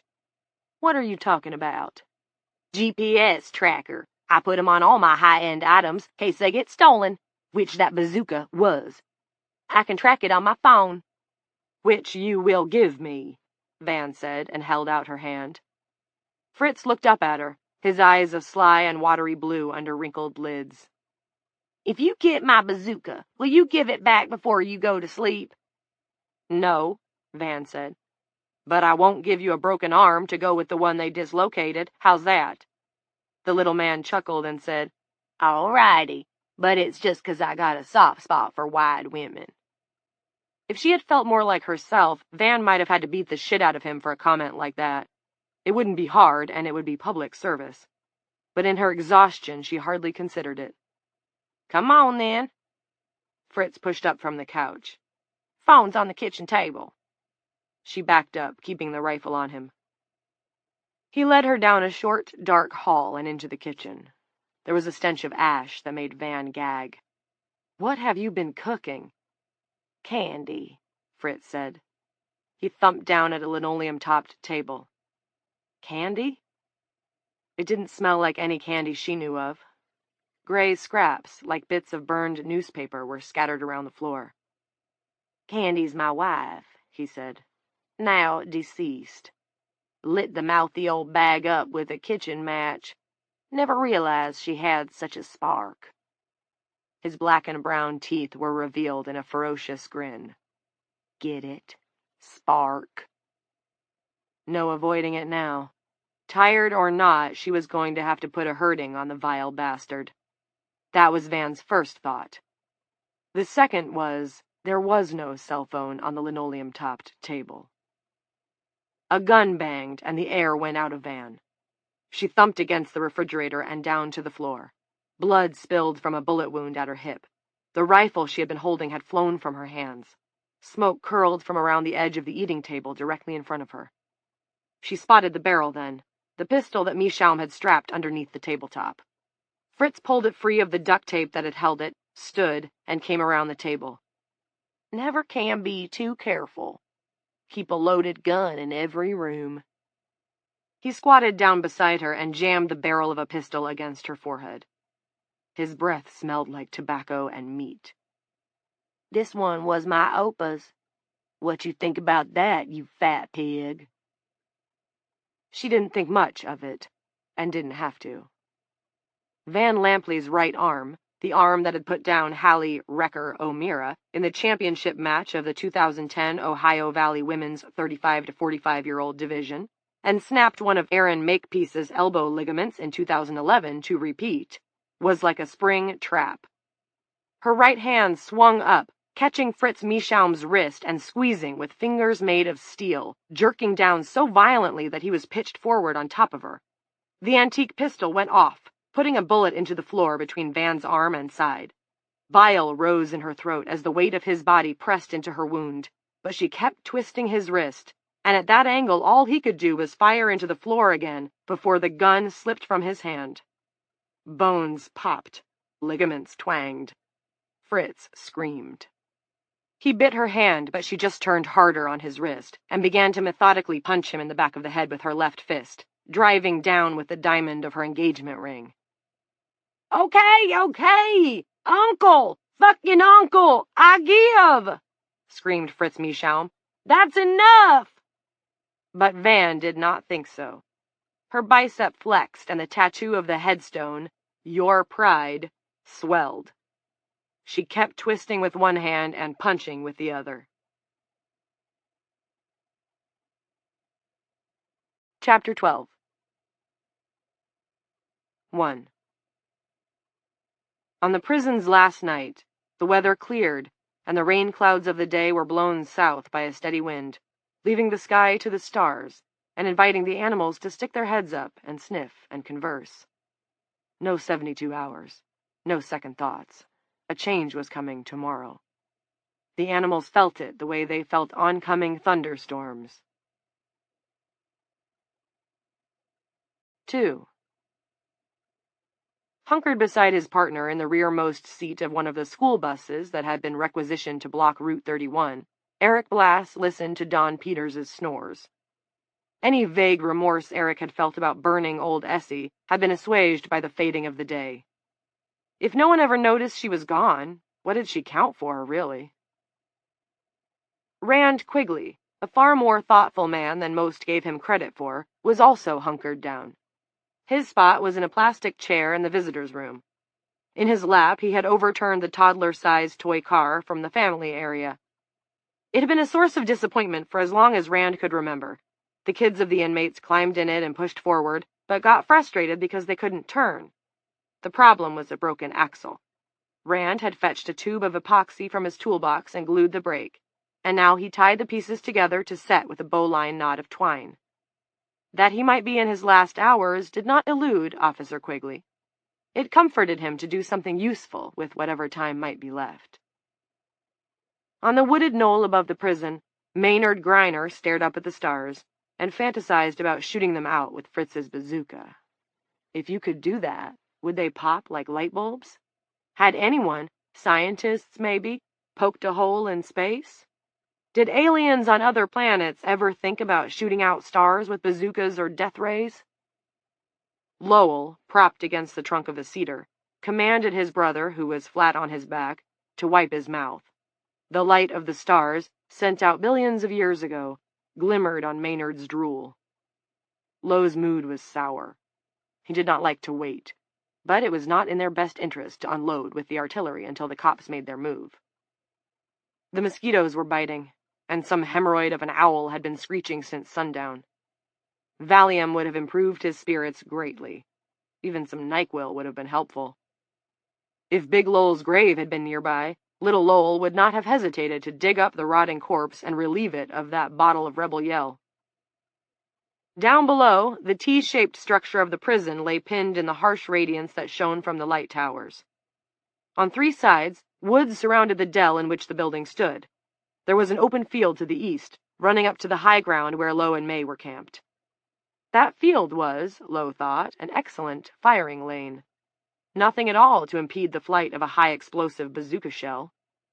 When the time came, it was going to be awesome. 3. Two men crouched in the space between the nose of Barry Holden's Fleetwood and the front doors of the prison. "You want to do the honors?" Tig asked Clint. Clint wasn't sure it was an honor, but said okay and lit the match. He placed it against the trail of gas that Tig and Rand had laid earlier. The trail flamed, snaking from the front doors across the apron of the parking lot and under the interior fence. In the grass median that separated this fence from the second outer fence, the piles of doused tires first smoldered and then began to flicker. Soon, the firelight had cut away much of the darkness at the perimeter of the prison. Curls of filthy smoke began to rise. Clint and Tig went back inside. 4. In the darkened officer's break room, Michaela used a flashlight to sift the drawers. She found a pack of bicycles and asked Jared to play war with her. Everyone else, save the 3 remaining wakeful prisoners, was on watch. Michaela needed something to occupy herself. It was around 10 p.m. on Monday night. Way back last Thursday morning, she had awoken at 6 sharp and gone running. Feeling frisky, feeling fine. "Can't," Jared said. "What?" Michaela asked. "Super busy," he said, and gave a twitchy grin. "Thinking about stuff I should have done, and didn't, and how my dad and mom should have waited to be mad at each other. Also about how my girlfriend, she wasn't really my girlfriend, but sort of, fell asleep while I was holding her." He repeated, "Super busy." If Jared Norcross needed mothering, Michaela was the wrong person. The world had been out of tilt since Thursday, but as long as she'd been around Garth Flickinger, Michaela had been able to treat it almost like a lark, a bender. She would not have expected to miss him so much. His stoner good cheer was the only thing that made sense once the world went wacky. She said, "I'm afraid too. You'd be crazy not to be afraid. I just—" He trailed off. He didn't understand it, what the others around the prison had said about the woman, that she had powers, and that this Michaela, the warden's reporter daughter, had supposedly received a magic kiss from the special prisoner that had given her new energy. He didn't understand what had come over his father. All he understood was that people had started to die. As Michaela had guessed, Jared missed his mother, but he wasn't angling for a substitute. There was no replacing Lila. "We're the good guys, right?" Jared asked. "I don't know," Michaela admitted, "but I'm positive we're not the bad guys." "That's something," Jared said. "Come on, let's play cards." Jared swiped a hand across his eyes. "What the hell, okay. I'm a champ at war." He came over to the cafe table in the middle of the break room. "Do you want a Coke or something?" He nodded, but neither of them had change for the machine. They went to the warden's office, emptied out Janice Coates's huge knit handbag, and crouched on the floor, sifting for silver through the receipts and notes and chapsticks and cigarettes. Jared asked Michaela what she was smiling about. "My mom's handbag," said Michaela. "She's a prison warden, but she's got like this hippie monstrosity for a bag." "Oh," Jared chuckled. "But what's a warden's handbag supposed to look like, do you think? Something held together with chains or handcuffs." "Kinky." "Don't be a child, Jared." There was more than enough change for 2 Cokes. Before they went back to the break room, Michaela kissed the cocoon that held her mother. War usually lasted forever, but Michaela beat Jared in the first game in less than 10 minutes. "Damn, war is hell," he said. They played again and again and again, not talking much, just flipping cards in the dark. Michaela kept winning. 5. Terry dozed in a camp chair a few yards behind the roadblock. He was dreaming about his wife. She had opened a diner. They were serving empty plates. "But Rita, this isn't anything," he said, and handed his plate back to her. Rita handed it right back. This went on for what seemed like years, back and forth with the empty plate. Terry grew increasingly frustrated. Rita, never speaking, grinned at him like she had a secret. Outside the windows of the diner, the seasons were shuffling past like photographs through one of those old Viewmasters. Winter, spring, summer, fall, winter, spring. He opened his eyes and Bert Miller was standing over him. Terry's first waking thought was not of the dream, but of earlier that night at the fence, Clint Norcross calling him out about the booze, humiliating him in front of the other two. The irritation of the dream mixed with shame, and Terry fully comprehended that he was not the man for the sheriff's job. Let Frank Geary have it if he wanted it so bad, and let Clint Norcross have Frank Geary if he wanted to deal with a sober man. Camp lights were set up everywhere. Men stood in groups, rifles hung from straps over their shoulders, laughing and smoking, eating food from crinkly plastic MRE packages. God only knew where they'd come from. A few guys knelt on the pavement, shooting dice. Jack Albertson was using a power drill on one of the bulldozers, rigging an iron plate over the window. Selectman Bert Miller wanted to know if there was a fire extinguisher. Coach Whitstock's got asthma, and the smoke from those assholes' tire fires is drifting over here. Sure, Terry said, and pointed to a nearby cruiser. In the trunk. Thanks, Chief. The selectman went to fetch the extinguisher. There was a cheer from the dicing men as somebody made a hard point. Terry lurched up from the camp chair and oriented himself toward the parked cruisers. As he walked, he unbuckled his gun belt and let it fall into the grass. Fuck this shit, he thought. Just fuck it. In his pocket were the keys to Unit 1. 6. From his seat on the driver's side of the animal control pickup, Frank observed the acting chief's silent resignation. You did that, Frank, Elaine said from beside him. Aren't you proud? He did it to himself, Frank said. I didn't tie him down and put a funnel in his mouth. I pity him because he wasn't man enough for the job, but I also envy him because he gets to quit. But not you, Elaine said. No, he agreed. I'm in it to the end, because of Nana. You're obsessed with her, Frank. Nana, Nana, Nana. You refuse to hear anything Norcross said because she's all you can think of. Can you not wait at least a little longer? No, because the men were here, and they were primed and ready to go. What if that woman is leading you by the nose? A fat moth sat on the pickup's wiper blades. He flicked the wand for the blades to clear it off. Then he started the engine and drove away. But unlike Terry, he intended to return. First, he stopped at the house on Smith to check on Elaine and Nana in the basement.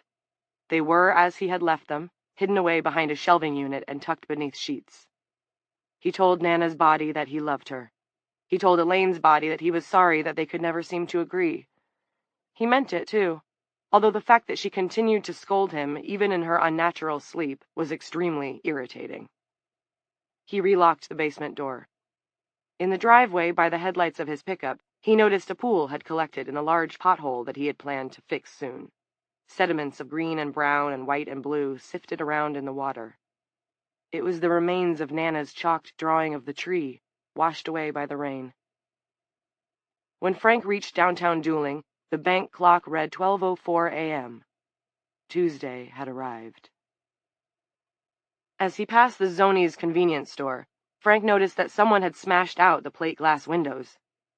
The municipal building was still smoking. It surprised him that Norcross would allow his cohorts to blow up his wife's place of work, but men were different now, it seemed, even doctors like Norcross. More like they used to be, maybe. In the park across the street, a man was, for no apparent reason, using a cutter to work on the verdigris-stained trousers of the statue of the top-hatted first mayor. Sparks fountained up, doubling in the tinted slot of the man's welding helmet.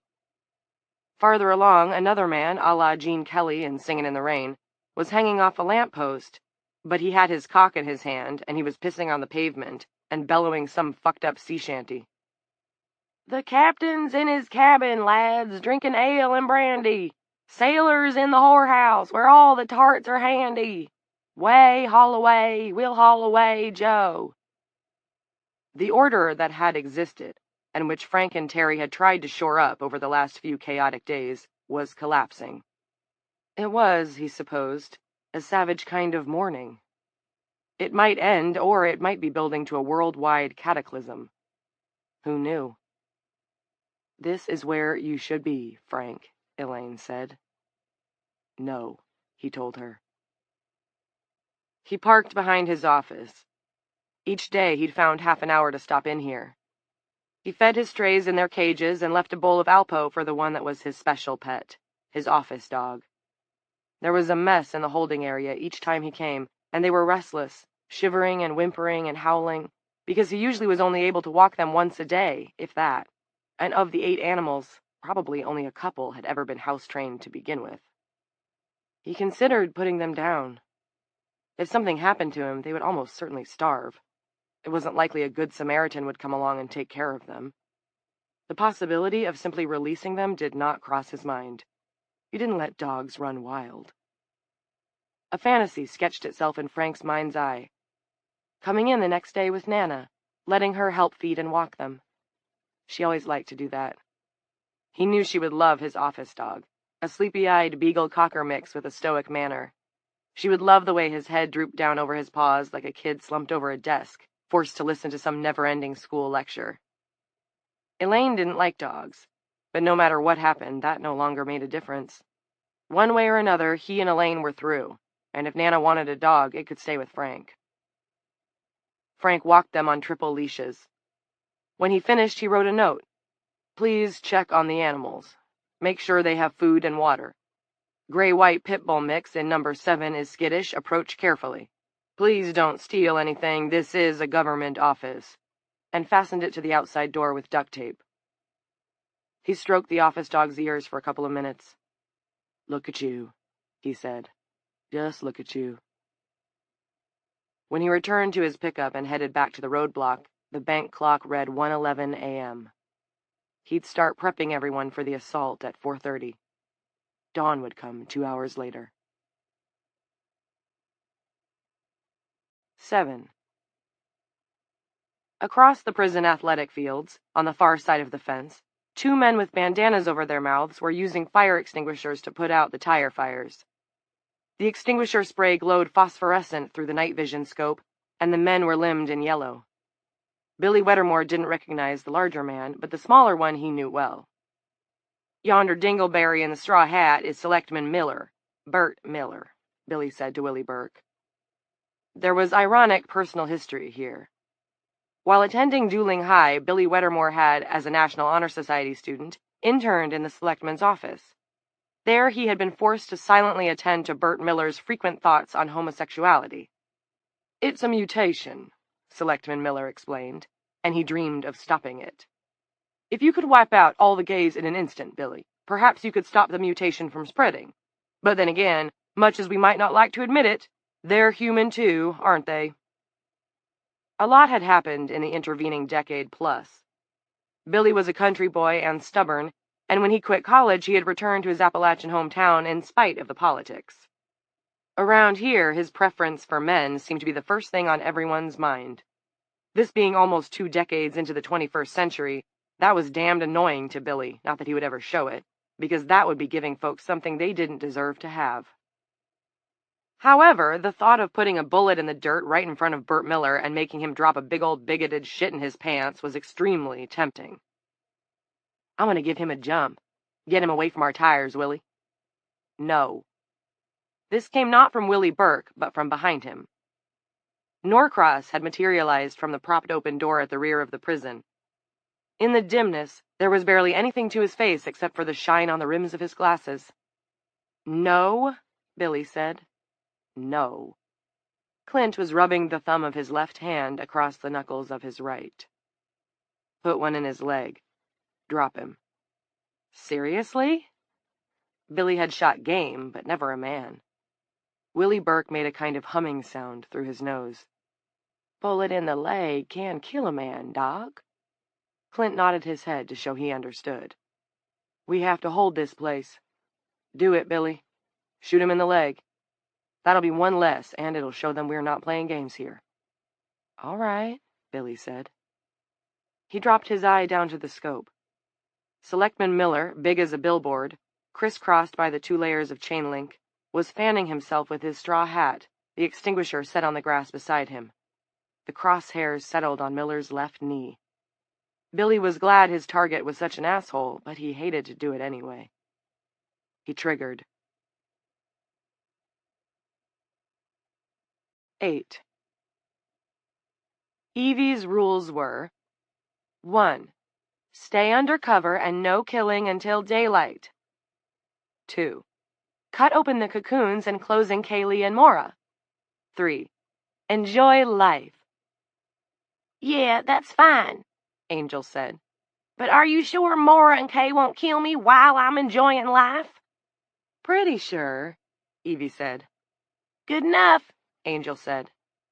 Open her cell, Evie said, and a line of rats emerged from the hole by the shower alcove. The first one stopped at the base of Angel's cell door. The second climbed atop the first, the third atop the second. A tower formed, gray rat body stacked on gray rat body like hideous ice cream scoops. Evie gasped when she felt the bottom rat suffocate. "Oh, Mother," she said. "I am so, so sorry."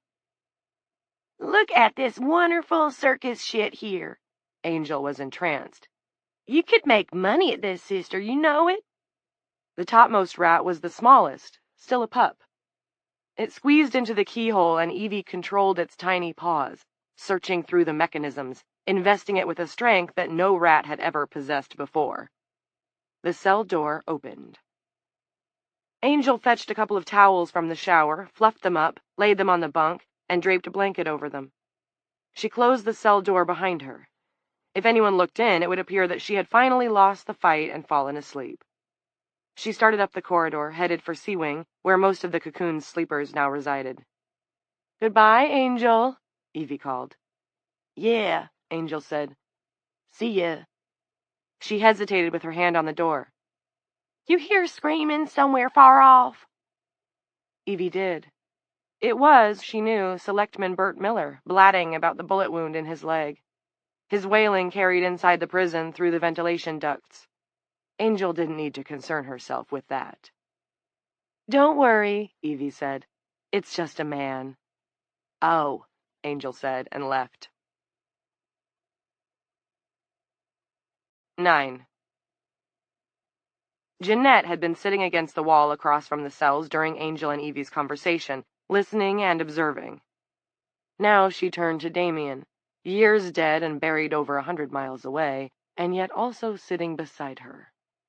He had a clutch-head screwdriver in his thigh, and he was bleeding onto the floor, although the blood didn't feel like anything to Jeanette, not even wet, which was strange, because she was sitting in a pool of it.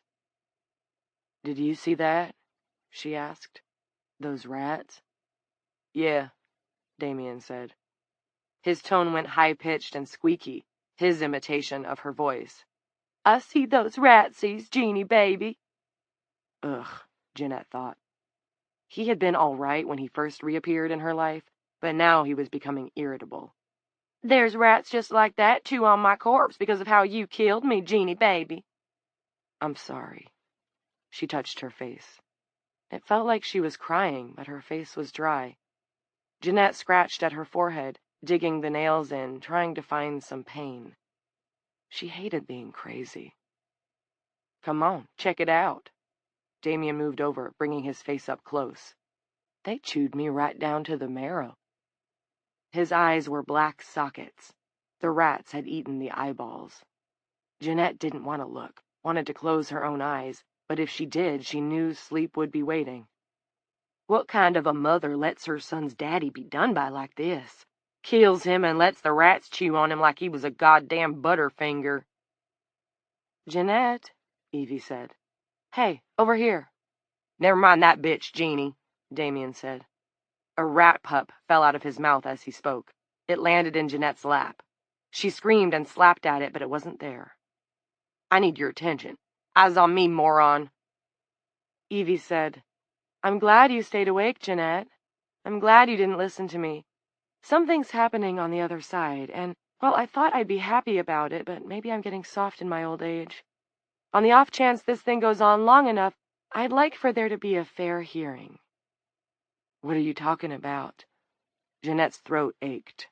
Her everything ached. "Do you want to see Bobby again?" "Of course I want to see him," Jeanette said, ignoring Damien. It was getting easier to do that. "Of course I want to see my boy." "All right, then, listen carefully. There are secret ways between the two worlds, tunnels. Each woman who goes to sleep passes through one of them, but there's another, a very special one, that begins at a very special tree. That's the only one that goes both ways. Do you understand?" "No." "You will," Evie said. "There's a woman on the other side of that tunnel, and she's going to close it unless someone stops her. I respect her position. I think it's perfectly valid. The male species has performed abysmally on this side of the tree. No amount of grade inflation can alter that conclusion, but everyone deserves a say. One woman, one vote. Elaine Nutting can't be allowed to make the decision for everyone." Evie's face was at the bars of her cell. Verdant tendrils had grown up around her temples. Her eyes were auburn-colored tiger eyes. Moths had gathered in her hair, collecting themselves into a fluttering band. She was a monster, Jeanette thought, and beautiful. "What does that have to do with Bobby?" "If the tree burns, the tunnel closes. No one can ever come back. Not you, not any other woman, Jeanette. The end will become inevitable." "Nope, nope, nope. It's already inevitable," Damien said. "Go to sleep, Jeannie." "Can you just shut up? You're dead!" Jeanette screamed at him. "I'm sorry I killed you, and I would do anything to take it back, but you are cruel to me, and it's done, so you just shut your fucking mouth." The declaration echoed around the narrow confines of A-Wing.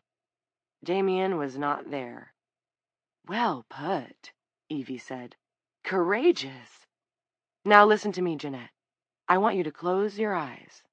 You'll go through the tunnel, your tunnel, but you won't remember." This part Jeanette thought she understood. "Because I'll be sleeping?" "Exactly. Once you're on the other side, you're going to feel better than you have in quite a long time. I want you to follow the fox.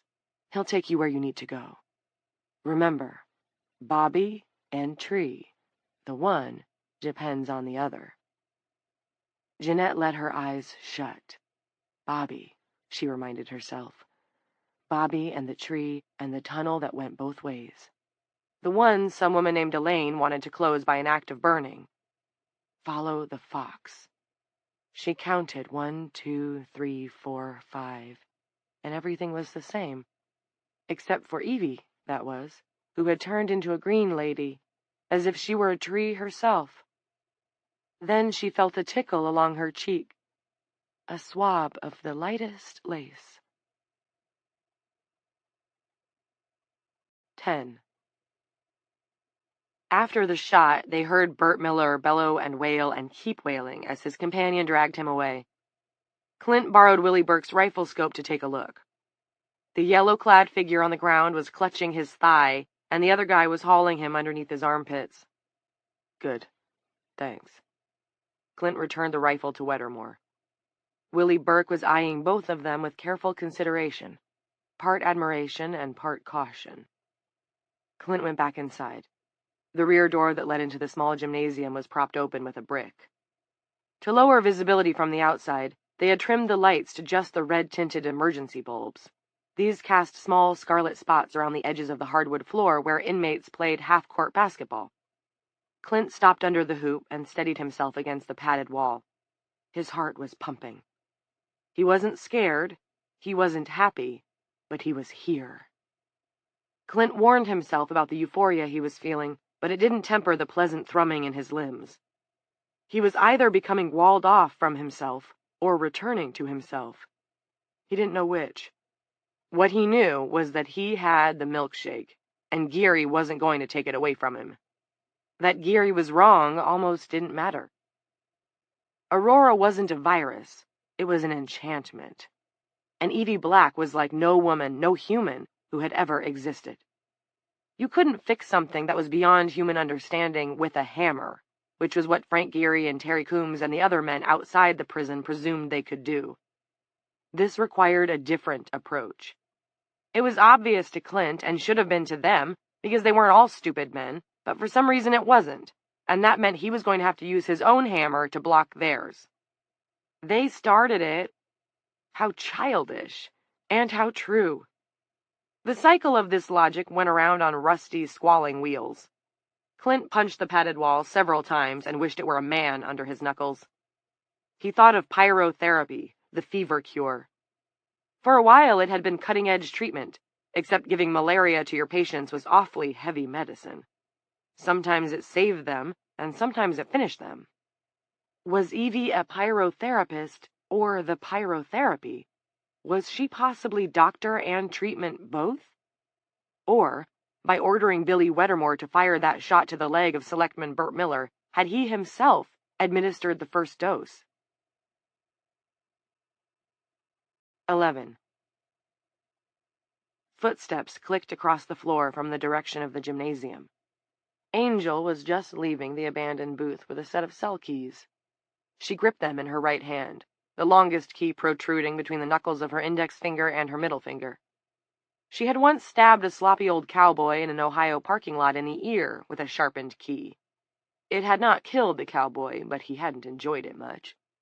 Angel, feeling kind, had merely taken from the man his wallet, his dime store wedding ring, his scratch tickets, and silver belt buckle. She had allowed him to keep his life. Dr. Norcross walked by the glassed wall of the booth without stopping. Angel Wade coming up behind him and plunging the key in the untrustworthy quack's jugular. She loved the idea.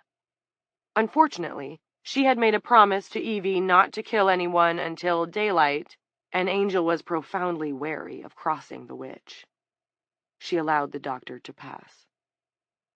Angel headed for C Wing and the cell that was home to Mora and Kaylee. The shape that was clearly Mora, short and stout, lay on the outside of the bottom bunk, where someone had placed her after she had gone night-night in A-Wing. Kaylee was on the inside of the bunk. Angel had no clue what Evie had meant when she said that their souls were dead, but it encouraged caution. She used the tip of a key to slice through the webbing that covered Mora's face. The material separated with a purr, and Mora's pudgy, red-cheeked features emerged. They could have served as the model for an illustration on the box of some down-home brand sold in little backwater stores. Mama Mora's cornbread, or Dunbarton soothing syrup. Angel jumped away into the hall, ready to flee if Mora went for her. The woman on the bed sat up slowly. "Mora?" Mora Dunbarton blinked. She stared at Angel. Her eyes were entirely pupil. She pulled her right arm free of its cocoon, then her left arm, and then placed her hands together in her crinkly lap. After Mora had sat like that for a couple of minutes, Angel eased into the cell again. "I won't just harm you if you move on me, Momo. I'll kill you." The woman sat quietly, black eyes fixed on the wall. Angel used the key to slice the webbing that covered Kaylee's face. As quickly as before, she darted back out of the cell and into the hall. The same process repeated itself, Kaylee slipping down the top half of her cocoon as though it were a dress, looking with eyes that were all black. Shoulder to shoulder, the two women sat, torn webs hanging over their hair, their chins, their necks. They looked like ghosts in some cheap traveling carney's haunted house. "You gals all right?" Angel asked. They made no reply. They did not appear to be breathing. "You know what all you're supposed to do?" Angel asked, less nervous now, but curious. They said nothing. No reflection of any kind stirred in their black eyes. A faint scent of turned, damp earth emanated from the two women. Angel thought she wished she hadn't. This is how the dead sweat. "Okay. Good." Either they would do something, or they wouldn't. "I'll leave you gals to it." She thought of adding something of an encouraging nature, like, "Go get 'em," and decided not to.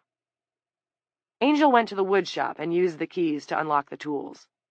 She tucked a small hand drill into her waistband, a chisel into one sock, and a screwdriver into the other. Then she lay down on her back beneath a table and watched a dark window for the first sign of light. She didn't feel a bit sleepy. 12.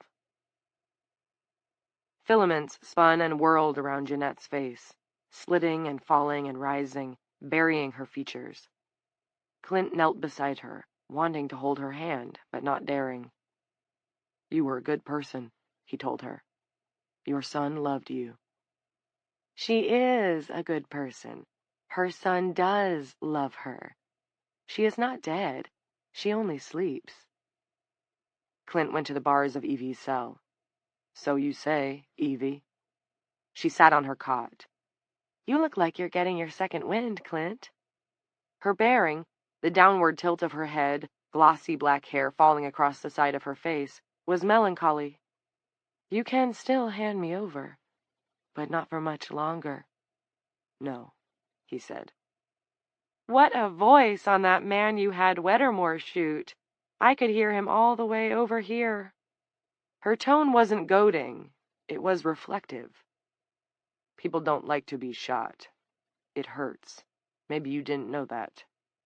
"The municipal building was destroyed tonight. The ones who did it blamed it on you. Sheriff Coombs took a walk. Frank Geary will bring his people in the morning." "Does any of that surprise you, Clint?"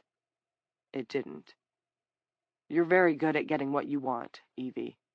I'm not going to congratulate you, though." "Now think of Lila and the others in the world beyond the tree. Please believe me, they're doing well there. They're building something new, something fine. And there will be men, better men, raised from infancy by women in a community of women. Men who will be taught to know themselves and to know their world." Clint said, "Their essential nature will assert itself in time.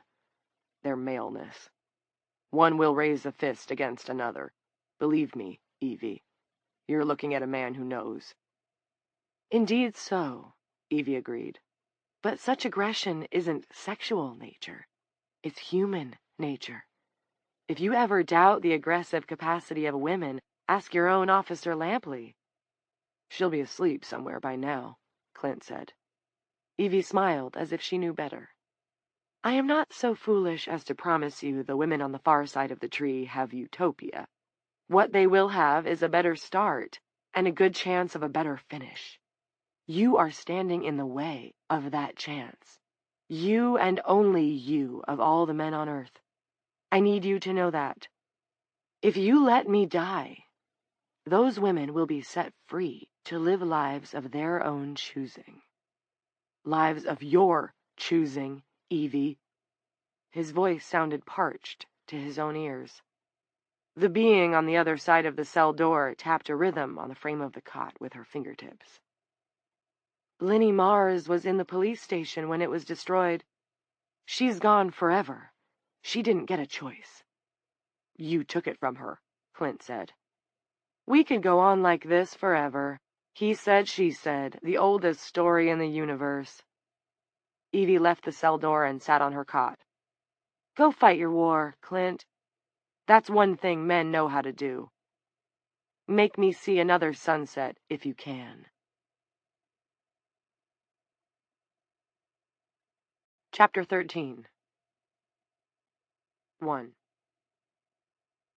As the rim of the sun appeared over the woods behind Dooling Correctional, a line of bulldozers clanked up West Lavin, end to end.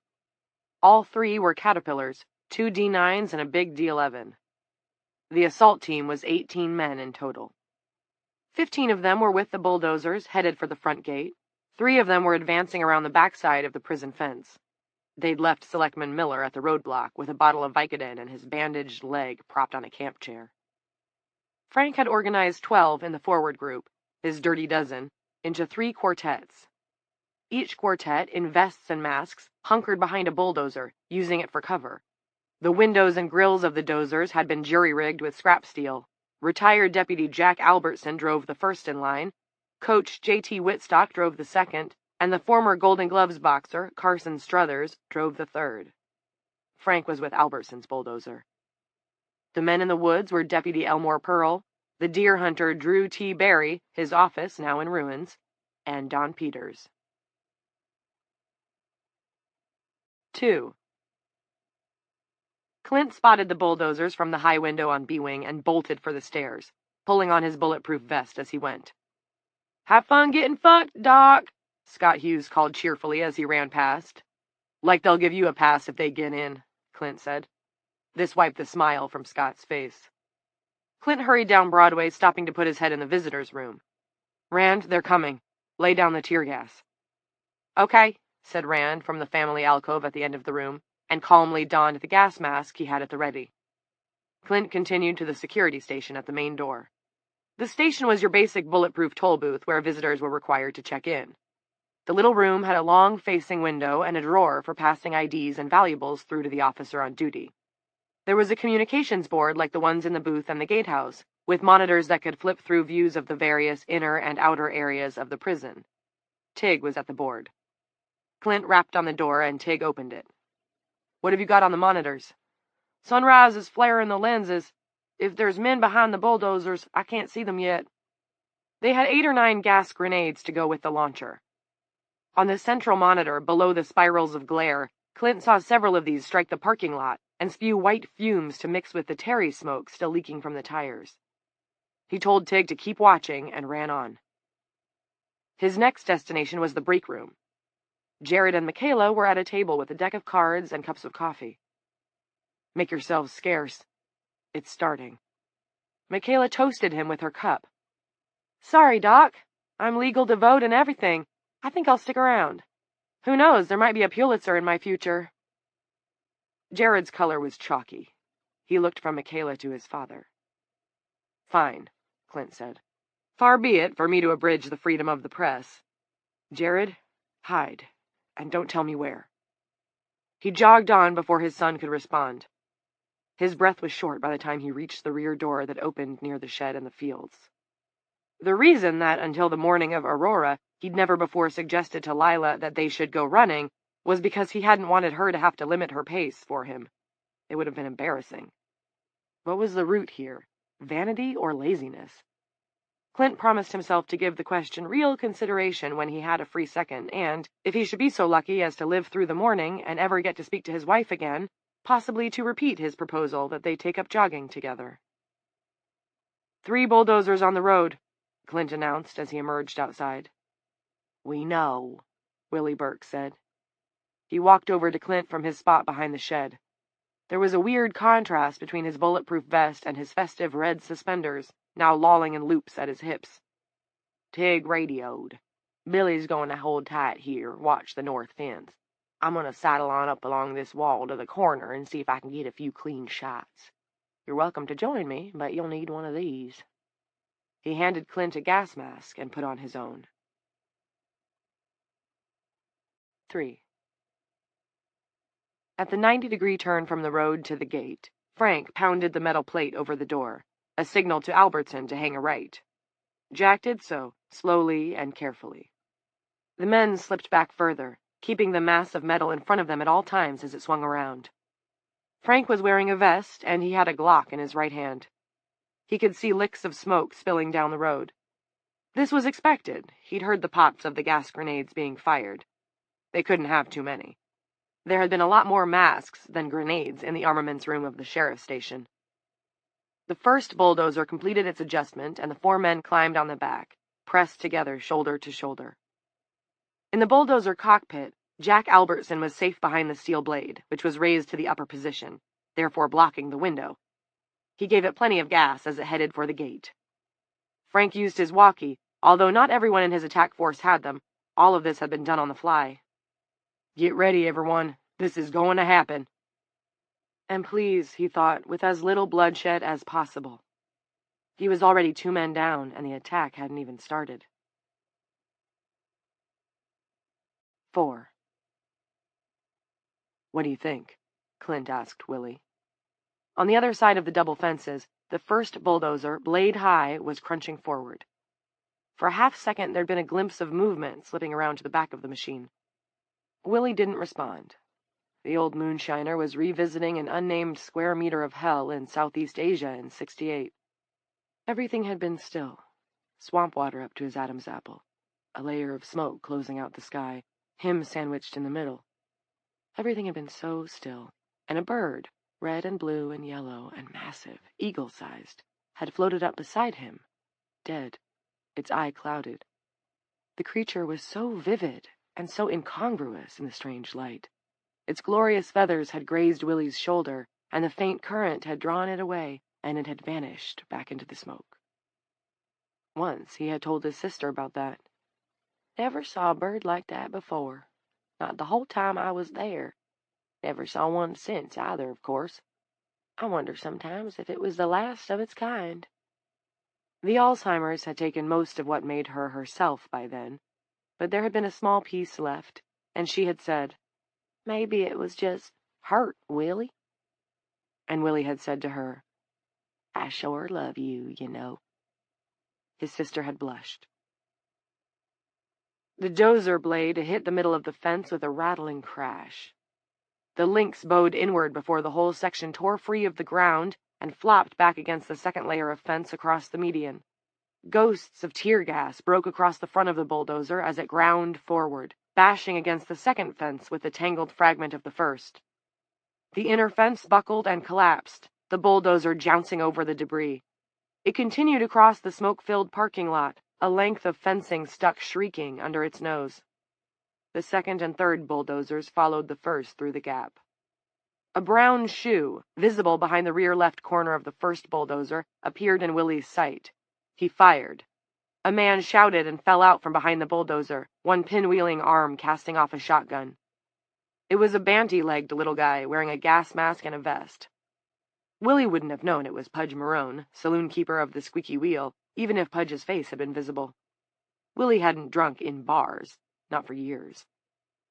While the man's torso was covered, his legs and arms were not, and that was just fine, because Willie did not want to kill anyone if he could help it. He shot again, not quite where he wanted, but close enough, and the .223 caliber bullet, expressed by an M4 assault rifle that had been the property of the dueling sheriff's department until the previous day, blew off Pudge Marone's thumb. An arm reached out from behind the bulldozer to assist the prone man, an understandable and perhaps commendable attempt, though definitely unwise. The arm in question belonged to retired Deputy Nate McGee, who, having lost over $100 playing dice on the tarmac of Route 31 the previous evening, had soothed himself with a pair of false thoughts. One, that if he'd known for certain that Mrs. McGee might someday reawaken, he wouldn't have bet at all, and two, that at least he had used up his bad luck for the week. Not so. Willie shot a third time, catching the elbow of the reaching arm. There was another shout, and McGee tumbled from behind the bulldozer. Willie squeezed off 4 more quick shots, testing the steel plate that had been mounted over the bulldozer's grill, and heard them zing off uselessly. Frank leaned out from the cover of the first bulldozer with a pistol and fired a series of rapid shots at Willie. In 1968, Willie might have been able to judge by the angle of Geary's arm that his aim would be way off, and thus stayed in position and taken him out. But 1968 was 50 years ago, and getting shot at was something you lost your coziness with pretty swiftly. Willie and Clint scooted to cover. As Jack Albertson's bulldozer rolled through the tangles of tear gas and black smoke, straight on for the RV and the front doors, the debris under its nose grinding, the second bulldozer, driven by Coach Whitstock, barreled through the hole in the fence. Like Albertson before him and Carson Struthers behind him, Coach Whitstock's blade was raised for protection. He could hear the shots, could hear the shouts, but he couldn't see Nate McGee clutching his elbow on the ground in front of him, and when the bulldozer rolled over the disabled man, Coach Whitstock assumed it was just one of the burned tires that the machine's crawlers were climbing. He whooped. He was breaking through just like he taught his linebackers to do, reckless and relentless. From his vantage at the window in the visitor's room, Rand waited to fire on the first bulldozer until it was halfway between the gatehouse and the front doors. His shot struck plating here and there, ricocheting off without effect. Pete Ordway, the Whitstock boys, and Dan Treat, under cover of the second bulldozer, found themselves confronted with the crushed corpse of Nate McGee. The dead man's gas mask was full of blood, and his torso had burst out around the straps of his vest. Gore sprayed up from the crawler treads. Shreds of skin flapped like streamers. Rube Whitstock screamed and leaped away from the mess, clearing himself of the viscera, but putting himself in Rand's line of fire. Rand's first shot missed his target's head by an inch, the second by half an inch. Rand swore at himself and put his third shot square in the middle of the man's back. The slug lodged itself in the bulletproof vest the target was wearing and bowed him over. He threw his arms skyward like a fan in a stadium doing the wave. Rand shot a fourth time, lower. It hit the target in the buttocks and sent him sprawling. Deputy Treat was not fazed. Treater, only a year late of the 82nd Airborne, still possessed the relative comfort with being shot at that Willie Burke had lost long ago. He hopped off Dozer 2 without a second thought. He was relieved, in fact, to settle into military mode. Action was a break from the untenable reality of his daughter, Alice, at that second propped at her play table in their apartment, wrapped up in white fibers, when she ought to have just been getting up for another day of second grade. And it was a break from the thought of his year-old son, currently in a makeshift daycare run by men. Free of cover, Treat returned suppression fire with an M4 he'd recovered on Route 31. At the window, Rand dropped to his knees on the table he had been standing atop. Concrete fragments rained down his neck and back. Treater hoisted Roop Whitstock and pulled him to safety behind a stack of smoldering tires. Dozer 1 crashed into the rear end of the Fleetwood RV, slamming its hood against the front doors of the prison in an explosion of glass. 5.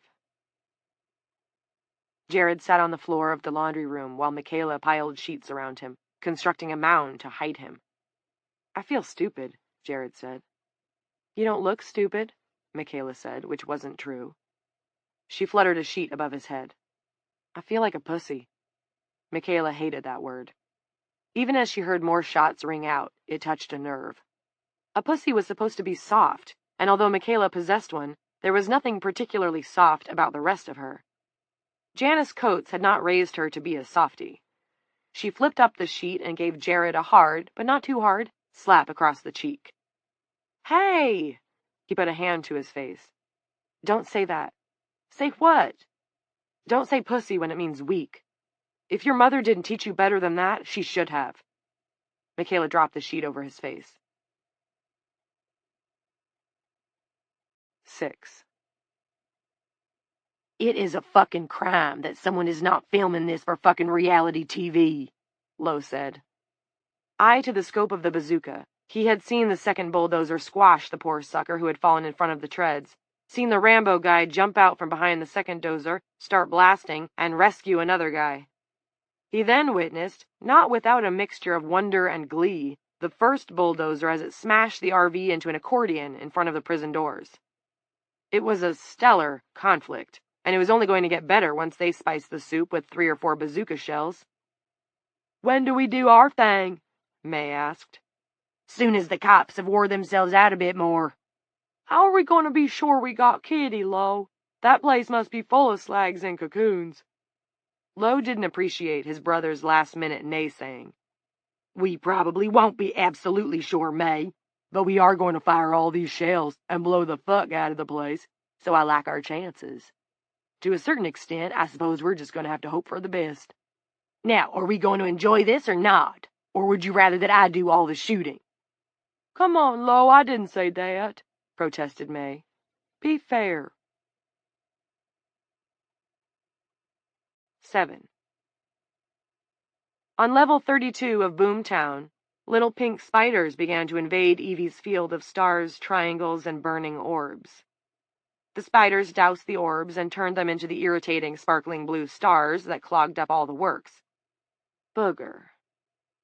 In A-Wing, the sound of the gunfire echoed piercingly. Evie was undisturbed.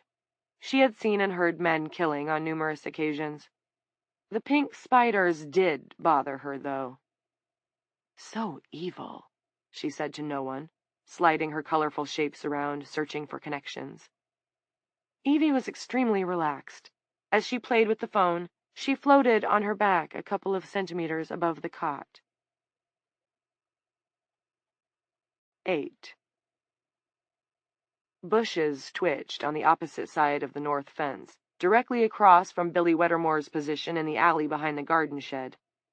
He unleashed a dozen rounds into the mass of greenery where the twitch had come from. The bushes shook and trembled. Drew T. Barry, a crafty insurance man who always kept to the most risk-averse course, wasn't anywhere near Billy's line of fire. Instead, with a prudence that not only made him Dooling's first stop for all your indemnification needs, but also an excellent deer hunter, willing to take his time to get an ideal shot, he had halted the other two men, Pearl and Peters, in the woods behind the prison gymnasium. Peters had told him that the rear door to the prison was on the west wall of the gym.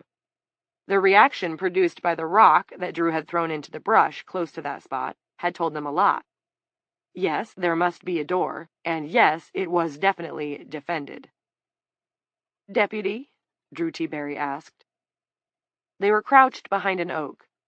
15 feet or so ahead of them, bits of leaf were still drifting down from where the gunfire had torn up the foliage. To judge by the sound, the shooter was perhaps 30 or 40 yards beyond the interior fence, near the wall of the prison. "What?" Don Peters replied. Sweat streaked his flushed face. He had been lugging the duffel bag with their masks and the bolt cutters. "Not you, the real deputy," Drew T. Barry said. "Yeah?" Pearl nodded at him. "If I kill this guy shooting here, there's no chance of prosecution? Are you sure Geary and Coombs will swear we acted in the legal performance of our duties?" "Yup, Scout's honor." Elmore Pearl raised his hand in the salute of his childhood, first 3 fingers raised, pinky held down by his thumb. Peters hawked some phlegm. "You need me to hustle back and fetch you a notary, Drew?" Drew T. Barry ignored this witless jibe, told them to stay put, and started backtracking into the woods, taking the northern incline in quick, quiet steps, his Weatherby rifle strapped to his back. 9. With the bulldozer halted, Frank continued to aim at the southwest corner of the prison, ready to pick off the rifleman there if he showed his face. The shooting had rattled him, had made it all real. He felt nauseated by the blood and the bodies on the ground, obscured and revealed as the clouds of tear gas shifted in the wind, but his determination was still strong. He felt horror, but no remorse. His life was Nana's life, which made the risk acceptable. So he told himself. Kronsky joined him.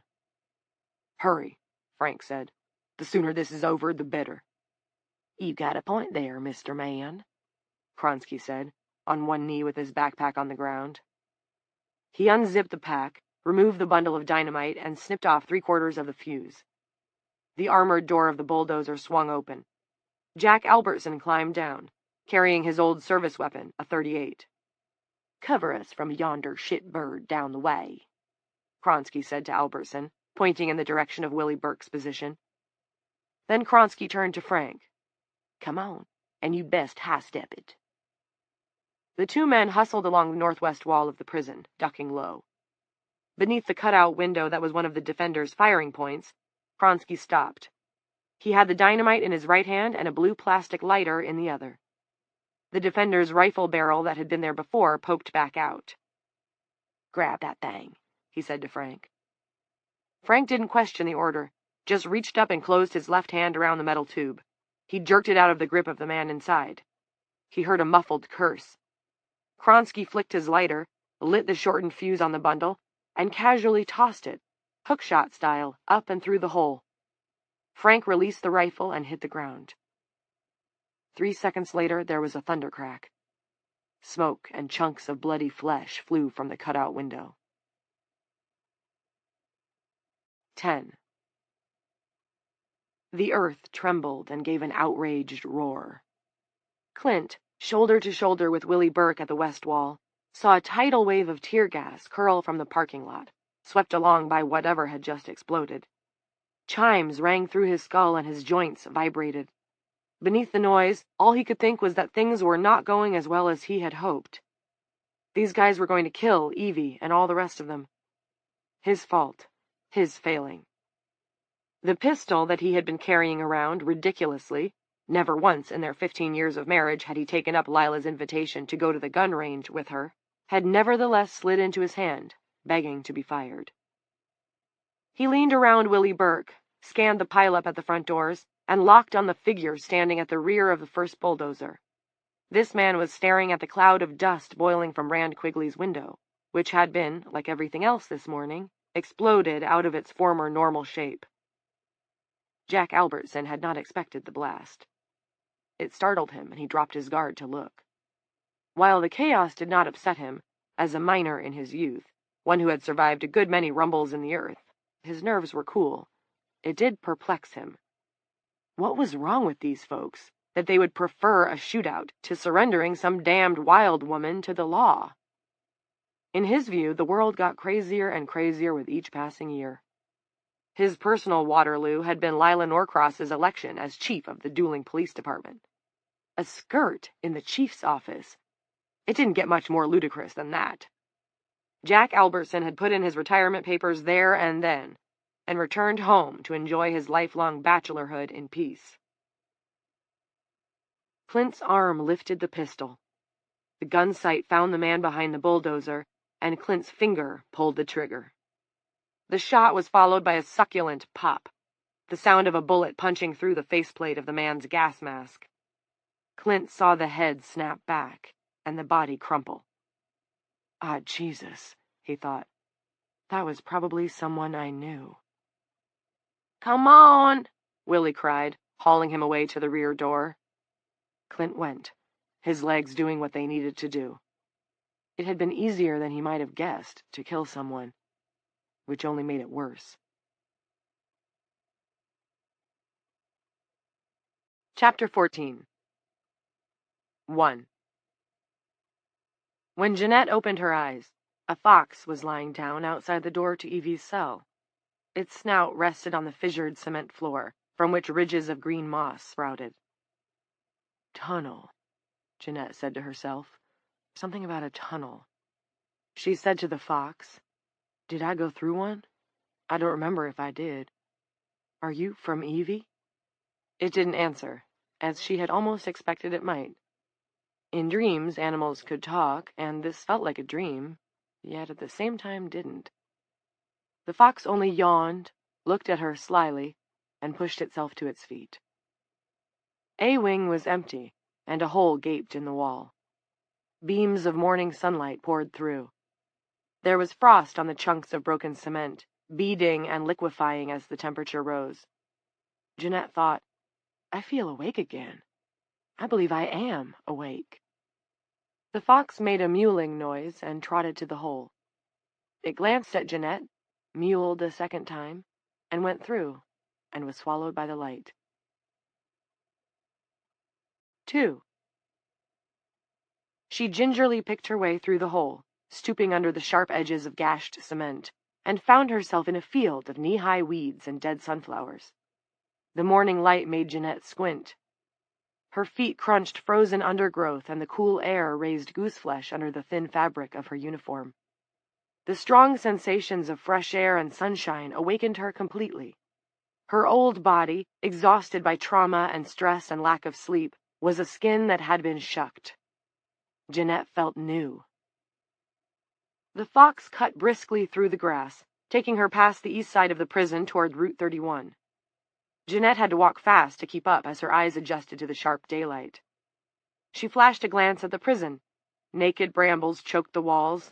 The rusted hump of a bulldozer and an RV were jammed against the front of the building, also thick with brambles. Extravagant clumps of yellow grass sprouted from cracks and gashes in the parking lot. Other rusted vehicles were stranded across the tarmac. Jeanette looked in the opposite direction. The fences were down. She could see flattened chain link glinting among the weeds. Although Jeanette couldn't make sense of the how or the why, she immediately absorbed the what. This was Dueling Correctional, but the world had spun on for years. Her guide continued up from the ditch that edged Route 31, crossed the cracked and disintegrating road, and entered the blue-green dark of the rising woods on the other side. As the fox ascended, his orange brush bobbed and flashed in the dimness. Jeanette ran across the road, keeping her eye on the flicking tail. One of her sneakers skated in a patch of damp, and she had to snatch for a branch to keep from losing her feet. The freshness of the air, tree sap and composting leaves and wet earth, burned down her throat and into her chest. She was out of prison, and a memory of playing Monopoly as a girl surfaced. Get out of jail free! This wondrous new reality excised the square of forest from time itself, and made it an island beyond reach, of industrial cleaners, of orders, of jangling keys, of cellmate snores and farts, of cellmate crying, of cellmate sex, of cell doors banging shut, where she was the sole ruler, Queen Jeanette, evermore. It was sweet, sweeter even than she'd fantasized, to be free. But then, Bobby. She whispered it to herself. That was the name she had to remember, had to bring with her, so she would not be tempted to stay. 3. Judging distance was difficult for Jeanette. She was used to the level rubber track that circled the yard at the prison, each loop about half a mile. The steady southwest climb was more demanding than that, and she had to lengthen her strides, making her thigh muscles sing in a way that hurt and felt wonderful at the same time. The fox stopped once in a while to let her close some of the distance before he trotted on. She was sweating hard despite the chill. The air felt like that knife edge of time when winter teetered on the edge of spring. A few green-tipped buds flashed in the gray-brown of the woods, and where the earth was naked to the sky, it was squishy with melt. Maybe it was 2 miles, maybe 3, when the fox led Jeanette around the rear side of a fallen trailer, beached in a sea of weeds. Ancient yellow police tape fluttered on the ground. She had an idea she was getting close now. She heard a faint buzz in the air. The sun was higher, and it was getting toward noon. She was starting to feel thirsty and hungry, and there might be something to eat and drink at her destination. How perfect a cold pop would be just now. But never mind. Bobby was what she needed to be thinking about. Seeing Bobby again. Ahead, the fox disappeared beneath an arch of broken trees. Jeanette hurried after, passing a pile of rubble wigged in weeds. It might once have been a small cabin or shed. Here, moths covered the branches of the trees, their countless tan bodies pressed together so that they resembled strange barnacles. Which followed, somehow, Jeanette thought, understanding innately that the world she found herself in was outside of all she had ever known, like a land at the bottom of the sea. The moths appeared still, but she could hear them crackling softly, as if speaking.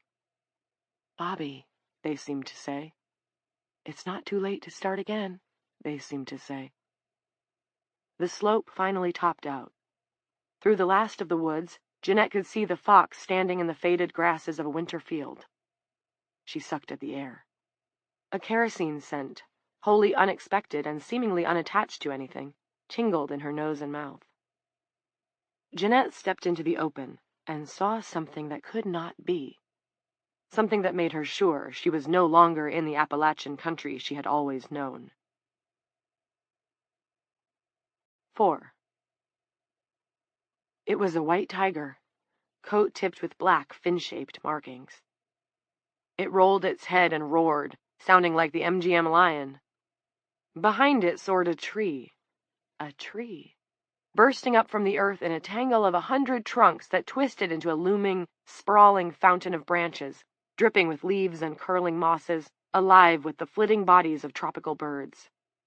A massive red snake, shining and glittering, coursed up the center. The fox trotted up to a gaping split in the bowl, tossed a somehow roguish look at Jeanette, and vanished into the depths. That was it. That was the tunnel that went both ways. The tunnel that would take her back to the world she had left, the one where Bobby waited. She started toward it. "Stop where you are, and raise your hands." A woman in a checked yellow button-down and blue jeans stood in grass that came up to her knees, pointing a pistol at Jeanette. She had come around the side of the tree, which was, at its base, roughly the size of an apartment building.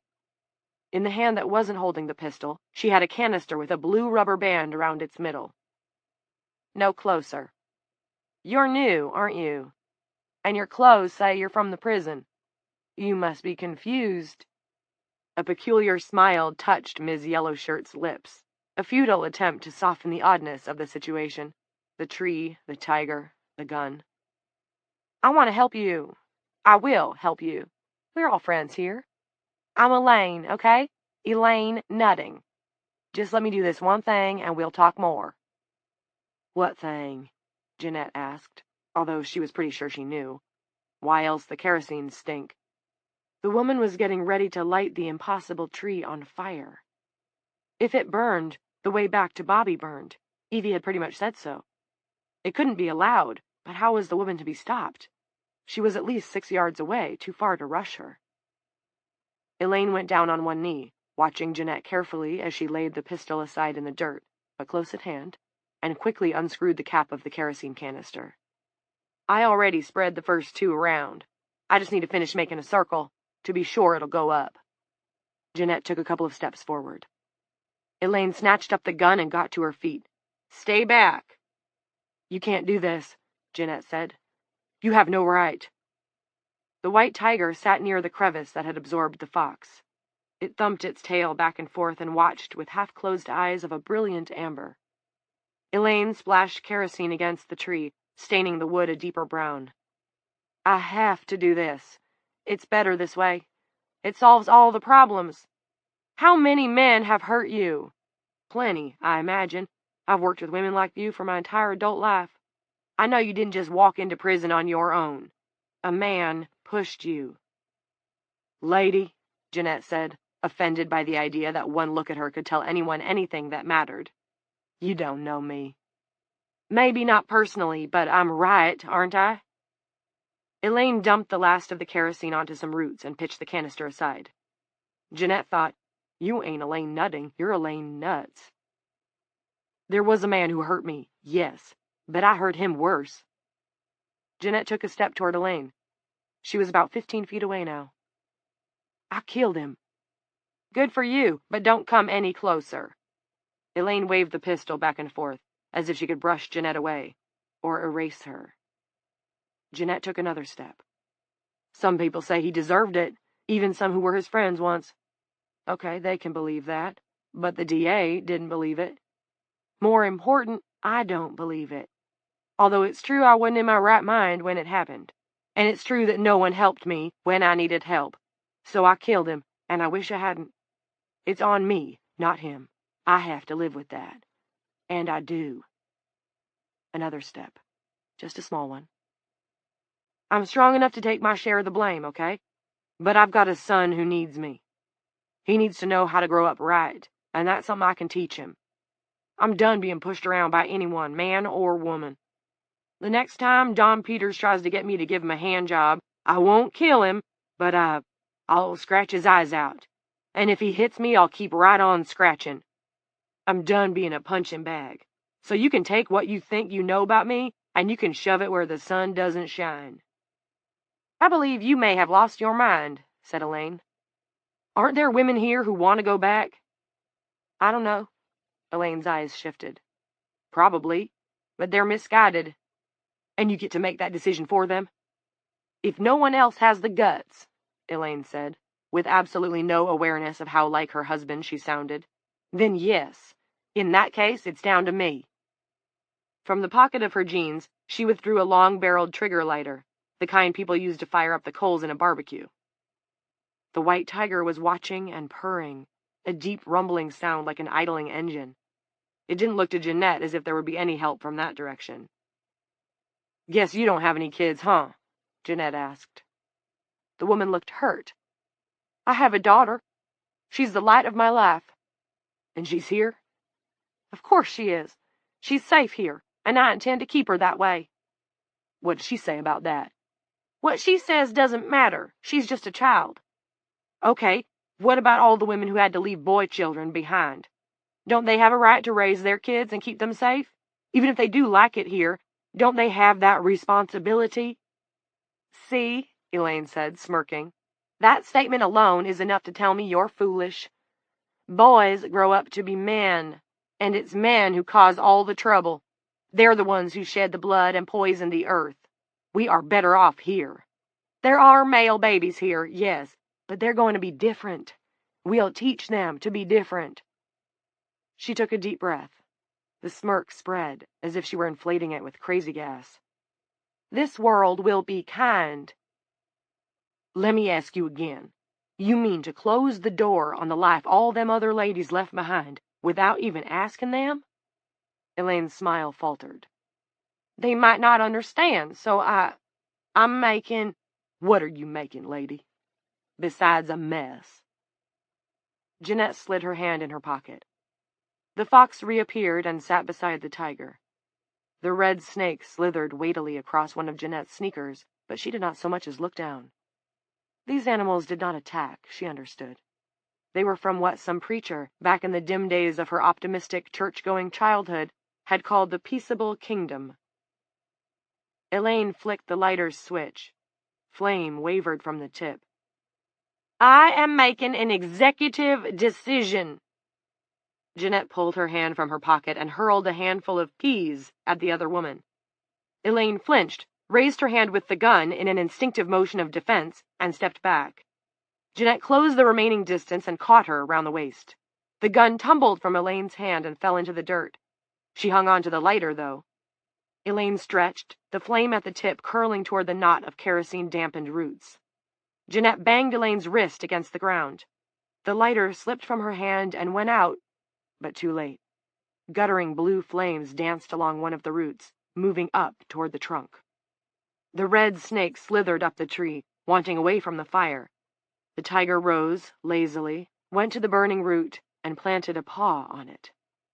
Smoke rose around the paw, and Jeanette smelled singeing fur, but the tiger remained planted. When it stepped away, the blue flames were gone. The woman was weeping as Jeanette rolled off her. I just want Nana to be safe. I just want her to grow up safe. I know. Jeanette had never met this woman's daughter, and probably never would, but she recognized the sound of true pain, spirit pain. She had experienced plenty of that herself. She picked up the barbecue lighter, examined it. Such a small tool to close the door between two worlds. It might have worked, if not for the tiger. Was it supposed to do that? Jeanette wondered. Or had it gone beyond its purview? And if that was so, would it be punished? So many questions, so few answers. Never mind. She whipped her arm in a circle and watched the barbecue lighter go spinning away. Elaine gave a cry of despair as it disappeared into the grass 40 or 50 feet distant. Jeanette bent and picked up the pistol, meaning to put it in her belt, but of course she was wearing her inmate browns and had no belt. Belts were a no-no. Inmates sometimes hung themselves with belts, if they had them. There was a pocket in her drawstring pants, but it was shallow and still half full of peas. The gun would fall right out. What to do with it? Throwing it away seemed to be the wisest course. Before she could do that, leaves rustled behind her. Jeanette swung around with the pistol in her hand. "Hey, drop it! Drop the gun!" At the edge of the woods stood another armed woman, her own pistol trained on Jeanette. Unlike Elaine, this one held her weapon in both hands and with her legs planted wide, as if she knew what she was doing. Jeanette, no stranger to orders, started to lower the gun, meaning to put it in the grass beside the tree, but a prudent distance away from Elaine Nutball, who might make a grab for it. As she bent, the snake rustled along the branch above her. Jeanette flinched and raised the hand holding the gun to protect her head from a half-glimpsed falling object. There was a crack, then a faint tink, 2 coffee mugs clicking together in a cabinet, and she seemed to hear Evie in her head, an inarticulate cry of mingled pain and surprise. After that, Jeanette was on the ground. The sky was nothing but leaves, and there was blood in her mouth. The woman with the gun came forward. The muzzle was smoking, and Jeanette understood she had been shot. "Put it down," the woman ordered. Jeanette opened her hand, not knowing she still held the pistol until it rolled free. "I know you," Jeanette whispered. It felt as if there was a large, warm weight on her chest. It was hard to breathe, but it didn't hurt. "You were the one who brought Evie to the prison. The cop. I seen you through the window." "That smells like kerosene," Lila said. She picked up the overturned canister, sniffed at it, then dropped it. Outside that morning's meeting at the shopwell, someone had mentioned that one of the golf carts was missing, and no one had signed the register for it. A girl named Maisie Weddermore had volunteered that she had seen Elaine Nutting just a few minutes earlier, driving one in the direction of Adam's lumberyard. Lila, who had come with Janice Coates, had exchanged a glance with the ex-warden.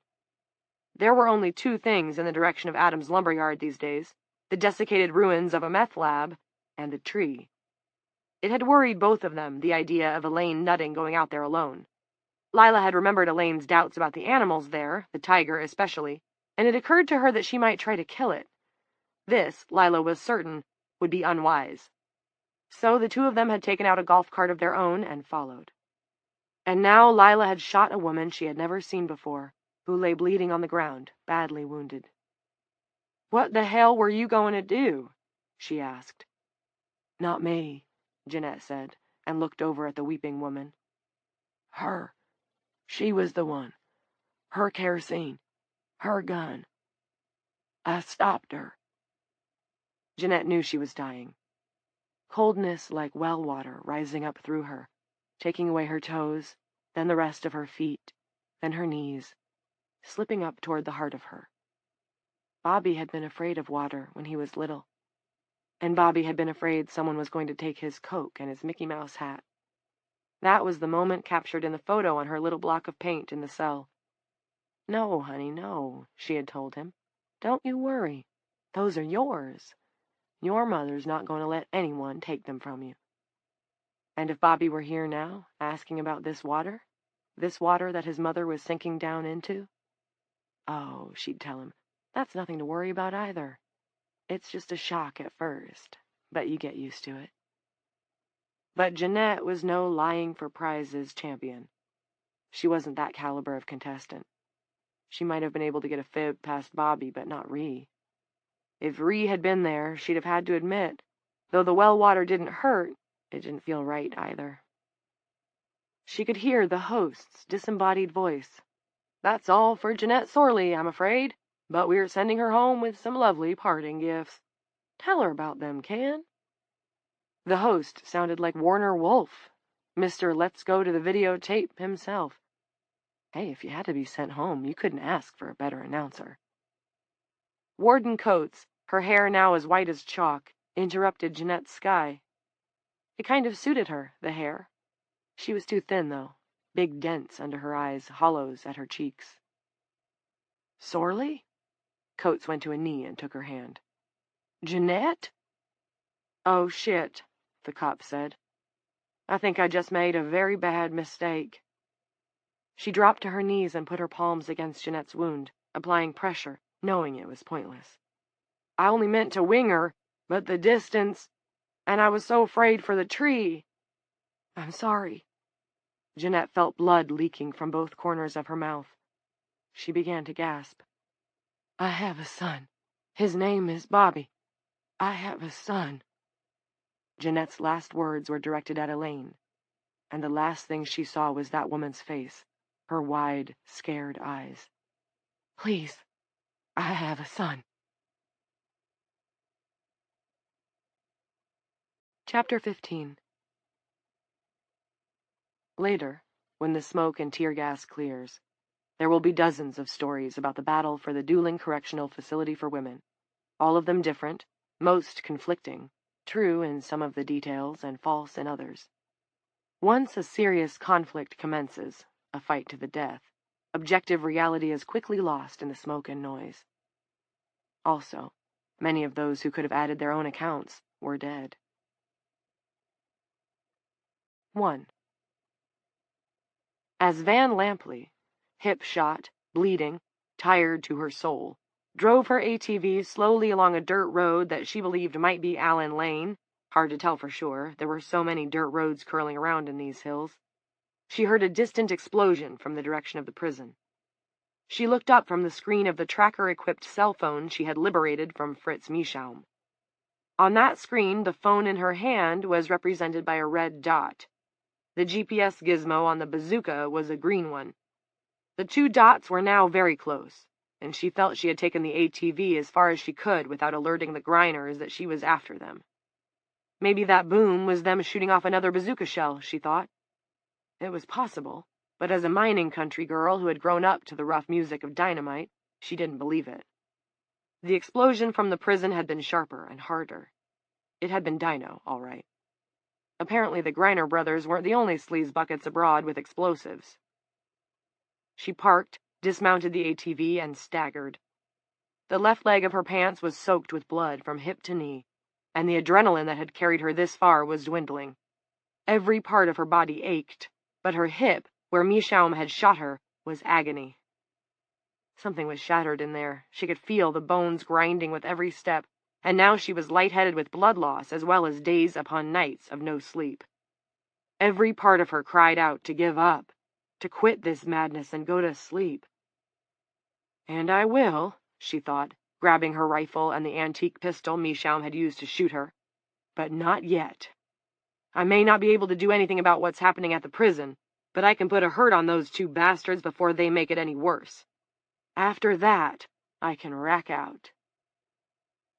Branching off from the lane and angling up through the scrubby second-growth trees were two weedy ruts that might once have been a road. 20 yards along, she found the truck the Greiners had stolen. She looked inside, saw nothing she wanted, and continued on, her leg a rake that she dragged alongside the rest of her body. She no longer needed the tracker app because she knew where she was, although she hadn't been here since her high school days, when it had been a less-than-prime make-out spot. A quarter-mile up, maybe a bit more, the overgrown track ended on a knoll where there were a few tilted gravestones. The family plot of a family that had long since departed, probably the Allen family, if this really was Allen Lane. It had been the third or fourth choice for randy kids, because the view from the knoll was of Dooling Correctional, not exactly conducive to romance. I can do this, she told herself. Another 50 yards. She made the 50 yards, told herself she could make another 50, and continued that way until she heard voices ahead. Then there was an explosive whoosh, followed by little old Greiner and his brother Maynard, whooping and slapping each other on the back. I wasn't sure it'd have the range, brother, but look at that, one of them cried. The response was a rebel yell. Van cocked Mishaum's pistol and moved toward the sounds of redneck celebration. 2. Clint would have believed the phrase, his heart sank, was nothing but a poetic expression, until his actually did it. Unaware that he had left the cover provided by the southwestern corner of the main building, he stared, slack-jawed, at the concrete showering down from a sea-wing. How many of the sleeping women in that cell block had been killed in the blast, incinerated or torn to pieces in their cocoons? He barely heard something buzz past his left ear, and didn't feel the tug as another bullet, this one thrown by Mick Napolitano from behind the second bulldozer, tore open one of his pants pockets and spilled loose change down his leg. Willie Burke seized him by the shoulders and yanked him back so hard Clint nearly fell over. You crazy, Doc? You want to get yourself killed? The women, Clint said. There were women up there. He swiped at his eyes, which were smarting from the acrid gas and welling with tears. That son of a bitch Geary put a rocket launcher or something up on that knoll where the little graveyard is. Nothing we can do about it now. Willie bent over and gripped his knees. You got one of the bastards anyway, and that's a start. We need to be inside. Let's get to the back door. Pull Billy in with us. He was right. The front of the building was now a free-fire zone. Willie, are you all right? Willie Burke straightened up and offered a strained smile. His face was pale, his forehead dotted with sweat. Well, shoot a pickle. Might be having a little heart episode. Doctor told me to give up the pipe after my last checkup. Should have listened. Oh, no, thought Clint. Oh, fucking no. Willie read the thought on Clint's face. There was nothing wrong with his eyes, and clapped him on the shoulder. I ain't done yet, Doc. Let's go. 3. From his position outside the visitor's room, now most surely gutted by the dynamite blast, along with whoever had been inside, Frank saw Jack Albertson go down with his gas mask torn askew. There was nothing but blood where his face had been. His own mother wouldn't recognize him, Frank thought. He lifted his walkie-talkie. Report! Everybody report! Only 8 or so did, mostly those who had been using the bulldozers for cover. Of course, not all of the men had walkies, but there should have been at least a few more responses. Frank's most optimistic guess was that he had lost 4 men, including Jack, who had to be as dead as dirt. In his heart, he guessed it might be 5 or 6, and the wounded would need hospitalization. Maybe the kid, Blass, whom they had left at the roadblock with Miller, could drive them back to St. Teresa's in one of the buses, although God knew who might still be on duty at St. Terry's, if anyone. How had it come to this? They had the bulldozers, for God's sake. The dozers were supposed to end it fast. Johnny Lee Kronsky grabbed his shoulder. We need to get on in there, buddy. Finish them off with this. His backpack was still unzipped. He pushed aside the towel he'd wrapped the dynamite in and showed Frank the Greiner brothers' bump of C4. Kronsky had shaped it into something that looked like a child's toy football. Embedded in it was an android. That's my phone, Kronsky said. I'm donating it to the cause. It was a piece of shit anyway. Frank asked, Where do we go in? The tear gas was blowing away, but he felt as if his mind was full of it, obscuring all thought. The daylight was strengthening, the sun rising red. Right up the gut would be best, Kronsky said, and pointed at the half-crushed Fleetwood RV. It was tilted against the building, but there was room to squeeze through and reach the main doors, which had been smashed inward and twisted off their hinges. Struthers and those bulldozer guys will give us cover. We go in, and we keep moving until we get to the bitch that caused all this. Frank was no longer sure who had caused all this, or who was in charge, but he nodded. There seemed to be nothing else to do. Gotta set the timer, Kronsky said, and powered up the phone embedded in the C4. There was a wire plugged into the cell's headphone port. The other end was attached to a battery pack stuck in the explosive. Looking at it made Frank remember Elaine preparing Sunday dinners, pulling the roast out of the oven and sticking in a meat thermometer. Kronsky whapped him on the shoulder, and not gently. How much time do you think? And think about it careful, because when the count gets down to single numbers, I'm going to throw it, no matter where we are. I guess... Frank shook his head, trying to clear it. He had never been in the prison, and had expected Don Peters would give them all the layout they needed.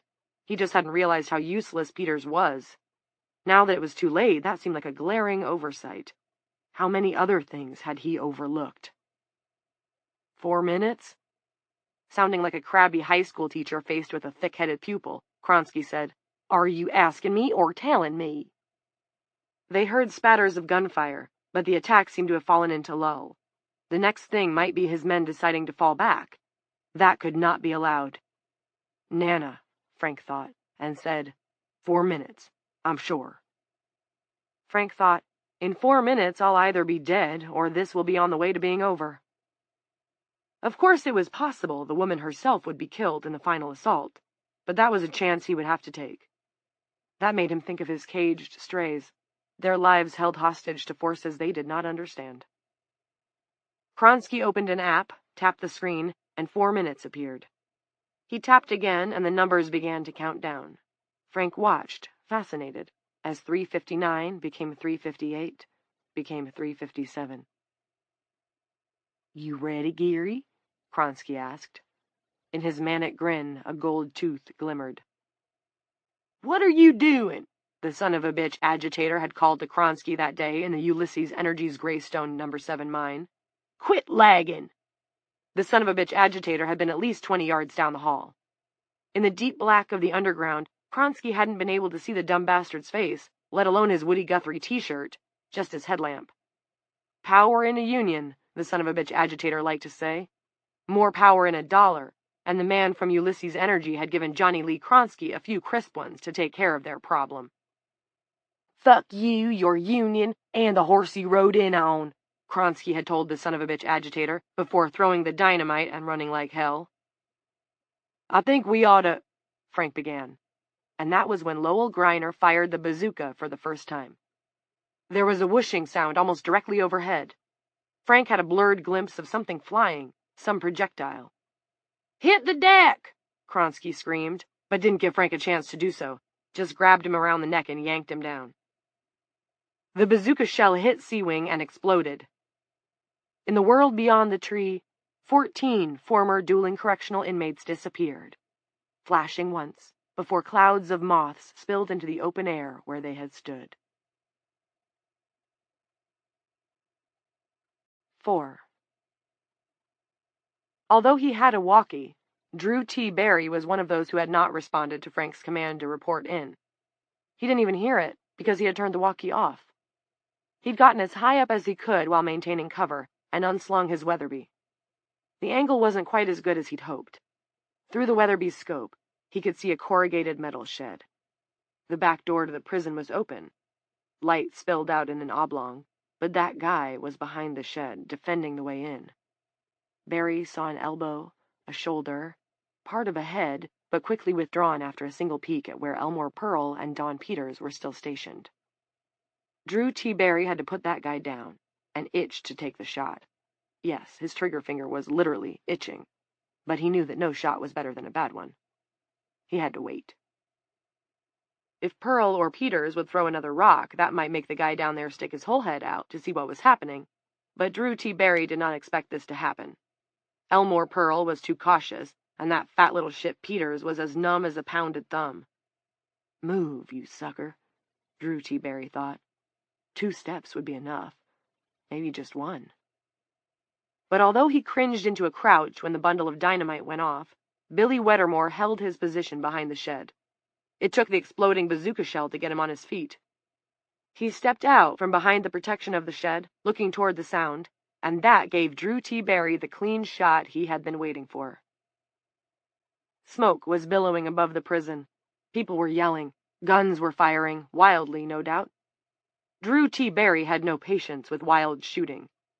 He held his breath and squeezed the trigger of his rifle. The result was entirely satisfactory. In his scope, he saw the defender fly forward, his shirt billowing out in shreds. Got him, by God, Drew T. Barry said, looking at the remains of Billy Wettermore with a species of doleful satisfaction. Was a good shot, if I do say so myself. From the trees below came another gunshot, followed by the unmistakable voice of Deputy Elmore Pearl. Oh, you fucking idiot! What did you do? What did you do? Drew T. Barry hesitated, then ran back toward his mates, keeping low, wondering what had gone wrong now. 5. Clint and Willie saw Billy Wettermore thrown in the air. When Billy came down, he was boneless. One of his shoes flew from his foot, spun up, and banged off the lip of the shed roof. Clint started toward him. Willie Burke's hand pulling him back was surprisingly strong. Nope, Willie said. Back it up, Doc. That way's no good now. Clint tried to think. We might be able to get into my office through the window. The glass is reinforced, but not barred. I can take care of the window, Willie said. Let's go. But instead of moving, he bent over and grasped his knees again. 6. Don Peters hardly heard Elmore Pearl shouting at him. Down on his knees, he was staring at his erstwhile zombie patrol partner, who was spread-eagled on the ground with blood gushing from a hole in the base of his throat. Eric Blass stared up at him, gagging on more blood. Partner! Don shouted. His football helmet slid down, obscuring his eyes, and he pushed it back up with the heel of his hand. Partner, I didn't mean to! Pearl hauled him to his feet. You dumb asshole! Didn't anybody ever teach you to see what you were shooting at before you pulled the trigger? Eric made a thick glugging sound, coughed out a fine spray of blood, and pawed at the ruins of his throat. Don wanted to explain. First the roar of the dynamite, then a second explosion, then the rustling bushes behind him. He had been sure it was more of that fucking shrink's men. How was he supposed to know it was Blass? He had shot without thinking, let alone aiming. What evil brand of providence had caused the shot to hit Blass as he came through the trees to join them? Drew T. Barry appeared, his Weatherby slung over his shoulder. What in hell's name? Wild Bill Hickok here just shot one of ours, Pearl said. He socked Don in the shoulder, driving him down beside Eric. Kid was coming to help out, I guess. I thought he was back at the buses, Don gasped. Frank told him to stay back in case there was wounded. I heard him. This much was true. Drew T. Barry hauled Don to his feet. When Pearl balled up a fist to hit the weeping, white-faced man again, Barry grabbed him. Beat him all you want later. Beat him like a red-headed stepchild for all of me. Right now, we might need him. He knows the lay of the land in there, and we don't. Did you get him? Pearl asked. The guy down there by that shed? I got him, Drew T. Barry said. And if this ever winds up in a courtroom, remember you gave me the green light. Now let's end this. From a knoll above the prison, They saw a flash of bright light and a contrail of white smoke. This was followed by another explosion on the other side of the prison. "Who in fuck is shooting rockets from up on that hill?" Pearl asked. "Don't know and don't care," Barry said. "Being as how we're behind the prison, we've got 1,000 or so tons of concrete between us and them." He pointed down the hill and across the track. "What's inside that door, Peters?" "The gym," Don said, eager to atone for what he was already coming to believe had been a justifiable mistake, the sort of thing anyone might have done. I was trying to protect Pearl as well as myself, he thought, and when this madness is over, Elmore will see that. Elmore will probably thank me and buy me a drink down at the Squeak. And hey, it was just Blass, a lunatic delinquent if ever there was one, lighting that poor homeless bag on fire before Don could stop him. "It's where the cunts play basketball and volleyball. The main corridor starts on the other side, what we call Broadway. The woman's in a cell in A wing, down to the left, not far." "Then let's go," Pearl said. "You lead, Quick Draw. I got clippers for the fence." Don didn't want to lead. "Maybe I ought to stay here with Eric. He was my partner after all." "No need," Drew T. Barry said. "He has expired." 7. A year before Aurora, when Michaela had still been relegated to taping filler features for News America, stuff like Dogs That Could Count, and twin brothers meeting by accident after 50 years of separation, she had done a story about how people with large collections of books had lower heating bills than non-readers, because books made good insulation. With this in mind, she repaired to the prison library once the shooting started, scurrying with her head low. What she discovered was mostly shelves of battered paperbacks, not exactly the insulation she'd had in mind, and when the dynamite bundle exploded in the room next door, she was pelted with Nora Roberts and James Patterson novels as the wall buckled. She ran back onto Broadway, this time not bothering to duck, but pausing, horrified, to look into the visitors' room, where what remained of Rand Quigley was puddled on the floor and dripping from the ceiling. She was totally disoriented, on the verge of panic, and when the bazooka shell hit C-Wing and a cloud of dust billowed toward her, reminding her of news footage she'd seen following the collapse of the Twin Towers, she turned to go back the way she had come. Before she managed 3 steps, a strong arm encircled her throat, and she felt a cold steel edge press against her temple. "Hey there, sweet cheeks," Angel Fitzroy said. When Michaela did not immediately respond to this greeting, Angel pressed harder with the chisel she'd borrowed from the furniture shop. "What the fuck's going on out there?" "Armageddon?" Michaela managed in a gasping voice that sounded nothing like her chirrupy TV tones. "Please stop choking me." Angel let go and turned Michaela to face her. The smoke drifting down the corridor carried the bitter tang of tear gas, making them cough, but they could see each other well enough. The woman with the chisel was pretty in a narrow, intense, predatory sort of way. "You look different," Michaela said. Possibly a supremely stupid comment with the prison under attack and a convict brandishing a chisel in front of her eyes, but all she could think of. Awake. Really awake. "She woke me up," Angel said proudly. "Evie, same as she did you, 'cause I had a mission."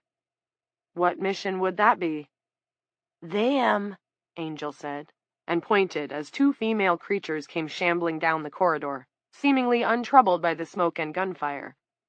To Michaela, the shreds of cocoon hanging from Maura Dunbarton and Kaylee Rawlings looked like bits of rotted shroud in a horror movie. They passed by without looking at Michaela and Angel. "How can they—" Michaela began, but a second bazooka shell hit out front before she could finish her question. The floor shook, and more smoke billowed in, black and stinking of diesel fuel. "Don't know how they can do anything, and don't care," Angel said. "They got their job, and I got mine. You can help out, or I can put this chisel in your gizzard. Which would you prefer?" "I'll help," Michaela said. Journalistic objectivity aside, it would be hard to report the story later if she was, dead. She followed Angel, who at least seemed to know where she was going. "What's the job?" "Gonna protect the witch," Angel said. "or die trying." Before Michaela could reply, Jared Norcross stepped out of the kitchen, which was adjacent to the prison laundry where Michaela had left him. Angel raised the chisel. Michaela grabbed her wrist. "Don't No, he's with us. Angel was giving Jared her best stare of death. Are you? Are you with us? Will you help protect the witch? Well, Jared said, I was planning to go clubbing and drop some E, but I guess I could change my plans. I told Clint I'd protect you, Michaela said reproachfully. Angel brandished her chisel and bared her teeth. No one gets protection today but the witch. No one gets protection but Evie. Fine, Jared said. If it helps my dad and gets my mom and Mary back, I'm in. Is Mary your girlfriend? Angel asked. She had lowered the chisel. I don't know. Not exactly. Not exactly. Angel seemed to chew on that for a moment. You treat her right? No pushing, no hitting, no yelling? We need to get out of here before we choke, Michaela said. Yeah, I treat her right. Damn well better, Angel said. Let's get trucking. Evie's in the soft cell down on A Wing. Soft cell, but hard bars. You gotta stand in front of her. That way, anyone that wants to get to her will have to go through you. Michaela thought that sounded like a terrible plan, which might explain why Angel was talking you instead of us. Where will you be? Commando mission, Angel said. Maybe I can drop a few before they get this far. She brandished her chisel. I'll be with you soon, don't fear. A few guns might help if you really... Jared was drowned out by the loudest explosion yet. This time shrapnel, mostly pieces of wall and ceiling, rained down. When Michaela and Jared straightened up again, Angel was no longer with them. 8. What the fuck was that? Frank asked in the seconds after the first bazooka shell hit C-Wing. He got to his feet, brushing dust, dirt, and a few crumbles of cement out of his hair. His ears weren't ringing, exactly. What he heard was the high, steely whine he sometimes got in his head after taking too much aspirin. Someone's shooting off ordnance from up on yonder knoll, Kronsky said. Probably the same ones who took out the sheriff's station. Come on, Mr. Acting Sheriff. Time's a-wastin'. He once more bared his teeth in a gold-twinkling grin so cheerful it looked surreal. He pointed at the screen of the phone embedded in the plastic explosive. 307 became 306, became 305. Okay, Frank said. Remember, don't hesitate. He who hesitates is butt-fucked. They headed for the crushed front doors. In his peripheral vision, Frank could see the men who had come in behind the bulldozers, watching them. None seemed eager to join this particular assault, and Frank did not blame them. Probably some were wishing they had left with Terry Coombs. 9. As the battle for Dueling Correctional approached its climax, Terry was parked in his garage. The garage was a small one, the door was closed. Unit 4's windows were open and its big V8 engine was running. Terry inhaled exhaust in long, chest-filling gulps. It tasted bad to begin with, but you got used to it pretty fast. It's not too late to change your mind, Rita said, taking his hand. His wife sat beside him in the passenger seat. You might still be able to take control out there, impose a little sanity. Too late for that, hun, Terry said. The garage was now blue with toxic vapor. Terry took another deep breath, stifled a cough, and inhaled again. I don't know how this is going to come out, but I see no good ending. This way is better. Rita squeezed his hand sympathetically. I keep thinking of every mess on the highway I ever cleaned up, Terry said. And that guy's head pushed right through the wall of that meth cooker's trailer. Dimly across the miles, from the direction of the prison, came the sound of explosions. Terry repeated, This way is better, and closed his eyes. Although he knew he was alone in Unit 4, he could still feel his wife squeezing his hand as he drifted away from dueling and everything else. 10. Frank and Johnny Lee Kronsky were working their way between the wreckage of Barry Holden's RV and the wall of the prison. They were almost to the smashed main doors when they heard the second bazooka shell whistling toward them.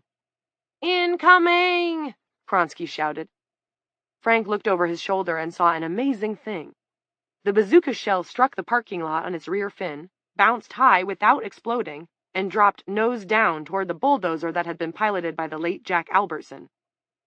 The roar of its detonation was deafening. The driver's seat was blown through the thin shell of the dozer's roof. Disintegrating treads rose in the air like steel piano keys, and one of the iron shields that had been placed to guard the cockpit doors shot outward, punching through the RV ahead of it like the peen of a giant's sledgehammer. Frank stumbled over the twisted base of one of the main doors, and thus his life was saved. Johnny Lee Kronsky, still upright, was not just decapitated by a flying wedge of the Fleetwood siding, he was cut in two at the shoulders. Yet he staggered on 2 or 3 more steps, his heart beating long enough to send 2 gaudy jets of blood into the air.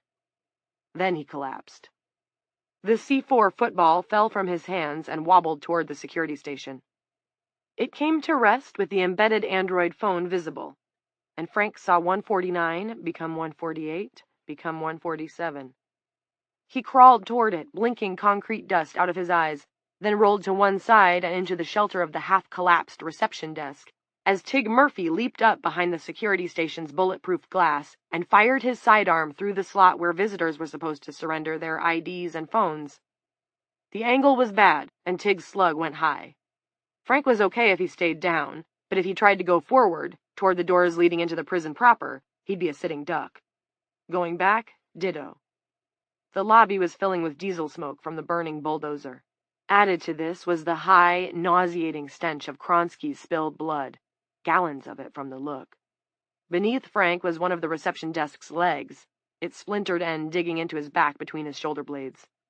Lying just out of Frank's reach was the C4. 129 became 128, became 127. "There's men all around the prison," Frank shouted. "Give up and you won't be hurt." "Suck shit! This is our prison! You're trespassing and you got no authority!" Tig fired another shot. "There's explosive! C4! It's going to blow you to pieces!" "Right, and I'm Luke fucking Skywalker!" "Look out! Look down! You'll see it!" "So you can try putting one in my gut through the slot? Think I'll pass." Desperate, Frank looked around toward the doors he'd come through, partially blocked by the remains of the RV. "You guys out there," he shouted. "I need some covering fire." No covering fire came. No reinforcements either. 2 of the men, Steve Pickering and Will Whitstock, were in full retreat, carrying the wounded Roop Whitstock between them. On the littered floor of the lobby, almost at the base of the security station manned by Tig Murphy, the cell phone continued to count down toward 0. 11. Seeing Billy Weddermore undeniably dead made Don Peters feel a little better. Don had gone bowling with him once. The little princess had rolled a 252 and taken $20 off Don. It was pretty obvious that he'd used some sort of doctored bowling ball, but Don had let it pass, the way he let so many things pass, because that was the kind of easygoing guy he was. Well, sometimes the world tilted the right way, and that was a fact. One less fag in the world, he thought, and we all say hooray. He hustled toward the gymnasium. Maybe I'll be the one to get her, he thought. Put a bullet right into Evie Black's quacking mouth and end this for good. They'd forget all about that mistake with Junior, and I wouldn't have to buy a drink down at the Squeak for the rest of my life. He stepped toward the door, already imagining Evie Black in his sights, but Elmore Pearl shoved him away. "Stand back, quick draw." "Hey," Don bleated. "You don't know where you're going." He started forward again, but Drew T. Barry grabbed him and shook his head. Barry himself had no intention of being first inside, not when he didn't know what was waiting. Probably the one he'd shot had been their only rear guard, but if there was someone, Pearl had a better chance of knocking him down than Peters, whose only kill this morning had been one of their own. Pearl was looking over his shoulder at Don and grinning as he stepped into the gym. "Relax and let a man lead the That was as far as he got before Maura Dunbarton's cold hands gripped him, one by the neck and the other by the back of his head. Elmore Pearl gazed into those soulless eyes and began to screech. He didn't screech for long. The reanimated thing that had been Maura stuck her hand into his mouth, ignored his biting teeth, and yanked straight down. The sound of his upper and lower jaws parting company was like the sound of a drumstick being torn off a Thanksgiving turkey. 12. Damn if we ain't a couple of lucky sons of bitches, Maynard Griner exulted. Any more distance and them shells would just explode in the parking lot. Did you see that last one bounce, Lo? I saw it, Lo agreed. Skipped like a stone on a pond and took out a bulldozer. Not bad, but I can do better. Reload me. Below, the prison was boiling smoke from the hole in the western wall. It was a glorious sight, reminiscent of the gush that came out of a mine when a blast went off, except much better, obviously, because they weren't cracking rocks. They were cracking a goddamn state facility. It would have been worth doing even if they hadn't needed to close Kitty McDavid's snitching mouth. May was reaching into the ammo bag when he heard a branch snap. He whirled, reaching for the gun stuffed into his belt at the small of his back. Van fired the pistol Fritz Mieschaum had tried to kill her with. The range was short, but she was exhausted, and instead of taking Maynard in the chest, the bullet only clipped his shoulder and sent him sprawling over the depleted bag of bazooka shells. His unfired gun fell into some bushes and caught by the trigger guard. "Brother!" he shouted. "Shot! She shot me!" Lowe dropped the bazooka and snatched up the rifle lying beside him. With one of them out of commission, Van could afford to focus. She secured the butt of the pistol at the center of her considerable bosom and pulled the trigger. Little Lowe's mouth exploded. His brains exited the back of his skull, and he aspirated his teeth with his final breath. "Lowe!" Maynard screamed. "Brother!" He grabbed the gun hanging in the bushes, but before he could bring it to bear, his wrist was gripped by something more like an iron manacle than a human hand. "You should know better than to point a gun at an arm-wrestling champ, even when she's been awake for a week," Van said in an oddly gentle voice, and twisted. From inside May's wrist came a sound like breaking twigs. He shrieked. The gun dropped from his hand, and she kicked it away.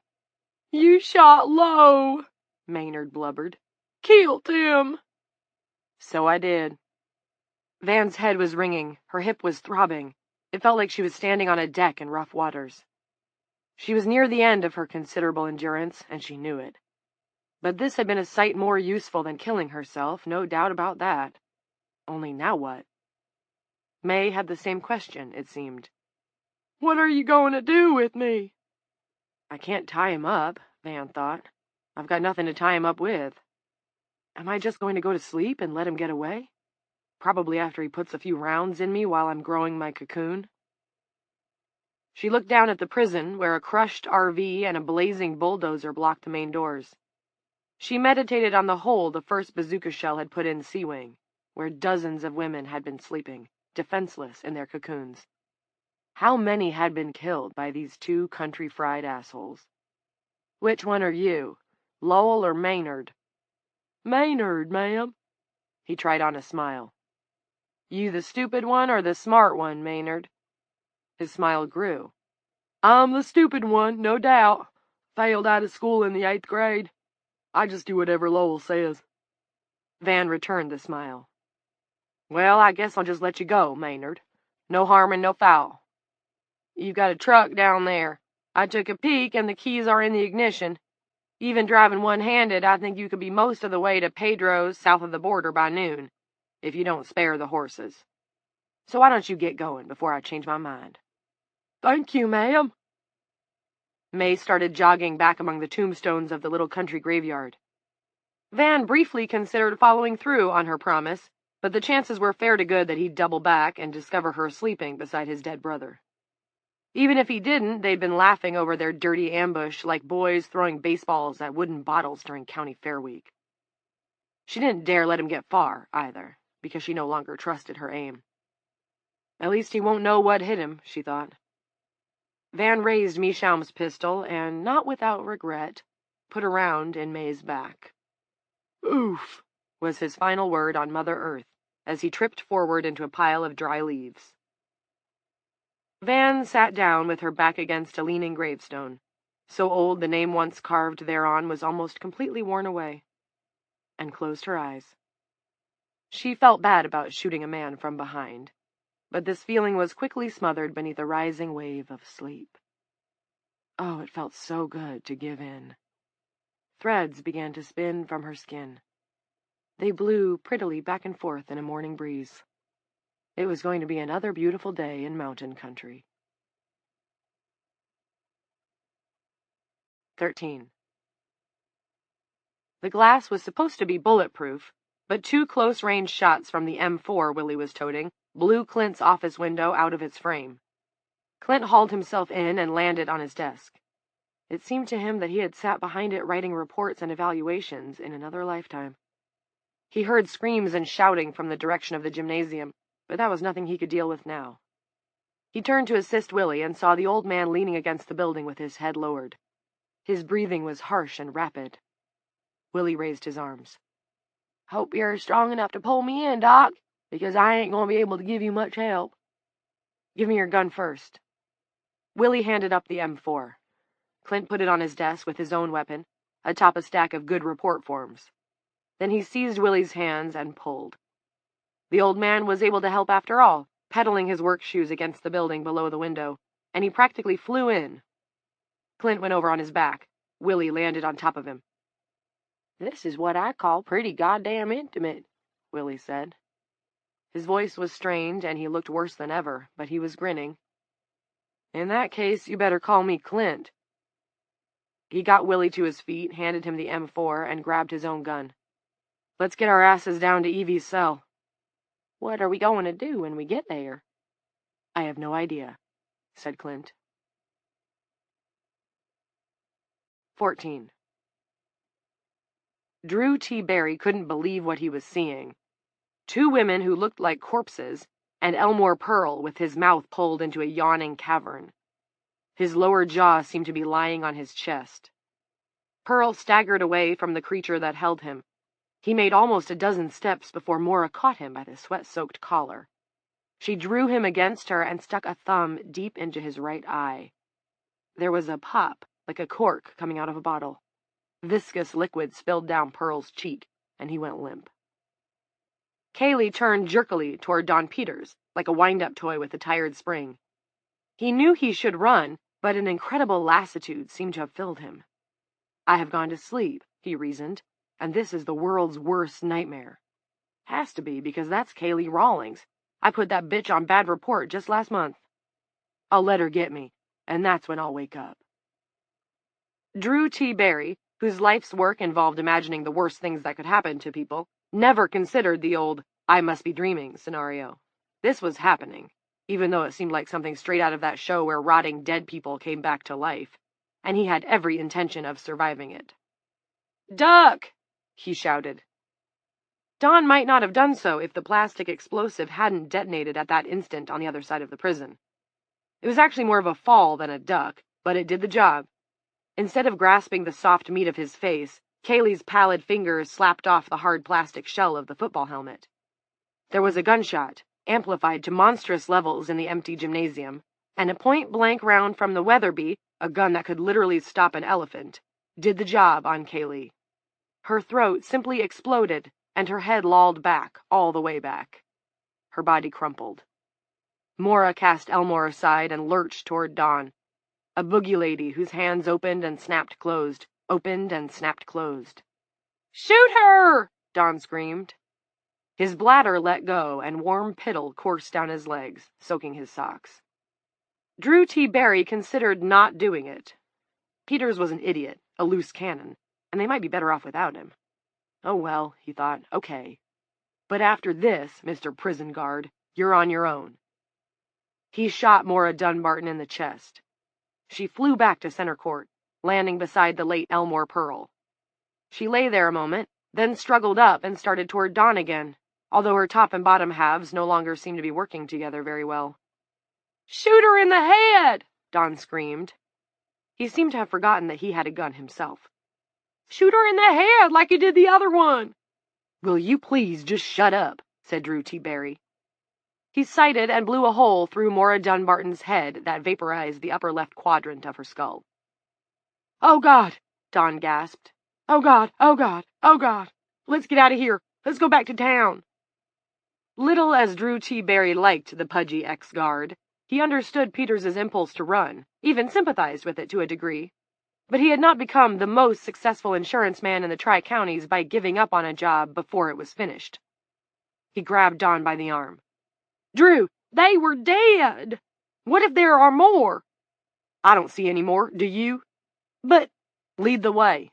We're going to find the woman we came for." And out of nowhere, a bit of Drew T. Barry's high school French recurred to him. "Cherchez la femme."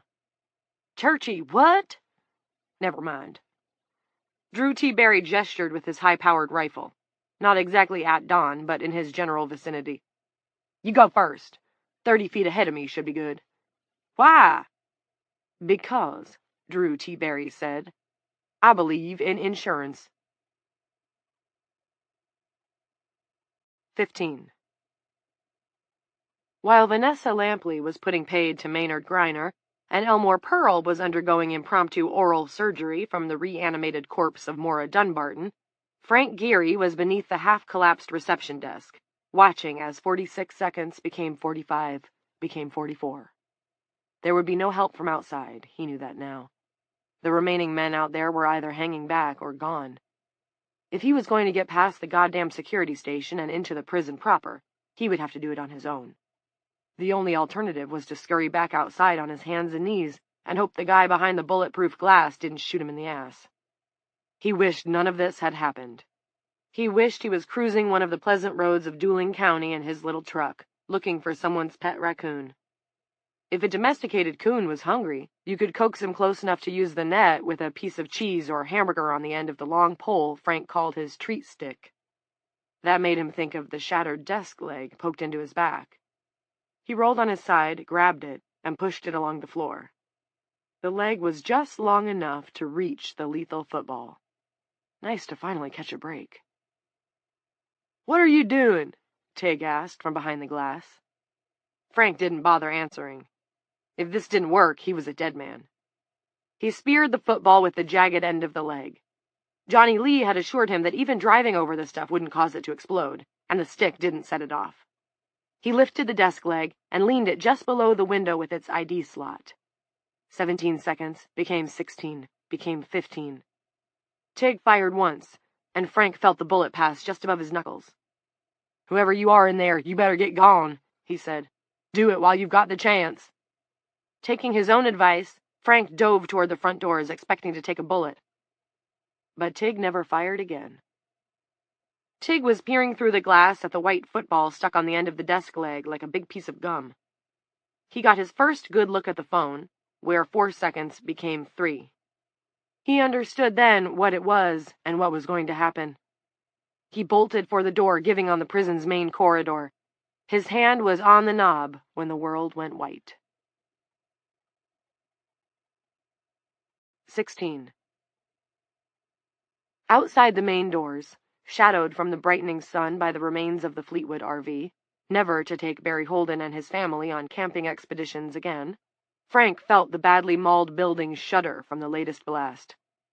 Glass that had survived the earlier explosions thanks to reinforcing wire belched out in glittering shards.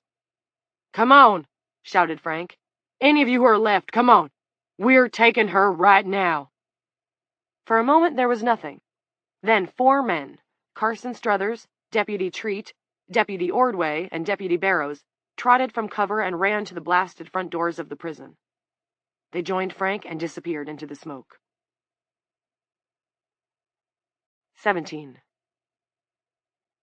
"Holy fucking shit," Jared Norcross breathed. Michaela was, for the time being, incapable of speech, but found herself wishing with all her heart for a film crew. Except a crew wouldn't help, would it? If you broadcast what she was seeing, the audience would dismiss it as a camera trick. You had to actually be here to believe it. You had to actually see a naked woman floating a foot over her bunk with a cell phone in her hands. You had to see the green tendrils twisting through her black hair. "Hello there," Evie called cheerily, but without looking around. The better part of her attention was on the cell phone in her hands. "I'll be with you in a minute, but right now I've got an important piece of business to finish."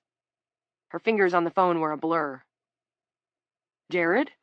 It was Clint. He sounded both amazed and afraid. What are you doing here? 18. Leading the way, little as he liked it, now, Don Peters had reached the halfway point of the corridor leading to Broadway, when Norcross and an old bearded fellow with red suspenders appeared out of the drifting smoke. Norcross was supporting his companion. Red Suspenders was plodding slowly in a hunch. Don guessed he'd been shot, although he couldn't see any blood. You'll both be shot in a minute, Don thought, and raised his rifle. 30 feet behind him, Drew T. Barry raised his own rifle, although he had no idea what Peters had seen.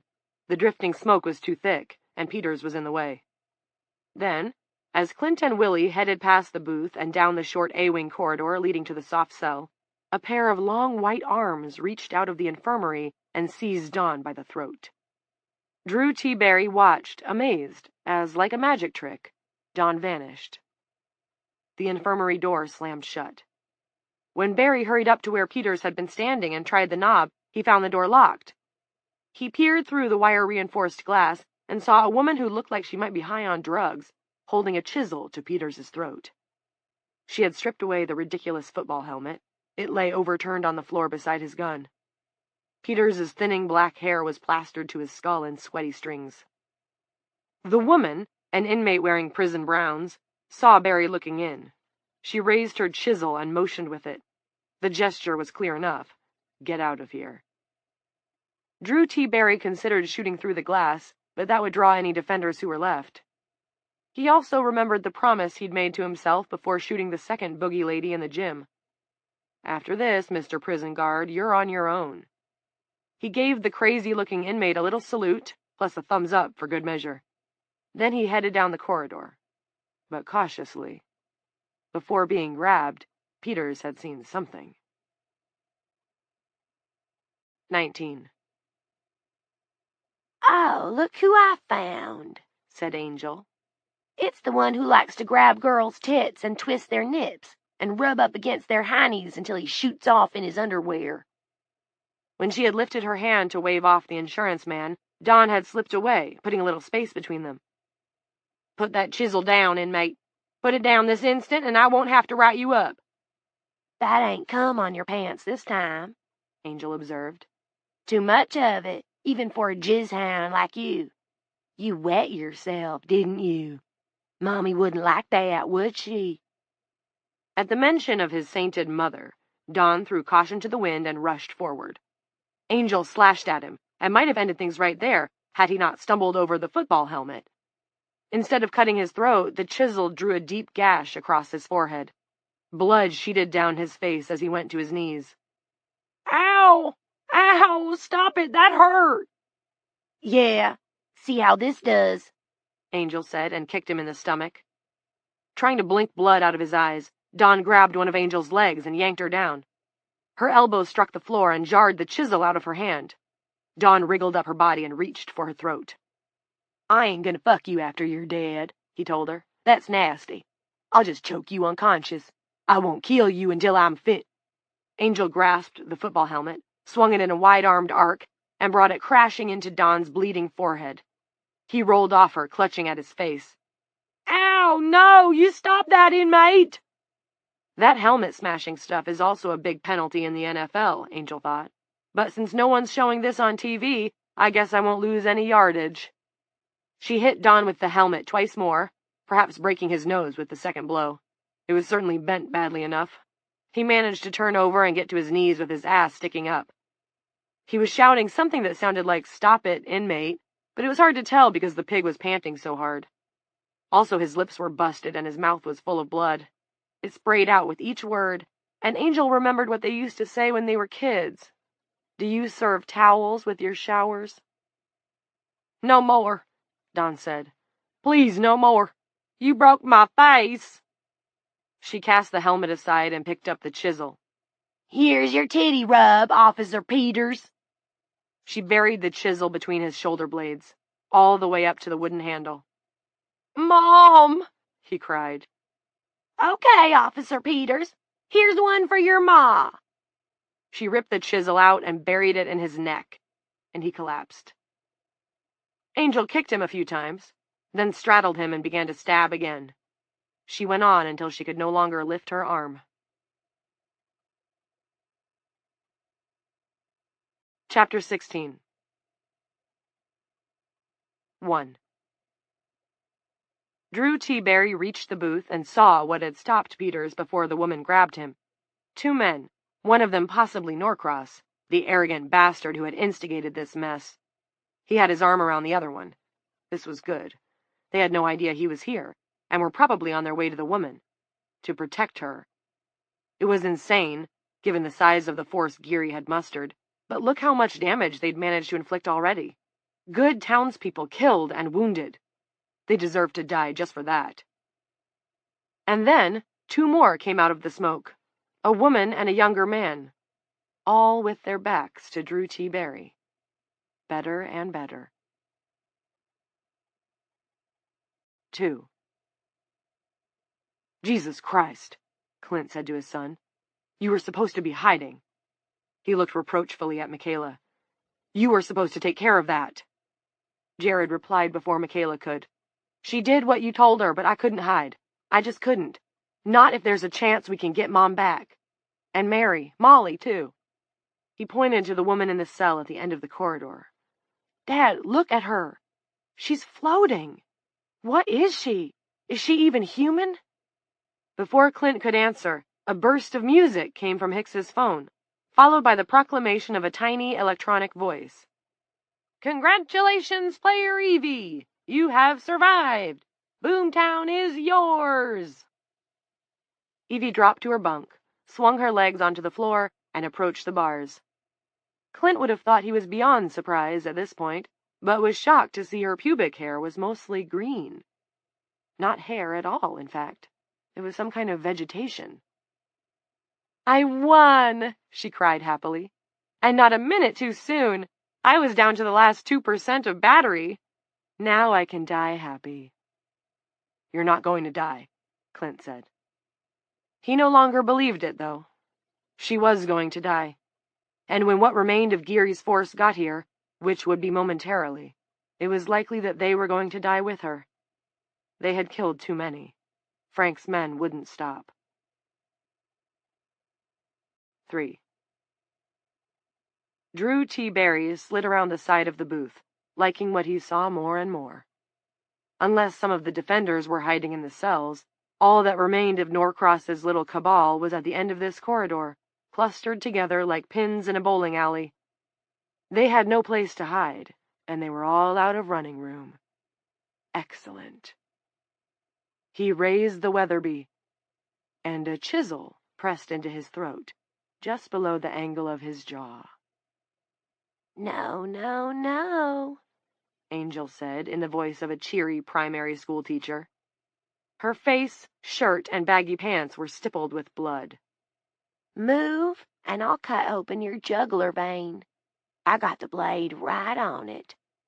Only reason you're not dead already is you let me finish my business with Officer Peters. Put that elephant gun on the floor. Don't bend. Just drop it. This is a very valuable weapon, ma'am, said Drew T. Barry. Ask me if I give a shit. It might go off. I'll take that chance. Drew T. Barry dropped it. Now hand me the one you got slung over your shoulder. Don't try anything weird, either. From behind them, Lady, whatever you're holding on his throat, put it down. Angel snatched a quick look over her shoulder and saw 4 or 5 men with their rifles pointed. She smiled at them. You can shoot me, but this one here will die with me. That's a stone promise. Frank stood, indecisive. Drew T. Barry, hoping to live a little longer, handed over Dawn's M4.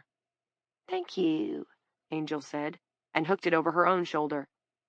She stepped back, dropped the chisel, and raised her hands to either side of her face, showing Frank and the others that they were empty. Then she backed slowly down the short hall to where Clint was standing with his arm still around Willie, supporting him. She kept her hands up the whole way. Drew T. Barry, surprised to be alive, but grateful, picked up his Weatherby. He felt lightheaded. He supposed anyone would feel lightheaded after having a lunatic female inmate hold a chisel to his throat. She had told him to put the gun down, then let him pick it up again. Why? So she could be on the killing ground with her friends? It seemed the only answer. A crazy one, but she was crazy. They all were. Drew T. Barry decided it was up to Frank Geary to make the next move. He had inaugurated this colossal shit show, let him figure out how to clean it up. That was best, because to the outside world, what they had done in the last half hour would look a lot like a vigilante action. And there were parts of it, the walking corpses in the gym, for instance, or the naked green woman he spied standing at the cell bars a few steps behind Norcross, that the outside world would simply not believe. Aurora or no Aurora. Drew T. Barry felt lucky to be alive, and would be happy to fade into the background. With luck, the world might never know he'd even been here. "What the fuck?" said Carson Struthers, who had seen the green woman down the hall. "That ain't right nor normal. What do you want to do with her, Geary?" "Take her, and take her alive," Frank said. He had never felt so tired in his life, but he would see this through. "If she really is the key to Aurora, let the docs figure her out. We'll drive her to Atlanta and hand her over." Willie started to raise his rifle, but slowly, as if it weighed 1,000 pounds. It wasn't hot in A-Wing, but his round face was wet with sweat. It had darkened his beard. Clint grabbed the rifle away from him. At the end of the corridor, Carson Struthers, Treater, Ordway, and Barrows raised their own guns. "That's it!" Evie cried. "Here we go! Shootout at the OK Corral! Bonnie and Clyde! Die hard in a women's prison!" But before the short A-Wing corridor could become a free-fire zone, Clint dropped Willie's rifle and yanked the M4 from Angel's shoulder. He held it over his head for Frank's group to see. Slowly, and with some reluctance, the men who had raised their guns now lowered them. No, Evie said. "People won't pay to see such a poor excuse for a climax. We need a rewrite." Clint paid no attention. He was focused on Frank. "I can't let you take her, Mr. Geary." In an eerily good John Wayne imitation, Evie drawled, "If you hurt the little lady, you're going to have to answer to me, you varmint." Frank also ignored her. "I appreciate your dedication, Norcross, although I'll be damned if I understand it." "Maybe you don't want to," Clint said. "Oh, I think I've got the picture," Frank said. "You're the one who's not seeing clearly." "Too much shrinky-dink shit in his head," Struthers said, and this brought a few grunts of tense laughter. Frank spoke patiently, as if lecturing a slow pupil. "So far as we know, she's the only woman on Earth who can sleep and wake up again. Be reasonable. I only want to take her to doctors who can study her, and maybe figure out how to reverse what's happened. These men want their wives and daughters back." There was a rumble of agreement at this from the invaders. "So stand aside, tenderfoot," Evie said, still doing the Duke. "I reckon—" "Oh, shut up," Michaela said. Evie's eyes flew wide, as if she had been unexpectedly slapped. Michaela stepped forward, fixing Frank with a stare that burned. "Do I look sleepy to you, Mr. Geary?" "I don't care what you are," said Frank. "We're not here for you." This raised another chorus of agreement. "You ought to care. I'm wide awake. So is Angel. She woke us up, breathed into us, and woke us up." "Which is what we want for all the women," Frank said, and this brought a louder chorus of agreement. The impatience that Michaela read on the faces of the men gathered before her was close to hate. "If you're really awake, you should get that. It's not rocket science." "You don't get it, Mr. Geary. She was able to do that because Angel and I weren't in cocoons. Your wives and daughters are. That's not rocket science either." Silence. She finally had their attention, and Clint allowed himself to hope. Carson Struthers spoke one flat word. "Bullshit." Michaela shook her head. "You stupid, willful man. All of you stupid and willful. Evie Black isn't a woman, she's a supernatural being. Don't you understand that yet, after all that's happened? Do you think doctors can take DNA from a supernatural being, put her in an MRI tube, and figure out how she ticks? All the men who have died here, it was for nothing. Pete Ordway raised a Garand rifle. I could put a bullet in you, ma'am, and stop your mouth. Tempted to do it. Put it down, Pete. Frank could feel this thing dancing on the edge of control. Here were men with guns faced with a seemingly insoluble problem. To them, the easiest way to deal with it would be to shoot it to pieces. He knew this because he felt it himself. Norcross, have your people stand aside. I want a good look at her. Clint stepped back, one arm around Willie Burke to hold him up, and one hand laced through Jared's fingers. Michaela flanked Jared on the other side. Angel stood defiantly in front of the soft cell for a moment, shielding Evie with her body, but when Michaela took her hand and pulled gently, Angel gave in and stood beside her. Better not hurt her, Angel said. Her voice was trembling. Tears stood in her eyes. Just better not, you bastards. She's a fucking goddess. Frank took 3 steps forward, not knowing or caring if his remaining men followed. He looked at Evie so long and hard that Clint turned to look himself. The greenery that had twined in her hair was gone. Her naked body was beautiful, but in no way extraordinary. Her pubic hair was a dark triangle above the joining of her thighs. What the fuck? Carson Struthers said. Wasn't she just green? It's nice to finally make your acquaintance in person, ma'am, Frank said. Thank you, said Evie. Bold nakedness notwithstanding, she sounded as shy as a schoolgirl. Her eyes were downcast. Do you like it, Frank, putting animals in cages? I only cage those that need to be caged, said Frank, and for the first time in days, he really smiled. If there was one thing he knew, it was that wild went 2 ways. The danger a wild animal presented to others, and the danger that others presented to a wild animal. In general, he cared more about keeping the animals safe from the people. And I've come to let you out of yours. I want to take you to doctors who can examine you. Would you allow me to do that? I think not, Evie said. They would find nothing and change nothing. Remember the story of the golden goose? When the men cut it open, there was nothing inside but guts. Frank sighed and shook his head. He doesn't believe her because he doesn't want to believe her, Clint thought, because he can't afford to believe her. Not after all he's done. Ma'am? Why don't you call me Evie? She said. I don't like this formality.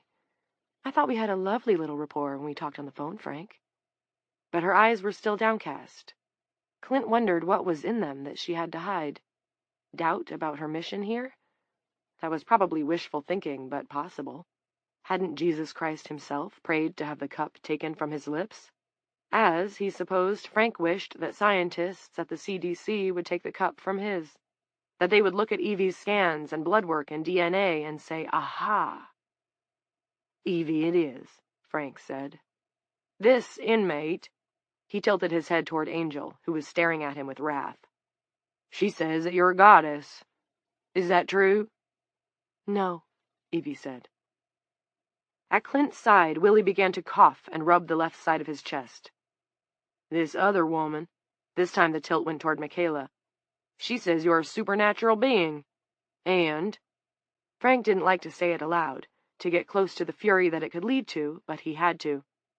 You knew things about me that you couldn't have known. Plus, she can float, Jared blurted. You may have noticed that. She levitated. I saw it. We all did. Evie looked at Michaela. You're wrong about me, you know. I am a woman, and in most ways like any other. Like the ones these men love.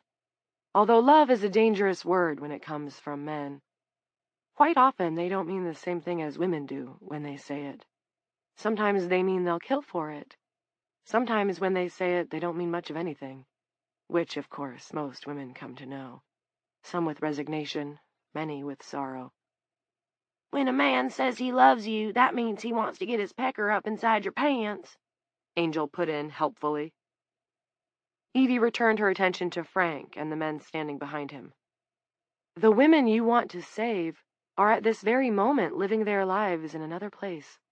Happy lives, by and large, although of course most miss their little boys and some miss their husbands and fathers. I won't say they never behave badly, they are far from saints, but for the most part they're in harmony.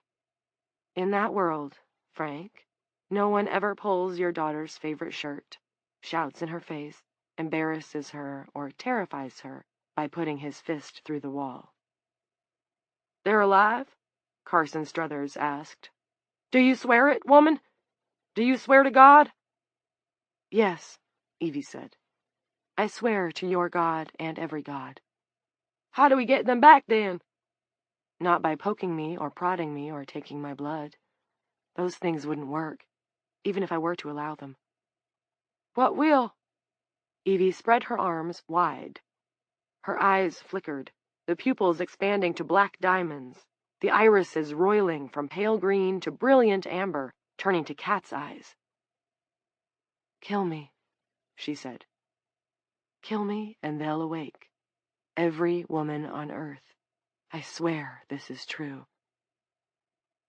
Like a man in a dream, Frank raised his rifle. 4. Clint stepped in front of Evie. No, Dad, no! Jared screamed. Clint took no notice. She's lying, Geary. She wants you to kill her. Not all of her. I think part of her has changed her mind, but it's what she came here to do. What she was sent here to do. Next you'll be saying she wants to be hung on a cross, Pete Ordway said. Stand aside, Doc. Clint didn't. It's a test. If we pass it, there's a chance. If we don't, if you do what she expects you to do, the door closes. This will be a world of men until all the men are gone.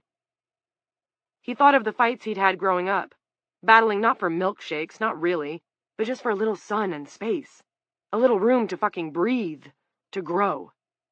He thought of Shannon, his old friend, who had depended on him to pull her out of that purgatory as much as he had depended on her. He had done so to the best of his ability, and she had remembered. Why else would she have given her daughter his last name? But he still owed a debt. To Shannon for being a friend, to Lila for being a friend and his wife and his son's mother. And those who were with him, here in front of Evie's cell, they also had women to whom they owed debts. Yes, even Angel. It was time to pay off. The fight he'd wanted was over. Clint was punched out, and he hadn't won a thing. Not yet. He held his hands out to either side, palms up, and beckoned. Evie's last defenders came and stood in a line in front of her cell. Even Willie, who appeared on the verge of passing out. Jared stood next to Clint, and Clint put a hand on his son's neck. Then, very slowly, he picked up the M4. He handed it to Michaela, whose mother slept in a cocoon not far from where they now stood. Listen to me, Frank. Evie's told us that if you don't kill her, if you just let her go, there's a chance the women can come back. He's lying, Evie said. But now that he couldn't see her, Frank heard something in her voice that gave him pause. It sounded like anguish. Enough bullshit, Pete Ordway said and spat on the floor. We lost a lot of good men getting this far. Let's just take her. We can decide what comes next later. Clint lifted Willie's rifle. He did so reluctantly, but he did it. Michaela turned to Evie. Whoever sent you here thinks this is how men solve all their problems. Isn't that right? Evie made no reply. Michaela had an idea that the remarkable creature in the soft cell was being torn in ways she had never expected when she appeared in the woods above that rusted trailer. She turned back to the armed men, now halfway down the corridor. Their guns were pointed. At this range, their bullets would shred the little group in front of the strange woman. Michaela raised her weapon. It doesn't have to go this way. Show her it doesn't have to. Which means doing what? Frank asked. It means letting her go back to where she came from, Clint said. Not on your life, said Drew T. Barry. And that was when Willie Burke's knees buckled and he went down, no longer breathing. 5. Frank handed his rifle to Ordway. He needs CPR. I took the course last summer. Clint pointed his rifle at Frank's chest. No. Frank stared at him. Man, are you crazy? Step back, Michaela said, pointing her own gun at Frank. She didn't know what Clint was doing, but she had an idea he was playing the last card in his hand. In our hand, she thought. Let's shoot 'em all, Carson Struthers said. He sounded near hysterics. That devil woman, too. Stand down, Frank said. And to Clint, you're just going to let him die? What would that prove? Evie can save him, Clint said. Can't you, Evie? The woman in the cell said nothing. Her head was lowered, her hair obscuring her face. Geary, if she saves him, will you let her go? That old cocksucker's faking, Carson Struthers shouted. It's all a setup they planned. Frank began. Can I just check if... Okay, yes, Clint said. But be quick. Brain damage starts after 3 minutes, and I don't know if even a supernatural being could reverse that. Frank hurried to Willie, dropped to one knee, and put his fingers to the old man's throat. He looked up at Clint. His clocks stopped. I should start CPR. A minute ago, you were ready to kill him, Reed Barrows grumbled. Officer Treat, who thought he had witnessed some shit in Afghanistan, groaned. I don't understand any of this. Just tell me what it's going to take to get my kid back, and I'll do it. To whom exactly this statement was directed was unclear. No CPR. Clint turned to Evie, who stood with her head down, which he thought was good because she couldn't help seeing the man on the floor. This is Willie Burke, said Clint. His country told him to serve, and he served. These days, he goes out with the volunteer fire department to fight brush fires in the spring. They do it without pay. He helps at every bean supper the Ladies' Aid puts on for indigent families the state is too chintzy to support. He coaches Pop Warner football in the fall. He was a good coach, too, Jared said. His voice was thick with tears. Clint continued. He took care of his sister for 10 years when she was diagnosed with early-onset Alzheimer's. He fed her. He brought her back when she took it into her head to wander. He changed her shitty diapers. He came out here to defend you because he wanted to do the right thing by you and by his conscience. He never hurt a woman in his life. Now he's dying. Maybe you'll let him. After all, he's just another man, right? Someone was coughing on the smoke drifting down Broadway. For a moment there was no other sound. Then Evie Black shrieked. Lights burst in their overhead cages. Cell doors that had been locked slammed open and then banged shut in a sound that was like iron hands applauding. Several of the men in Frank's group screamed, one of them in a pitch so high that he sounded like a little girl of 6 or 7. Ordway turned and ran. His footfalls echoed through the cinder-block halls. Pick him up, Evie said. Her cell door had opened with the others, if, that was, it had ever been locked in the first place. Clint had no doubt that she could have left whenever she wished, at any time during the last week. The rats had only been part of her theater. Clint and Jared Norcross lifted Willie's limp form. He was heavy, but Evie took him as if he were no more than a bag of goose feathers. You played on my heart, she said to Clint. That was a cruel thing to do, Dr. Norcross. Her face was solemn, but he thought that he saw a glint of amusement in her eyes, maybe even merriment. She encircled Willie's considerable waistline with her left arm and placed her right hand on the matted, sweat-soaked hair at the back of the old man's head. Then she pressed her mouth to his. Willie shuddered all over. His arms lifted to encircle Evie's back. For a moment, the old man and the young woman remained in a deep embrace. Then she let him go and stood back. How do you feel, Willie? Damn good, Willie Burke said. He sat up.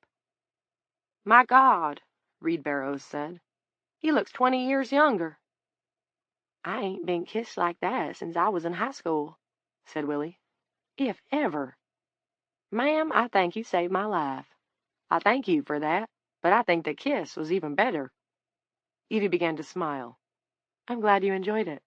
I rather liked it myself, although it wasn't as good as beating Boomtown. Clint's blood was no longer up. Exhaustion and Evie's latest miracle had cooled it.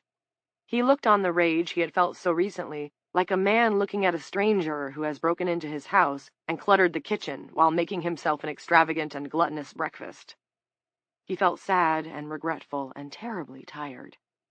He wished he could just go home, sit beside his wife, share space with her, and not have to say a word. "Geary," Clint said. Frank was slow to look at him, like a man shaking off a daze. "Let her go. It's the only way." "Maybe, but even that's not sure, is it?" "No," Clint agreed. "What in this fucked-up life is?" Angel spoke up then. "Bad times and good times," she said. "Bad times and good.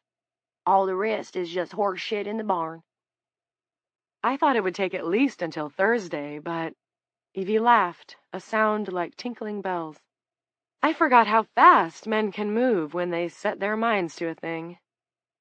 "Sure," Michaela said. "Just think of the Manhattan Project." 6.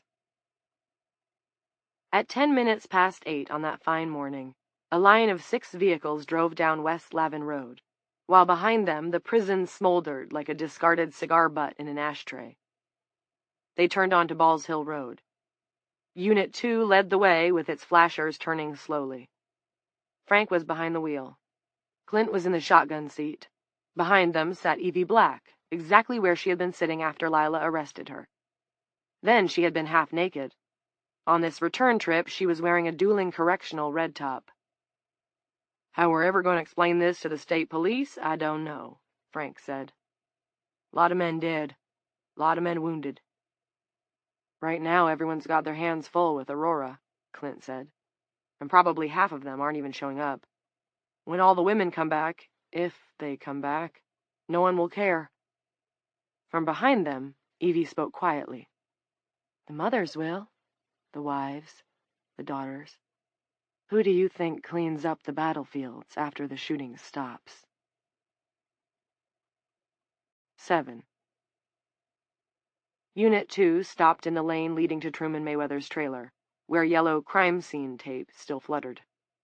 The other vehicles, 2 more police cruisers, 2 civilian cars, and Carson Struthers's pickup truck pulled up behind them.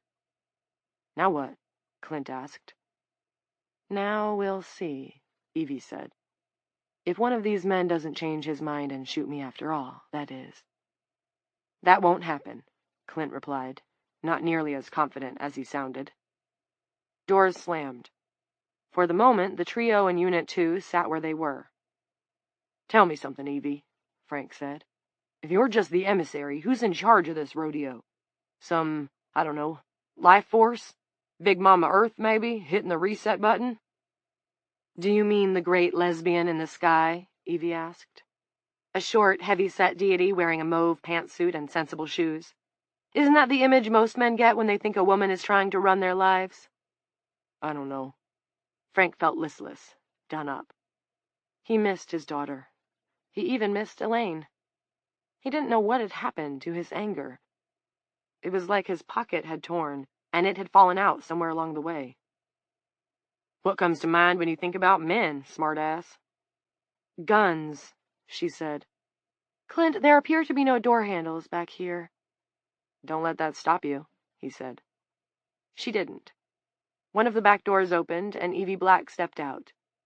Clint and Frank joined her, one on each side, and Clint was reminded of the Bible classes he'd been forced to attend at one foster home or another. Jesus on the cross, with the disbelieving bad guy on one side and the good thief on the other, the one who would, according to the dying Messiah, shortly join him in paradise. Clint remembered thinking that the poor guy probably would have settled for parole and a chicken dinner. "I don't know what force sent me here," she said. "I only know I was called, and—" "You came," Clint finished. "Yes, and now I'll go back." "What do we do?" asked Frank. Evie turned to him, and she was no longer smiling. "You'll do the job usually reserved for women. You'll wait." She drew in a deep breath. "Oh, the air smells so fresh after that prison." She walked past the clustered men as if they weren't there, and took Angel by the shoulders. Angel looked up at her with shining eyes. "You did well," Evie said, "and I thank you from my heart." Angel blurted, "I love you, Evie." "I love you too," said Evie, and kissed her lips. Evie walked toward the ruins of the meth shed. Beyond it sat the fox, its brush curled around its paws, panting and looking at her with bright eyes. She followed it, and then the men followed her. 8. "Dad," Jared said in a voice that was little more than a whisper, "do you see it? Tell me you see it." "Oh my God," Deputy Treat said. "What is that?" They stared at the tree with its many twisting trunks and its flocks of exotic birds. It rose so high that the top could not be seen. Clint could feel a force radiating out from it like a strong electric current. The peacock spread his tail for their admiration, and when the white tiger appeared from the other side, its belly swishing in the high grass, several guns were raised. "Lower those weapons!" Frank shouted. The tiger lay down, its remarkable eyes peering at them through the high grass. The guns were lowered, all but one. "Wait here," Evie said. "If the women of Dueling come back, all the women of Earth come back?" Clint asked. "That's how it works?" "Yes. The women of this town stand for all women, and it must be all of your women who come back. Through there." She pointed at a split in the tree. "If even one refuses—" She didn't have to finish. Moths flew and fluttered around her head in a kind of diadem. "Why would they want to stay?" Reed Barrows asked, sounding honestly bewildered. Angel's laugh was as harsh as a crow's caw. "I got a better question. If they built up a good thing, like Evie says, why would they want to leave?" Evie started toward the tree, the long grass wickering against her red pants, but stopped when she heard the snap-clack of someone racking a shell into the chamber of a rifle. A Weatherby, as it happened. Drew T. Barry was the only man who hadn't lowered his gun at Frank's command, but he wasn't pointing it at Evie. He was pointing it at Michaela. "You go with her," he said. "Put it down, Drew," said Frank. "No." Michaela looked at Evie. "Can I go with you to wherever it is, without being in one of the cocoons?" "Of course," Evie said. Michaela returned her attention to Barry. She no longer looked afraid. Her brow was furrowed in puzzlement. "But why?" "Call it insurance," said Drew T. Barry. "If she's telling the truth, maybe you can persuade your mother, and your mother can persuade the rest of them. I'm a strong believer in insurance." Clint saw Frank raising a pistol. Barry's attention was fixed on the women, and it would have been an easy shot, but Clint shook his head.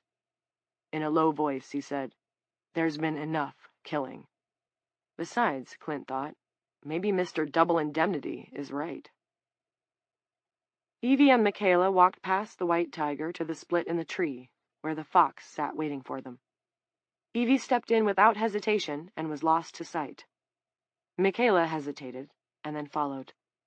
The remaining men who had attacked the prison, and those remaining who had defended it, settled down to wait. At first they paced, but as time passed and nothing happened, most of them sat down in the high grass. Not Angel.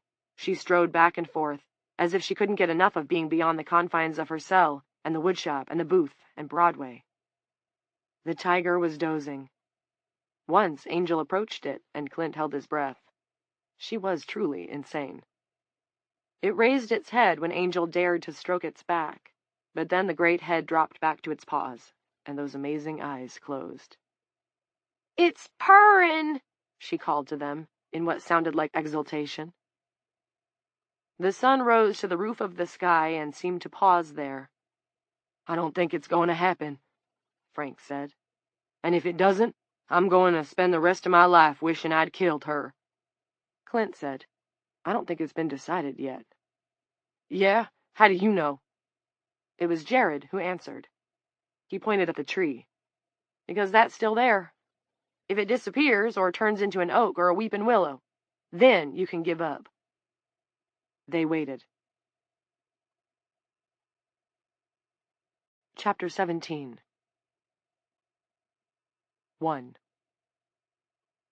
In the Shopwell supermarket, where the meetings were traditionally held, Evie spoke to a large gathering of those who now called our place home.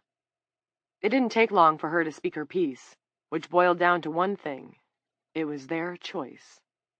If you stay here, every woman, from Dueling to Marrakesh, will appear in this world, in the place where they fell asleep, free to begin again, free to raise their children the way they want to, free to make peace. It's a good deal, or so it seems to me. But you can go, and if you do, every woman will awaken where they fell asleep in the world of men. But you all must go. "What are you?" Janice Coates, holding Michaela tight, spoke to Evie over her daughter's shoulder. "Who gave you this power?" Evie smiled. A green light hovered around her. "I'm just an old woman who looks young for the time being, and I don't have any power. Like the fox, I'm only an emissary. It's you, all of you, who have the power." "Well," Blanche McIntyre said, "let's talk it out, like a jury, because I guess that's what we are." "Yes," Lila said, "but not here." 2. It took until the afternoon to gather the inhabitants of the New World. Messengers were sent to every corner of the town to call forth the women who hadn't been at the supermarket. They walked from Main Street in a quiet column and climbed up Ball's Hill. Blanche McIntyre's feet were bothering her, so Mary Pack drove her in one of the golf carts. Blanche held Andy Jones, the infant orphan, bundled in a blue blanket, and told him a very short story. "Once upon a time, there was a little guy who went here and there, and every lady in the place loved him." Tufts of green were sprouting. It was cold, but spring was on the verge. They had almost caught up to the time of year it had been in the old world when they had left.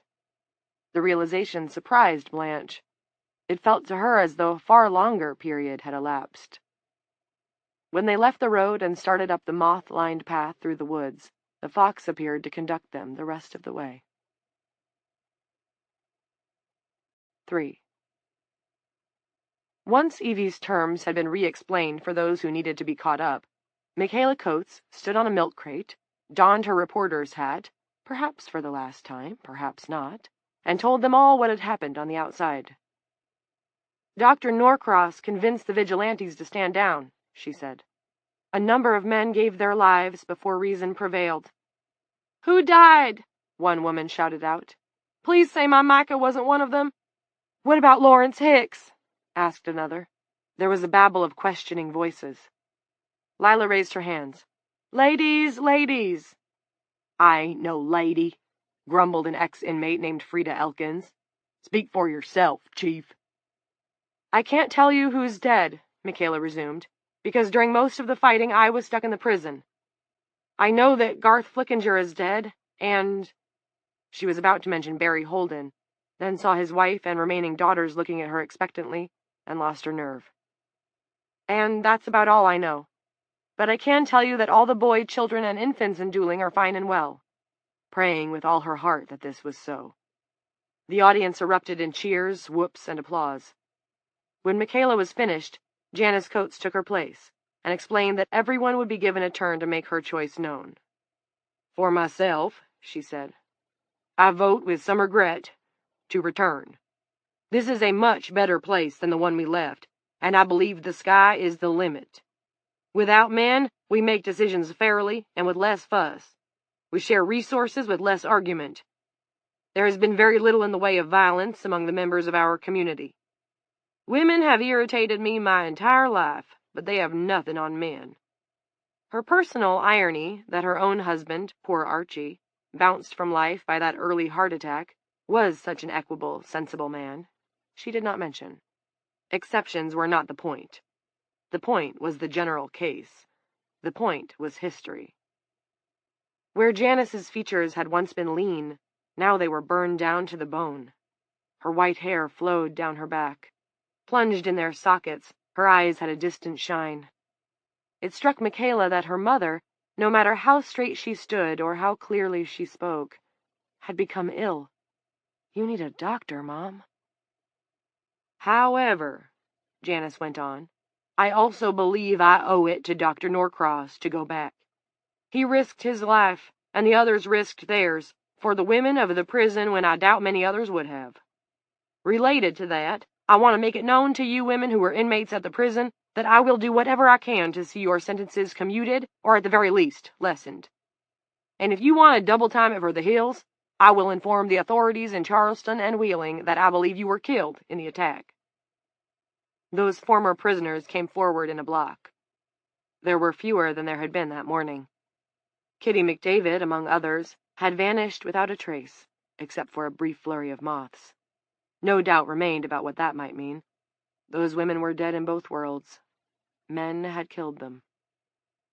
And yet every single inmate voted to go back. This might have surprised a man, but it didn't surprise Warden Janice Coates, who knew a telling statistical fact. When women escaped prison, most were recaptured almost immediately, because they did not usually double time it for the Hills, as men were wont to do. What women did was go home. First on the minds of the former inmates who spoke at that final meeting were the male children in that other world. For example, Celia Frode. Celia said Nell's boys would need mothering, and even if Celia had to go back to lockup, Nell's sister could be counted on to stand for them.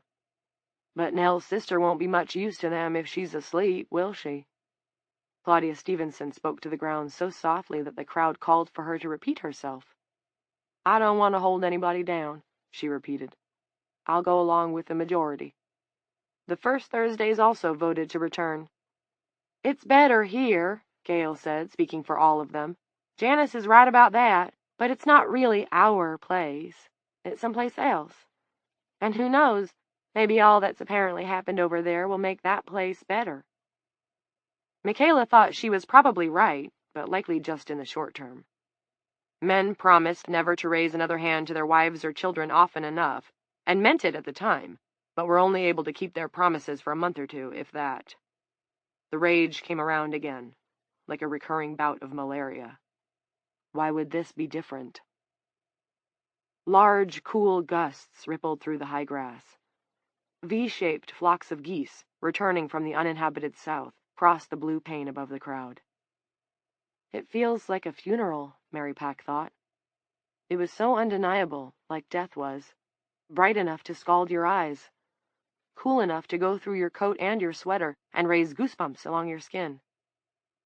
When it was her turn, she said, "I want to find out what it feels like to really fall in love with a boy."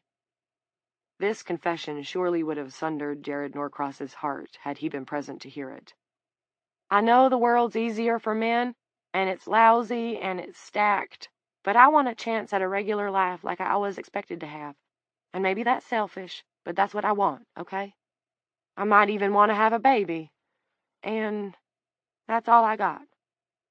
These last words broke apart into sobs, and Mary stepped down, waving away the women who tried to comfort her. Magda Dubček said that of course she had to go back. "Anton needs me." Her smile was terrible in its innocence. Evie saw that smile, and her heart broke. From a spot a few yards distant, scraping his back against a pin oak, the fox eyed the blue bundle that was Andy Jones, nestled in the rear of the golf cart. The baby was fast asleep, unguarded. There it was, the dream of dreams. Forget the hen. Forget the whole fucking hen house. Forget all the hen houses that had ever been. The sweetest of all morsels, a human baby. Did he dare? Alas, he did not. He could only fantasize. But oh, what a fantasy. Pink and aromatic flesh like butter. One woman spoke of her husband. He was a great guy. He really, really was. Did his share, pulled for her, all that. Another woman talked about her songwriting partner. He was nobody's idea of a picnic, but there was a connection they had, a way they were in tune. He was words, she was music. Some just missed home. Carol Layton, the civics teacher at the high school, Said she wanted to eat a Kit Kat that wasn't stale, and sit on her couch and watch a movie on Netflix and pet her cat. My experiences with men have been 100% lousy, but I am not cut out for starting over in a new world. Maybe I'm a coward for that, but I can't pretend. She was not alone in her wish for ordinary creature comforts left behind. Mostly it was the sons, though, that drew them back. A new start for every woman in the world was goodbye forever to their precious sons, and they couldn't bear that. This also made Evie's heart break, too. Sons killed sons. Sons killed daughters. Sons left guns out where other sons could find them and accidentally shoot themselves or their sisters. Sons burned forests, and sons dumped chemicals into the earth as soon as the EPA inspectors left. Sons didn't call on birthdays. Sons didn't like to share. Sons hit children, choked girlfriends. Sons figured out they were bigger and never forgot it. Sons didn't care about the world they left for their sons or for their daughters, although they said they did when the time came to run for office. The snake glided down the tree and drooped into the blackness, lolling before Evie. "I saw what you did," she said to it.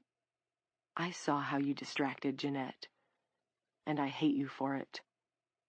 The snake said nothing in return. Snakes do not need to justify their behavior. Elaine Nutting stood beside her daughter, but she wasn't present, not really. In her mind, she was still seeing the dead woman's wet eyes. They were almost gold, those eyes, and very deep. The look in them wasn't angry, just insistent. Elaine couldn't deny those eyes. "A son," the woman had said. "I have a son." "Elaine?" someone asked. It was time for her to make a decision. "I have things I need to do," Elaine said. She put her arm around Nana. "And my daughter loves her father." Nana hugged her back. "Lila," asked Janice, "what about you?" They all turned to her, and Lila understood she could talk them out of it, if she wanted to. She could ensure the safety of this new world and destroy the old one. It would only take a few words. She could say, "I love you all, and I love what we made here. Let's not lose it." She could say, "I'm going to lose my husband, no matter how heroic he may have tried to be, and I don't want to lose this." She could say, "You women will never be what you were and what they expect, because part of you will always be here, where you were truly free. You'll carry our place with you from now on, and because of that, you will always mystify them." Except really, when had men not been mystified by women? They were the magic that men dreamed of, and sometimes their dreams were nightmares. The mighty blue sky had faded. The last streaks of light were magnesium smears above the hills. Evie was watching Lila, knowing it all came down to her. "Yeah," she told them. "Yeah. Let's go back and get those guys in shape." They cheered. Evie cried. 4. By twos they departed, as if from the Ark beached on Ararat. Blanche and baby Andy, Claudia and Celia, Elaine and Nana, Mrs. Ransom and Platinum Elway. They went hand in hand, carefully stepping over the giant riser of a gnarled root, and then into the deep night inside the tree. In the space between there was a glimmer, but it was diffuse, as if the light source came from around a corner. But the corner of what? It deepened the shadows without revealing much of anything. What each traveler did recall was noise and a feeling of warmth. Inside that faintly lit passage there was a crackling reverberation, a tickling sensation over the skin, like moths' wings brushing. And then they awakened on the other side of the tree, in the world of men, their cocoons melting away. But there were no moths, not this time. Magda Dubček sat up in the hospital room where the police had conveyed her body, after they discovered her asleep in the room with the body of her dead son. She wiped the webbing from her eyes, astonished to see a whole ward of women rising up from their hospital beds, tearing at the shreds of their cocoons in an orgy of resurrection. 5. Lila watched the tree shed its glossy leaves, as if it were weeping. They sifted to the ground and formed shiny mounds. Strings of moss slid down, whooshing from the branches. She watched a parrot, its marvelous green wings banded with silver marks, arise from the tree and pierce the sky. Watched it flap right into the dark and cease to be. Whorls of speckles, not unlike the Dutch elm that Anton had warned her about, rapidly spread along the tree's roots. There was a sick smell in the air, like rot. She knew that the tree had become infested, that something was devouring it from the inside while it died on the outside. "See you back there, Miss Norcross," said Mary Pack, waving one hand, holding Molly's hand with the other. "You can call me Lila," said Lila, but Mary had already gone through. The fox trotted after them. In the end, it was Janice, Michaela, Lila, and Jeanette's body. Janice brought a shovel from one of the golf carts. The grave they made was only 3 feet deep, but Lila didn't think it mattered. This world wouldn't exist after they left it. There would be no animals to get at the body. They'd wrapped Jeanette in some coats and covered her face with an extra baby blanket. "It was an accident," Janice said. Lila bent down, scooped a handful of dirt, and tossed it on the shrouded figure in the hole. "The cops always say that after they shoot some poor black man or woman or child. She had a gun. She didn't mean to use it. She came to save the tree." "I know," said Janice. She patted Lila's shoulder. "But you didn't. Remember that." A thick branch of the tree moaned and cracked, smashing to the ground with an explosion of leaves. "I'd give anything to take it back," Lila said. She wasn't crying. For now, tears were beyond her. "I'd give my soul." "I think it's time to go," said Michaela. "While we still can." She took her mother's hand and drew her into the tree. 6. For a handful of minutes, Lila was the last woman in our place. She did not ponder this wonder, however. She had decided to be practical, starting right now. Her focus was on the dirt, on the shovel, and on filling the grave. Only when the work was done did she enter the dark of the tree and cross over. She went without looking back. Doing that, she felt, would break her fragile heart. Part 3. In the morning. The maid is not dead, but sleepeth. Matthew 9:24. 1. To most people in the weeks after the women awoke, the world seemed a bit like some dismal thrift store board game. There were pieces missing, not necessarily the important pieces, but definitely some that you'd like to have had. You sensed that, at the very least, certain cards that might have helped you to victory were absent. Grief was everywhere, like a disfigurement. But what did you do when you lost a wife, or a daughter, or your husband? Unless you were like Terry Coombs, and some were, you lived with the loss and went on playing the game. Pudge Marone, bartender and owner of the Squeak, had lost a piece of himself and learned to live with it. His right thumb now ended below the knuckle. It took him a while to lose the habit of reaching for beer taps with that hand, but he made do. Then he received an offer for the building from a guy who wanted to open a TGI Fridays franchise. Pudge told himself the squeaky wheel would never have recovered from Aurora anyway, and the payday was not bad. Certain people, Don Peters, for instance, were not missed much at all. They were so completely forgotten it was like they never existed.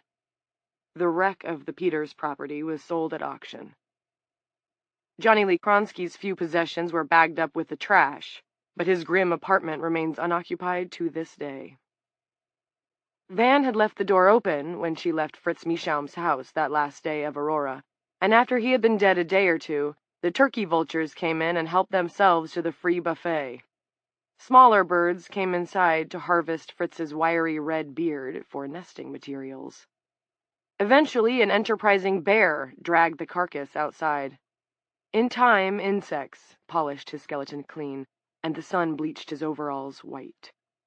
Nature made use of him, and, as was her way, managed to make something beautiful, a bone sculpture. When Magda Dubček learned what had happened to Anton, the blood on her bedroom carpet told most of the story. She bitterly regretted her vote to come back. "What a mistake I have made," she said to herself too many times to count, over too many rum and cokes to count. To Magda, her Anton wasn't a piece, or 2 pieces, or 3 pieces. To her, he was the whole game. Blanche McIntyre tried to get Magda involved in volunteering. There were so many children who had lost a parent and needed help, and she invited her to join the book club, but Magda wasn't interested. "There is no happy ending for me here," she said. On long, sleepless nights, she drank and watched Boardwalk Empire. When she finished that one, she moved on to The Sopranos. She filled the empty hours with stories of mean men doing mean things. 2. For Blanche, there was a happy ending. She awoke in Dorothy's apartment, on the floor where she had fallen asleep a few days before, and peeled herself out of the remains of her decaying cocoon. Her friends were there, too, likewise coming around and tearing themselves free. But one thing was different. Andy Jones. The baby was not in Blanche's arms, as he had been when she entered the tree. He was asleep in a crude crib made of woven twigs on the floor nearby. "Holy shit," Dorothy said. "The kid! Yippee!" Blanche took it as a sign. Tiffany Jones Daycare was built on the site of a home that had burned down during Aurora.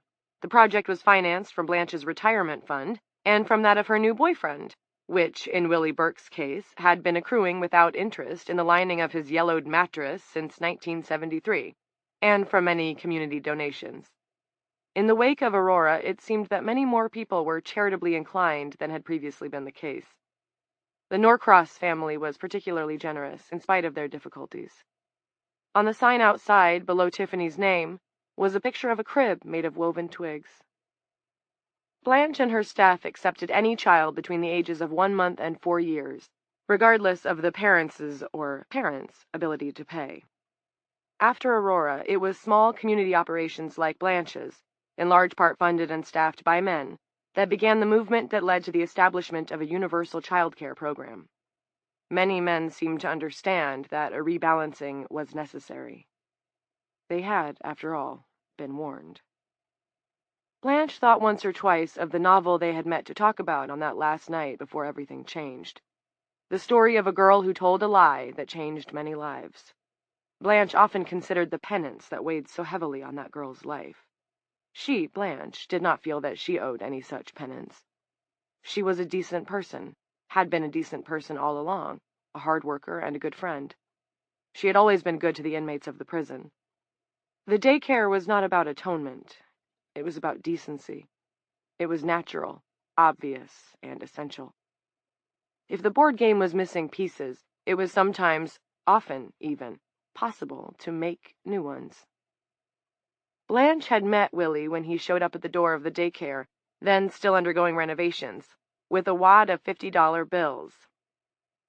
"What's this now?" she asked. "My share," he said. Except it wasn't. Mere money wasn't enough. If he wanted to share, he'd have to do his share.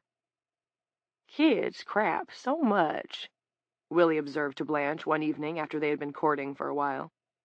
She was standing by her Prius, waiting for him to finish dragging 2 straining, translucent bags of used diapers to the bed of his truck. They would be washed at Tiny Tot Laundry in Maylock. Blanche had no intention of filling a landfill with used Pampers. Willie had lost weight and bought new suspenders. Blanche had thought he was cute before, but now, with his beard trimmed and those pesky eyebrows, he was downright handsome. "If you die on me, Willie," said Blanche, "we're going to have fun with the obituary. Willie Burke died doing what he loved, transporting poopy diapers across a parking lot." She blew him a kiss. 3. Jared Norcross volunteered at Tiffany Jones Daycare the following summer, and part-time during his senior year. He liked helping out. The kids were sort of demented. They made dirt castles and licked walls and rolled in puddles, and that was just when they were happy. But he was endlessly fascinated, like so many before him, at the easy way the boys and the girls played together. So what changed later on? Why did they suddenly split into largely separate playgroups almost as soon as they began organized school? Was it chemical? Genetic? Jared didn't accept that. People were more complex.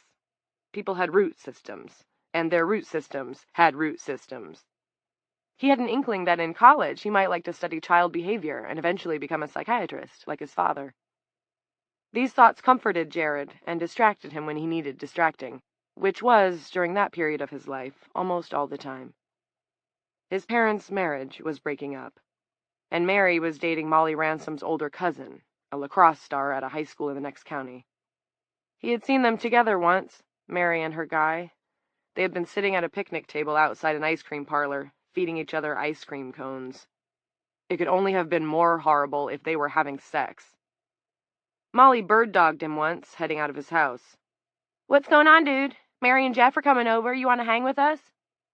The little girl had braces now, and it seemed like she'd grown about 7 feet. Soon the boys who didn't want to play with her after school would be chasing her for maybe a kiss. "I wish I could," Jared said. "So why can't you?" Molly asked. "Broken heart," Jared said, and winked. "I know you'll never love me, Molly." "Oh, please, get a life," she said, and rolled her eyes. Sometimes Jared's steps carried him past the empty house where he'd hidden Mary and Molly and Mom. He and Mary had been a sweet team, he thought, but she had put all that firmly into the past. "It's just a whole different world now, you know," Mary had told him, as if that was any consolation or explained anything at all. Jared told himself that she had no idea what she was missing, but decided, gloomily, that she probably wasn't missing anything. 4. Cocoons, it turned out, could float. 3 women, passengers on the flight that had crashed in the Atlantic Ocean, awoke in their webs on a rocky beach in Nova Scotia. Their cocoons were wet, but the women inside them were dry. They walked to an empty rescue station and called directory assistance for help. This item was relegated to the back pages of newspapers and webzines if reported at all. In the shadow of that year's major miracle, such minor ones were of little interest. 5. To find one's husband dead inside an exhaust-filled garage was a terrible way to return home. Rita Coombs had some bad moments after that. Despair, terror of a single life, and of course her own sleepless nights when it seemed the next day would never come. Terry had been steady, smart, and genial. That he had bogged down in a depression so hideous and encompassing that he had taken his own life was hard to square with her experience of the man who had been her partner and the father of her child. She wept until she was sure all the tears were gone, and then more tears came. A fellow named Geary visited her one afternoon to offer his condolences. Rita knew, though there were conflicting stories, and a desire to protect everyone involved had thrown a hush over the details of the event, that it was Geary who had directed the attack on the prison. But his manner was soft-spoken and kind. He insisted she call him Frank. "What happened to my husband, Frank?" Frank Geary said that he believed Terry just couldn't bear it. Everything was out of hand, and he knew it, but he couldn't stop it. The only thing he could stop was himself. She gathered herself and asked one of the questions that plagued her on her sleepless nights. "Mr. Geary, my husband, he had a little bit of a drinking problem. Was he—" "Sober the whole time," Frank said. He raised his ringless left hand. "My word on it. Hand to God." 6. Aurora's mass outbreaks of violence and property damage, plus the disappearance of so many women, resulted in massive restructuring of the insurance industry nationwide and worldwide. Drew T. Barry and the team at Drew T. Barry Indemnity wrote it out as well as any company in America, and managed to facilitate life insurance settlements for both Nate McGee's widow and Eric Glass's parents.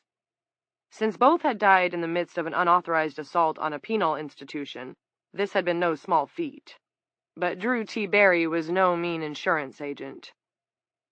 It was less difficult to achieve remuneration for the relatives, near and distant, of the Honorable Oscar Silver, Barry and Gerda Holden, Linnie Mars, Officer Vern Wrangle, Dr. Garth Flickinger, Officer Rand Quigley, Officer Tig Murphy, and Officer Billy Wettermore, all of whom, it could be legitimately claimed, had died under circumstances covered by their respective policies. Not that the various resolutions weren't a long and involved process. It was the work of years, work that would see Drew T. Barry's hair turn salty and his skin turn gray. And in the midst of it, during early mornings of emails and late nights of filings, Drew T. Barry lost his taste for hunting. It seemed decadent in juxtaposition to the seriousness of his work on behalf of the abandoned and the aggrieved. He'd sit in a stand and see, on the other end of his scope, a deer with a 10-point rack wander through the mist, and think to himself, Act of God insurance. Does that buck have Act of God insurance? Because to a deer, that's what getting shot must be, right? Will his children be taken care of? Can a dead buck with good insurance make a little dough? Of course not. The idea was even more ridiculous than the pun. So he sold his Weatherby, and even tried to become a vegetarian, although that didn't work out so well. Sometimes, after a day in the existential toils of the insurance biz, a man needed a pork chop. Loss changes you. Sometimes that's bad. Sometimes it's good. Either way, you eat your goddamn pork chop and go on. 7. Due to the absence of identification, Lowell and Maynard Greiner were buried in unmarked graves. Much later, when the Aurora craziness began to subside, not that it ever did entirely, their fingerprints were matched with the extensive sheets on file, and the brothers were officially declared dead. It was doubted by many, however, especially by folk who lived out in the breaks and hollers.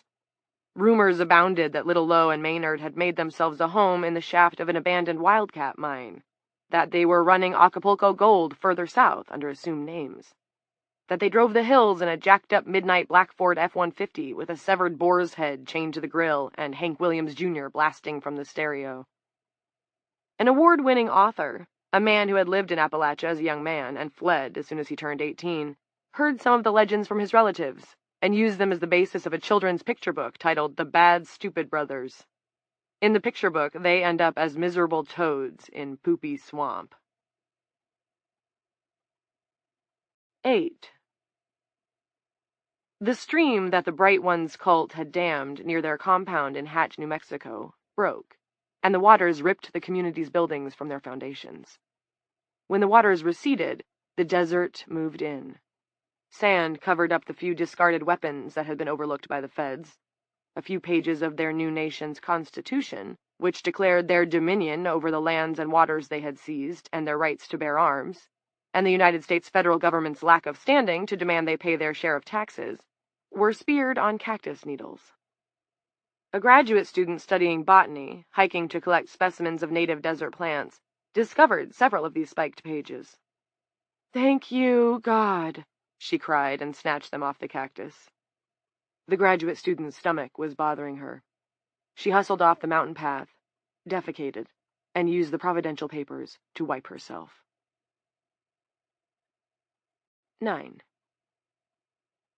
To continue the march to her 30-year pension, Van Lampley took a job at the women's prison in Curly, which was where the vast majority of Dooling's surviving prisoners were shifted. Celia Frode ended up there, though not for long, paroled, and so did Claudia Stevenson. They were, by and large, a rough bunch at Curly Correctional, lots of tightly wired girls, lots of tough women with felony priors, but Van was up to it. One day, a white girl with faux gold teeth, cornrows, and a forehead tattoo, it said, "empty," in bleeding letters, asked Van how she got the limp. The inmate's sneer was both piggy and jovial. "I kicked a little too much ass," Van said, a harmless lie. She had kicked exactly the right amount of ass. The officer rolled up her sleeve to show the tattoo on her mighty left bicep, "Your Pride," etched on the gravestone with the wee arm. She turned the other way and rolled up the other sleeve. On her equally impressive right bicep, another gravestone had been inked. "All your fucking pride" was etched on this one. "Okay," the tough girl said, losing the sneer. "You're cool." "You better believe it," Van said. "Now move along." Sometimes Van prayed with Claudia, now the ordained Reverend Stevenson. They prayed for forgiveness for their sins. They prayed for Ree's soul. They prayed for Jeanette's soul. They prayed for the babies and the mothers. They prayed for whatever needed praying on. "What was she, Claudia?" Van asked once.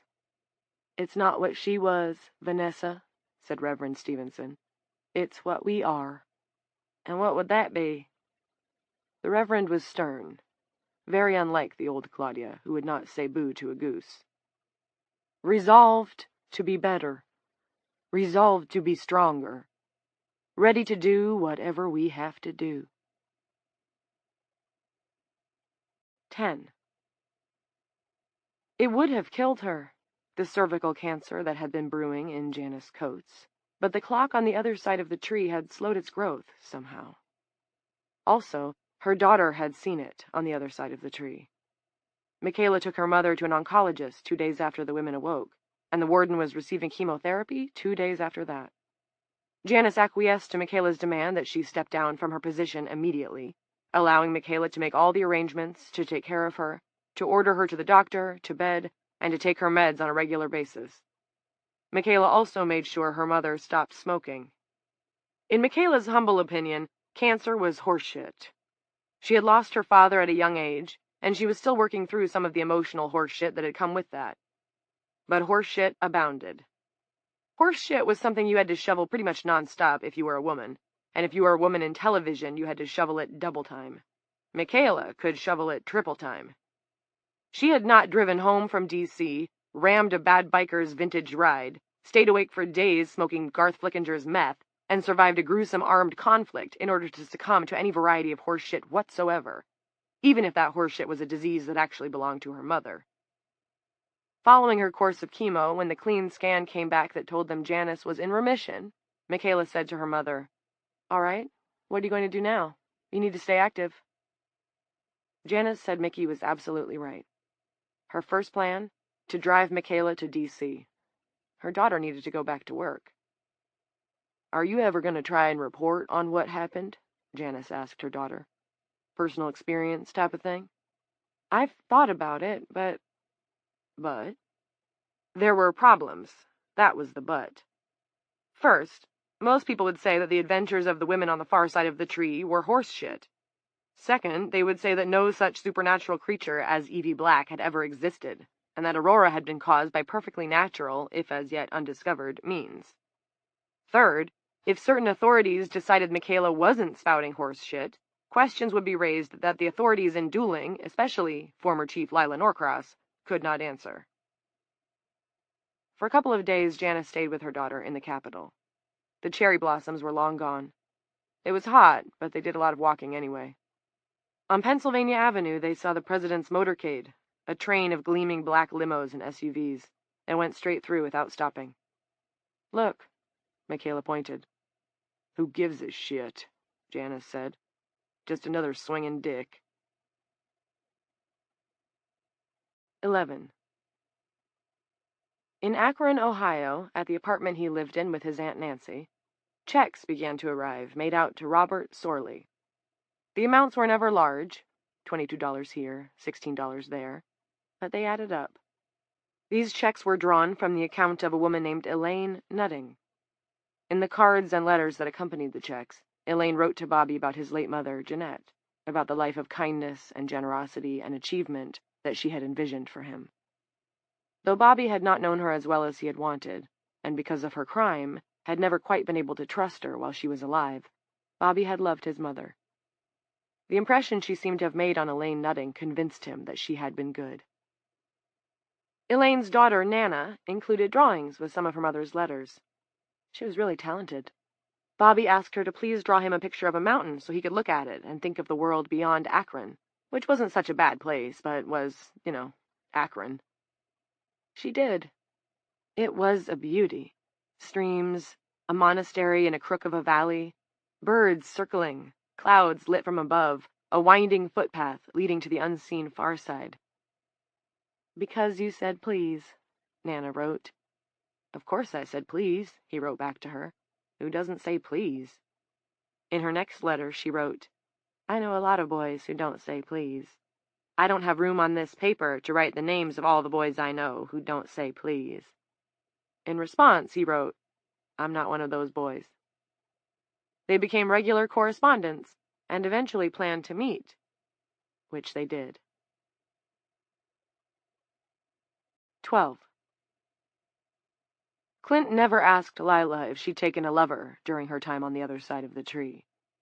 It was as though there was a universe inside her husband, an arrangement of meticulously detailed and landscaped planets hanging down from wires. The planets were ideas and people. He explored them and studied them and came to know them, except they didn't move, didn't rotate, didn't change over time the way actual bodies, astral and otherwise, did. Lila sort of understood that, knowing that once he'd lived a life where there had been nothing but movement and uncertainty, yet that didn't mean she had to like it, or accept it. And how it felt to have killed Jeanette sorely, accident though it had been, that was something he could never understand, and the few times he tried, she walked away fast, fists clenched, hating him. She did not know exactly what it was that she wanted, but it was not to be understood. Upon waking that first afternoon, Lila drove her cruiser from Mrs. Ransom's driveway directly to the still smoldering prison. Tiny bits of dissolving cocoon were still clinging to her skin. She organized the removal of the attackers' bodies and the sweeping up and disposal of police weapons and gear. The helpers she marshaled in this task were primarily the inmates of Dooling Correctional. These women, convicted criminals who had surrendered their freedom, virtually all of whom were survivors of domestic abuse, or survivors of addiction, or survivors of poverty, or survivors of mental illness, or some combination of all four, were not unaccustomed to distasteful labor. They did what they had to. Evie had given them a choice, and they had made it. When the state authorities finally turned their attention to Dooling Correctional, the cover story had been spread and codified among the people of the town and the prison. Marauders, a heavily armed blowtorch brigade, had laid siege, and Dr. Clinton Norcross and his officers had defended their position heroically, assisted by the police and by volunteers such as Barry Holden, Eric Blass, Jack Albertson, and Nate McGee. Given the overarching, inexplicable fact of Aurora, this story held a little less interest than the floating women who'd washed up in Nova Scotia. After all, it was only Appalachia. 13. His name's Andy. His mother died, Lila said. Andy was crying when she introduced him to Clint. She had retrieved him from Blanche McIntyre. His face was red and he was hungry. I'm going to say that he was mine, that I gave birth to him. It'll be simpler that way. My friend Jolie is a doctor. She's already filed the paperwork. Hunt, people are going to know you weren't pregnant. They won't believe it. Most will, she said, because time was different over there. For the rest, I don't care. Because he saw she meant it, he held out his arms and accepted the wailing child. He rocked Andy back and forth. The baby's screams became howls. I think he likes me, Clint said. Lila didn't smile. He's constipated. Clint didn't want a child. He wanted a nap. He wanted to forget it all, the blood and death, and Evie, especially Evie, who had bent the world, who had bent him. But the videotape was in his head. Any time he wanted to do a Warner Wolf and go to it, it ran on a loop. He remembered Lila on that awful night when the world was burning down, informing him that she had never wanted the pool. Do I get a say in this? He asked. No, Lila said. I'm sorry. You don't sound sorry. Which was true. 14. Sometimes, usually at night when she lay wakeful, but sometimes even on the brightest afternoons, names would go through Lila's head. They were the names of white police officers, like her, who had shot innocent black civilians, like Jeanette Sorley. She thought of Richard Haste, who had shot 18-year-old Romarley Graham in the bathroom of the youth's Bronx apartment. She thought of Betty Shelby, who killed Terrence Crutcher in Tulsa. Most of all, she thought of Alfred Olongo, shot dead by Officer Richard Gonzalez when Olongo playfully pointed a vaping device at him. Janice Coates and other women from our place had tried to convince her that she'd had perfectly valid reasons for what she had done. These exhortations might or might not be true. Either way, they were of no help. One question recurred like a maddening earworm. Would she have given a white woman more time? She was terribly, dreadfully afraid she knew the answer to that, but knew she would never be sure. The question would haunt her for the rest of her life. Lila stayed on the job until the situation at the prison was sorted, then handed in her resignation. She brought baby Andy to Tiffany Jones daycare and stayed to help out. Clint was commuting to Curly, an extra hour in travel. He was fixated on his patients, especially on those inmates transferred from dueling who had crossed over, because he was the only person they could talk to about what they'd seen and experienced who wouldn't label them as crazy. "Do you regret your choice?" he asked them. They all said no. Their selflessness astounded Clint, shrank him, kept him awake, sitting in his armchair in the AM gloom. He had risked his life, yes, but the inmates had handed their new ones over, had made a gift of them. What group of men would ever have made such a unanimous sacrifice? No group of men was the answer, and if you recognized that, then, Christ, hadn't the women made an awful mistake? He ate drive-through food at both ends of his day, and the softening he had worried about that spring became a healthy front porch by the following fall. Jared was a melancholy ghost, skimming at the edges of his perception, coming and going, sometimes offering a small salute or a "Yo, Dad." Erotic dreams of Evie rattled away any real serenity Clint might have found. She captured him in vines and blew wind across his naked body. And her body? It was a bower where he thought he could rest, but never reached before awakening. When he was in the same room with the baby, it grinned at him as if it wanted to make friends.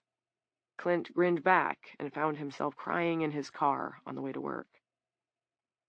One night, unable to sleep, he Googled the name of his second patient, Paul Montpelier, he of the sexual ambition. An obituary popped up. Paul Montpelier had died 5 years before, after a long battle with cancer. There was no mention of a wife or children. What had his sexual ambition gained him? A very short and sad obituary, it seemed. Clint cried for him, too. He understood this was a well-known psychological phenomenon known as transference, and didn't care. One rainy evening, not long after reading Montpelier's obituary, exhausted from a day of group meetings and one-on-one consultations, Clint stopped at a motel in the little town of Eagle, where the heater rattled and everyone on the TV looked green. 3 nights later, he was in the same room when Lila called his cell phone to ask if he was coming home. She didn't sound particularly concerned about his answer. "I think I'm beat, Lila," he said. Lila heard his meaning, the larger encircling defeat it conveyed. "You're a good man," she said.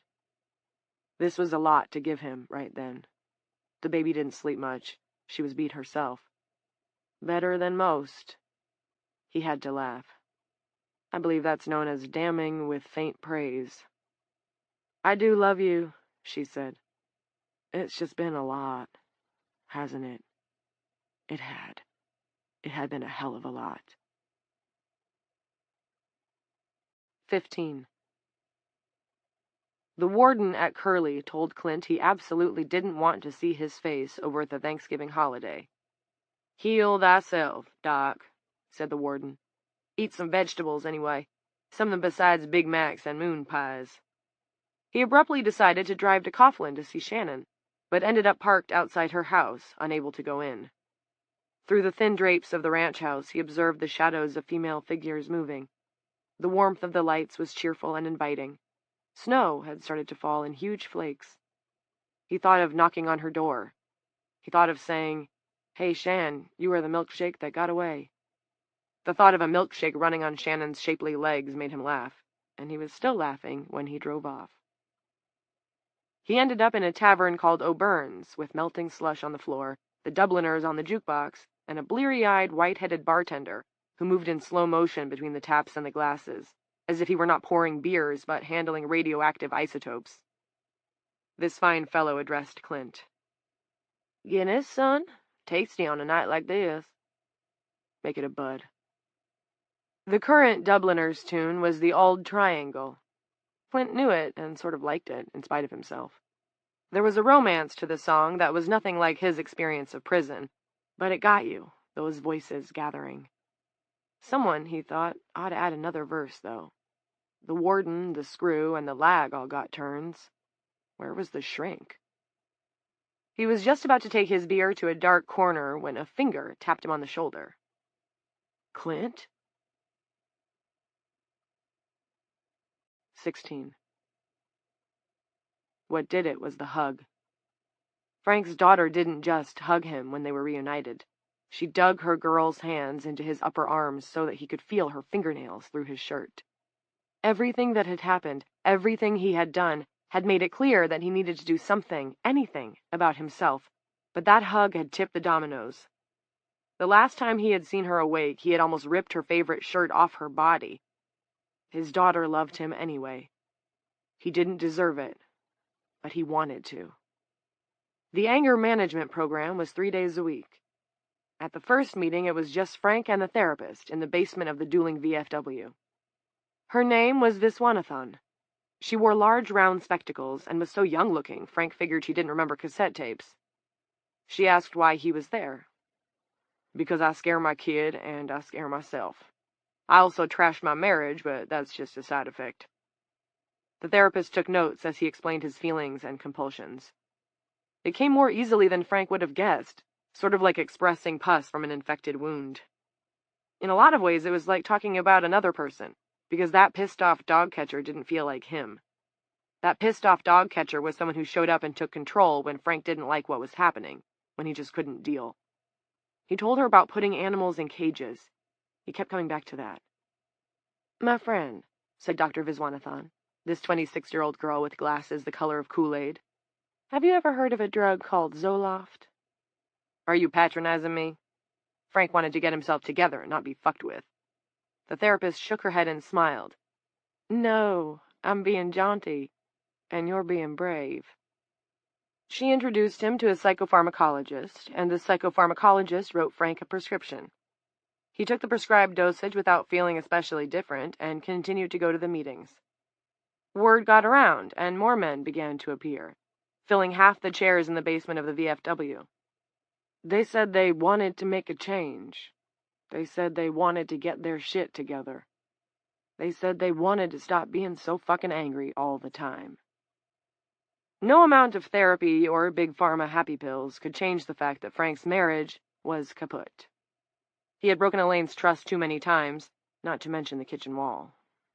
But maybe that part was okay. He discovered he didn't actually like her that much. The best thing was to let her go. He gave her full custody and told her he was grateful for his 2 weekends a month with their daughter. In time, if things went well, it would be more. To his daughter, he said, I've been thinking about a dog. 17. How are you doing?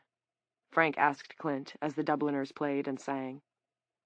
Frank was on his way to Thanksgiving in Virginia with his former in-laws. The Zoloft and the meetings helped him control his temper, but in-laws were still in-laws, only more so when their daughter had divorced you. He'd stopped in at O'Byrne's to postpone his execution for a half hour. I'm hanging in there.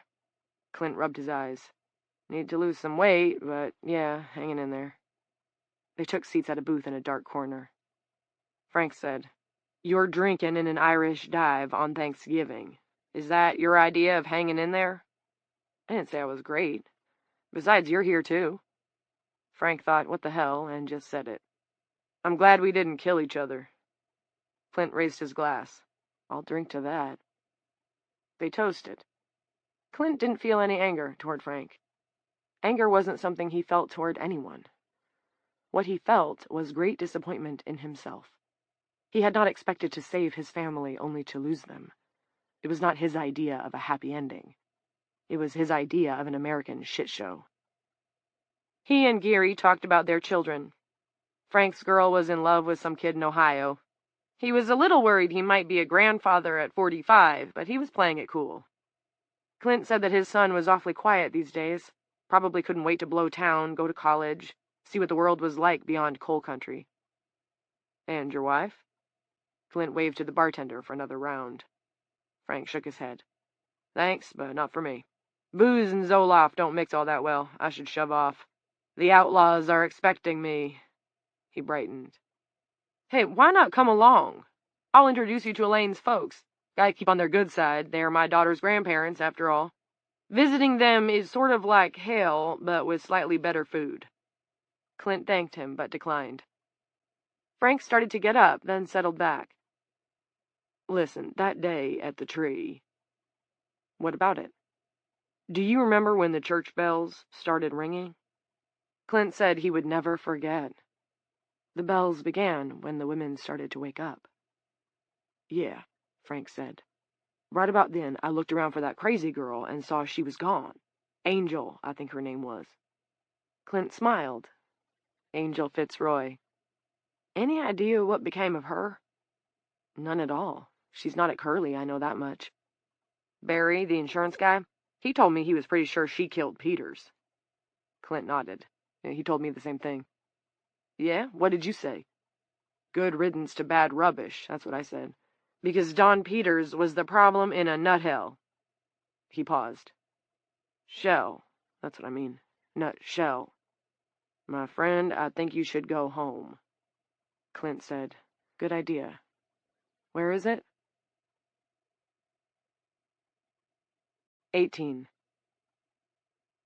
2 months after what had become known as the Great Awakening, a Montana rancher saw a woman hitchhiking on Route 2, just east of Chinook, and pulled over. Hop in, young lady, he said. Where are you headed? Not sure, she said. Idaho to start with. Maybe out to California after that. He offered his hand. Ross Albright. Got to spread 2 counties over. What's your name? Angel Fitzroy. Once she would have refused the shake, used an alias, and kept her hand on the knife she always stored in her coat pocket. Now there was no knife and no alias. She felt no need of either. Nice name, Angel, he said, fetching 3rd gear with a jerk. I'm a Christian myself, born and born again. Good, Angel said, and without a trace of sarcasm. Where are you from, Angel? a little town called Dooling. That where you woke up? Once Angel would have lied and said yes, because that was easier, and besides, lying came naturally to her. It was a real talent. Only this was her new life, and she had resolved to tell the truth to the best of her ability in spite of the complications. I was one of the few who never went to sleep, she said. Wow! You must have been lucky. And strong. I was blessed, Angel said. This was also the truth, at least as she understood it. Just hearing you say so is a blessing, said the rancher, and with great feeling. What's next, Angel, if you don't mind me asking? What are you going to do when you finally decide to nail your traveling shoes to the floor? Angel looked out at the glorious mountains and the never-ending western sky. At last, she said, The right thing. That's what I'm going to do, Mr. Albright. The right thing. He took his eyes off the road long enough to smile at her and said, Amen, sister. Amen to that. 19. The women's correctional facility was fenced off and condemned, marked with signs warning against trespassers, and left to crumble while the government allocated funds to more pressing public works. The new fence was strong, and its base was embedded deep into the turf. It took the fox several weeks of digging, and all his reserves of patience to tunnel beneath it. Once he had accomplished this engineering feat, he trotted into the building through the massive hole in the wall, and set about constructing his new den in a cell close by. He could detect the scent of his mistress there, faded but sweet and tangy. An emissary came from the rats. This is our castle, the rat said. What are your intentions, fox? The fox appreciated how straightforward the rat was. He was a fox, but he was getting older. Perhaps it was time to quit with tricks and risks, find a mate, and stay close to his skulk. My intentions are humble, I assure you. And they are? Pressed the rat. I hesitate to say aloud, the fox said. It's a little embarrassing. Speak, said the rat. All right, the fox said. He tipped his head shyly. I'll whisper it. Come up close to me, and I'll whisper it to you. The rat came close. The fox could have bitten her head off. It was his talent. Each of God's creatures has at least one. But he didn't. I want to be at peace, he said. The morning after Thanksgiving, Lila drives to the gravel turnaround on Balls Hill and parks. She pops Andy, bundled in his infant snowsuit, into a baby carrier. She starts to hike. Maybe they could put their Humpty-Dumpty marriage back together, Lila muses. Maybe, if she wants him to, Clint could love her again. But does she want him to? There is a mark on Lila's soul. The name of the mark is Jeanette Sorley, and she does not know how to erase it. Or if she wants to. Andy makes small, amused noises as she walks. Her heart aches for Tiffany. An unfairness and a randomness knits into the fabric of everything, and it inspires as much awe in Lila as it does resentment. The icy woods creak and tick. When she gets to Truman Mayweather's trailer, it's frosted with snow. She gives it just a passing glance and moves on. Not far to go now. She emerges into the clearing. The amazing tree isn't there. Jeanette's grave is not there. There is nothing but winter grass and a haggard oak stripped of its leaves. The grass wavers. An orange shape flashes, vanishes, and the grass resettles. Her breath steams. The baby hums and expresses what sounds like a question. Evie? Lila moves around in a circle, searching. Woods, ground, grass, air, milky sunshine. But there's no one. Evie, are you there? She yearns for a signal, any kind of signal.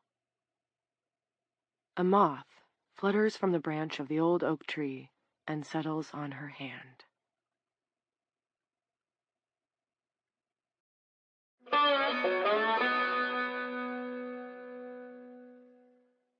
A conversation with Stephen King and Owen King. Hi, I'm Stephen King. And I'm Owen King. And we're here to talk about our new audiobook, Sleeping Beauties. The idea for Sleeping Beauties was pretty random. In our family, we do a lot of pitching of ideas to each other, not generally with the intention of making a novel out of them. I had the idea and I said, what about a story about the world where all the women have fallen asleep? And my dad said, that's an awesome idea. And I said, great, go write it. And he said, no, you have to write it. We went back and forth in that fashion for quite a while, but eventually we settled on writing it together. For me, when Owen pitched that idea, I immediately started to think of all the ramifications that were possible. And I said, we really ought to write this. Then Owen said to me, what if we did it as a limited TV series, like 9 or 10 episodes? And so we started to do a screenplay. We actually did a pilot episode. Yeah, we did a second episode as well. Owen just kind of said, whoa, wait, we got to do this as a book, right? It was an exciting TV series, but I felt hemmed in terms of the characterizations and the 1 hour spaces. I wanted to do more with the characters, and I felt like it should be a book before it was a show. The women weren't singing the way that we wanted them to sing. No, they weren't popping out. So at that point, Owen said, we have to get some boots on the ground type experience. Probably 10% of the things that we learned made their way into the book, but knowing the other 90% made it possible for us to feel confident enough to write it.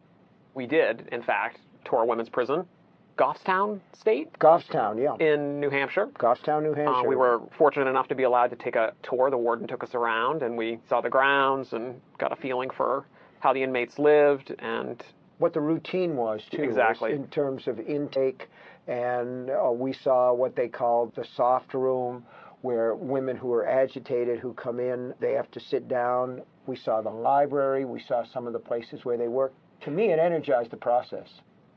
Owen likes to say now, when we read the book, it's hard for us to remember who wrote what, because I collaborated before, and Peter Straub and I, when we did The Talisman in Black House, we started with a kind of Bible-type outline. And he wrote, and then I wrote. It was like playing tennis. But when Owen and I wrote, Owen proposed this idea where we would take the specific place where we were in the book, and I would write that particular sequence.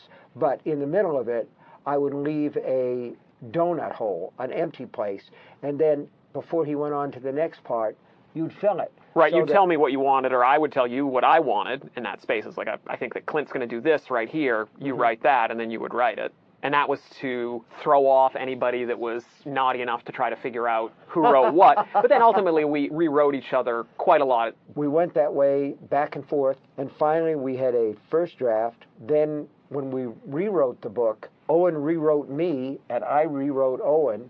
And the thing is, when we finished this process, we were still friends. We still got along. We were still taking each other's calls, which was a great thing. It's wonderful to be asked to collaborate with your son. It's like a terrific gift. But you only want to do it if the product that comes out at the end is something that's going to be worthy of both of you, and readers are going to say, wow, that's fantastic. It's like a unified effort. And I knew from the books that Owen had written that he was going to be able to do the job. What I didn't know was how good it was going to be. I think it would have been a rewarding experience even if we didn't end up with something that was publishable, because we had such a good time, and we had this months-long conversation with each other, and never argued about anything. You know, I can recall once or twice I would say, well, I want to have this happen, and he would say, oh, no, give it a shot. Or he would say the same thing to me, and it always worked out. I will read things back to myself out loud very quietly sometimes just to hear how they play. But actually, when I was a child, my childhood job was reading books on tape for this guy. That's right. And I didn't mow the lawn, but I read your books on tape. You did? He would say, I want you to read The Watchers by Dean Koontz. I'd get my cassette recorder, 60 or 90-minute audio tapes, and I'd say, welcome to side one, tape one of The Watchers by Dean Koontz, and I would read that sucker until, until the end of the side, and then I'd flip it over. I must have done... How many books do you think I did for you over the years? Oh, man, you did probably 24, and that's a conservative thing. I can remember you did White Jazz by James Ellroy. Oh, that one killed me because I totally didn't understand. I was like 12. Yeah. I did Ariel by Larry Block, I remember. Yeah, I did, you did Fellowship of the Ring. You also did a book by Charles Willeford, you know. Oh, yeah, that was a good one. Yeah, that was a good one. It was a great experience, though. I'm very comfortable reading my writing out loud, and it's part of my writing process, and I wouldn't have gotten that if you hadn't hired me to do that for all those years. We're both professional writers, and we've both done readings in public, so we're comfortable with that. But the thing about audio and reading those sections aloud that are troublesome sometimes, for me, is that oral reading is unforgiving. It's totally unforgiving. You can read a book with your eyes to yourself, and the novelist can get away with sloppy phrasing or sloppy prose. But when it's read aloud, you hear every flaw and every ding. So sometimes that's a good thing. But when a pro reader reads a book, I think it's one of the greatest experiences that you can have as a reader. It is bona fide reading. I love audiobooks. Owen read me War and Peace by Leo Tolstoy on CDs. Actually, I think he started on cassettes, and by the time Took me so long. It was CDs. I got my kids to read me books on tape because I thought it would be a broadening experience for them, or a good experience. It was totally selfish. At that time, audiobooks had just begun. The first audiobook I ever listened to, the FAA, Reagan fired the air traffic controllers, and I was going back and forth to Pittsburgh, and on a flyer, just as an experiment, I got the cassettes of The Thornbirds by Colleen McCullough. And after that, I was just hooked on audiobooks. But at that time, you couldn't get a lot, and so the stuff that I couldn't get, I got my kids to read. But it was great. It worked. Sleeping Beauties is set in Appalachia, so could be Southern Ohio, could be Kentucky, could be West Virginia. I think that Appalachia made a lot of sense for us as a setting because the book is very of the moment in a lot of the issues that it butts up against. And if you think about it, Appalachia is sort of at the heart of a lot of things that are happening in our country right now. It's a place that's been economically and environmentally ravaged, and the political system hasn't been able to help Appalachia. You know, there's this terrible epidemic of opioid addiction there. But at the same time, it's one of the most beautiful places in our nation. And there's this juxtaposition between how people are struggling there and how beautiful it is and how the natural world of Appalachia. It made a lot of sense for the book, which has a lot of environmental themes. I've traveled in West Virginia and through Appalachian, through the Blue Ridge, and some of my favorite novelists are from that area. But also, Owen's from upstate New York. I'm from Maine. We've both written about our areas, and I think we wanted to find neutral ground. Maine had suffered enough. Yeah, Maine had suffered enough from There's Stephen no question King. about that. So it's time for West Virginia, Kentucky, Ohio, for those places to take their dogs. Print from Scribner. Also from Simon & Schuster Audio, The Dead Zone, by Stephen King, read by James Franco, and Double Feature, a novel, by Owen King, read by Holter Graham.